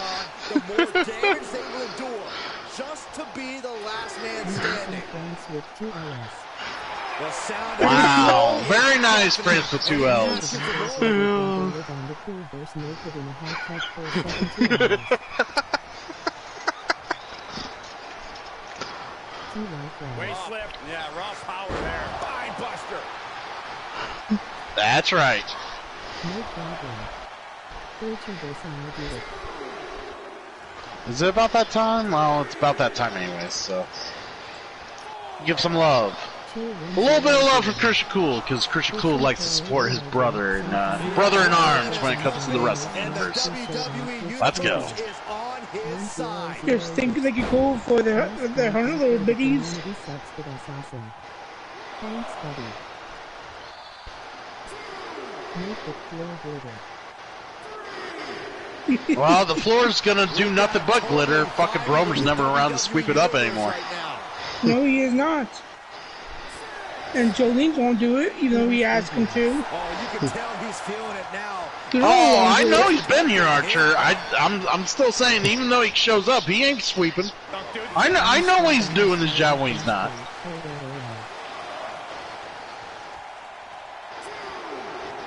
And the electricity of this moment is coursing through his veins. Yeah, did Miller just like kill him? Yeah, he did. I think so.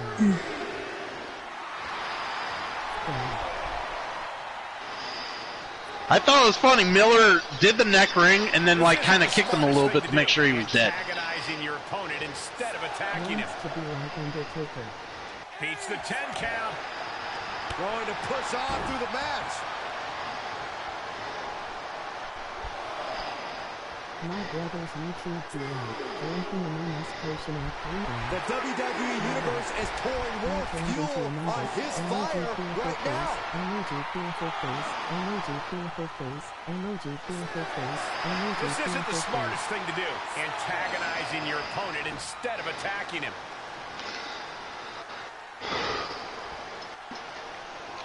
All right.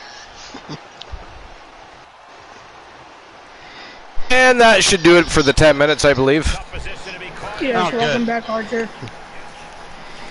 Oh, look at this. Just in time to see Kyle Brewer powerbomb the world champion over the top rope.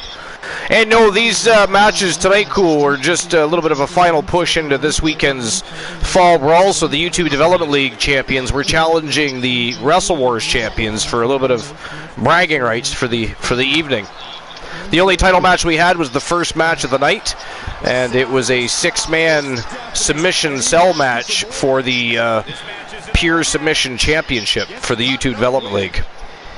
I swear you're harder to keep up with than 1998 WCW. I swear. Well, you just kind of got to pay attention. Everybody else knows what's going on. Yeah. Glenola sleeps 22 and a half hours a day, and he knows what's going on. That's because the other 1.5 hours he's awake. It's all Archerverse. He's obsessed. He streams less to be on the Archerverse more. It's a wonderful He thing. does. I tried to do that. You yelled at me. So fuck you. I know that is not even true. What I said was you shouldn't cancel streams to be at one of the shows. I hate when you guys do that. Hate it. Cool. The other night, Archer told me that if I streamed yesterday, he'd be there. I was there. Hey, I was there. Yeah, after a couple hours. I was preoccupied. It was Boss Apollo's fault. He wanted to record all those matches. I told him we should only do a couple. He said, no, let's do like 20. Guy's a trooper. Right? Blind Locksmith says he refuses to stream just so he can make it on here. What's that? Blind Locksmith says he doesn't stream so he can be here all the time. Well, TBS, it's okay. Eventually you'll have a viewer and that'll be more interesting to stream. The adrenaline is pumping, and the WWE Universe is on. That is something I consider when I see you on a random Monday night. I'm like, I could stream and get 3 viewers per hour, or I can hang out at the Archers. Well, Mondays are stink. Oh, they are stink. That's why it's like, at that point, I just flip a coin. It's up in the air. Leave it to fate. Kyle Yes, Brewer's it is. being turned into a fucking pretzel right now. He is. Good lord. And then Blind Locksmith says it's just a lot of fun to just annoy you. You know, it's times like this I wish we didn't have timer messages. By the way, cool, question. I might have answers. I have to ask Woozy too, actually. I already asked Little. I know his opinion, and I don't disagree or agree. Fuck Woozy. Ask me. Fuck Woozy. We don't need your opinion. It doesn't matter what your opinion is, sir. How dare you even suggest we need it? But anyways, so during the YouTube show yesterday, I turned off the chat room, and of course it's all, the screen is all show now. But tonight, before I went live, I forgot to turn it back on. Do you prefer with or without chat, or do you care? It don't make a difference. See, for me, without chat's good because I got the chat right here. Yeah. So the thing is, like, you want to know something funny? I think turning off the chat got my text-to-voice working.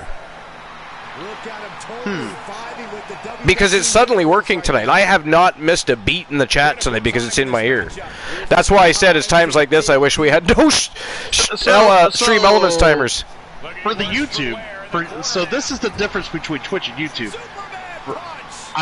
Maybe it's not much of a difference, but I know that you could still see the chat from the past when you rewatch a YouTube. Yeah, you can, yeah. If it was a live thing, of course. The other thing about when you're watching YouTube shows, when you're watching the Archerverse on YouTube, you can actually, while you're listening to the broadcast, you can rewind your live show and see anything you've missed. You can't do that on Twitch. They are supposed to be adding that to Twitch at some point, actually. I do remember reading that back a few months ago, but it has not been implemented. Apparently, Cool said, apparently, I remember discussing this 2-3 days ago, that apparently the new ad system is kicked in now, I think. Yes, it has. I was already doing 3 minutes an hour, but yeah. Now I got it. I've changed it to where it's 3 minutes altogether. 3 minutes altogether? Yeah. Yeah, I thought the idea of doing it 1 minute per 20 was fine, but I got so annoyed when people in my chat would be like, ad break! Fair. And I'd be in mid-discussion, and I'm just like, oh, well, now I can just wait till they say it, and I'm like, okay, there's 3 minutes. All right, guys, the winner of the match between the champion of the YouTube Development League and the Archerverse Wrestle Wars, the reigning defending Archerverse World Champion from Team France with 2 L's, Freight Train Frank Miller. And that is it. That is all for episode number 373. We'll, of course, see each other tomorrow night at 10:30 p.m. Eastern Standard Time for WCW Starrcade, the final push into, first of all, Saturday's first ever. We have a brand new show starting on YouTube Saturday night, 10:30 p.m. Eastern Standard Time. And again, we still actually don't have a final name for that show. We're still kind of working on that, but it'll be ready to go by then. But this Saturday night is when we kick off our first episode of our new show on YouTube, so make sure you're there. And then Sunday night is Fall Brawl. The thrill ride is finally going to be here. Bragging rights, supremacy, thirst for blood, lust for gold. It is going to be an epic evening of action between Starrcade and Wrestle Wars as they look to win championships from one another, and who knows what else is going to go down at Fall Brawl.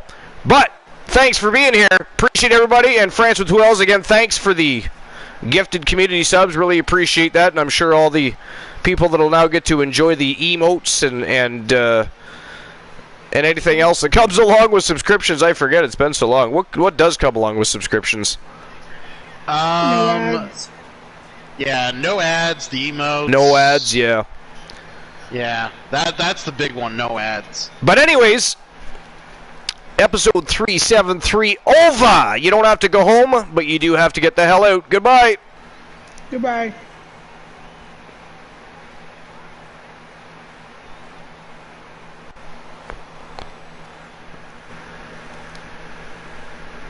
And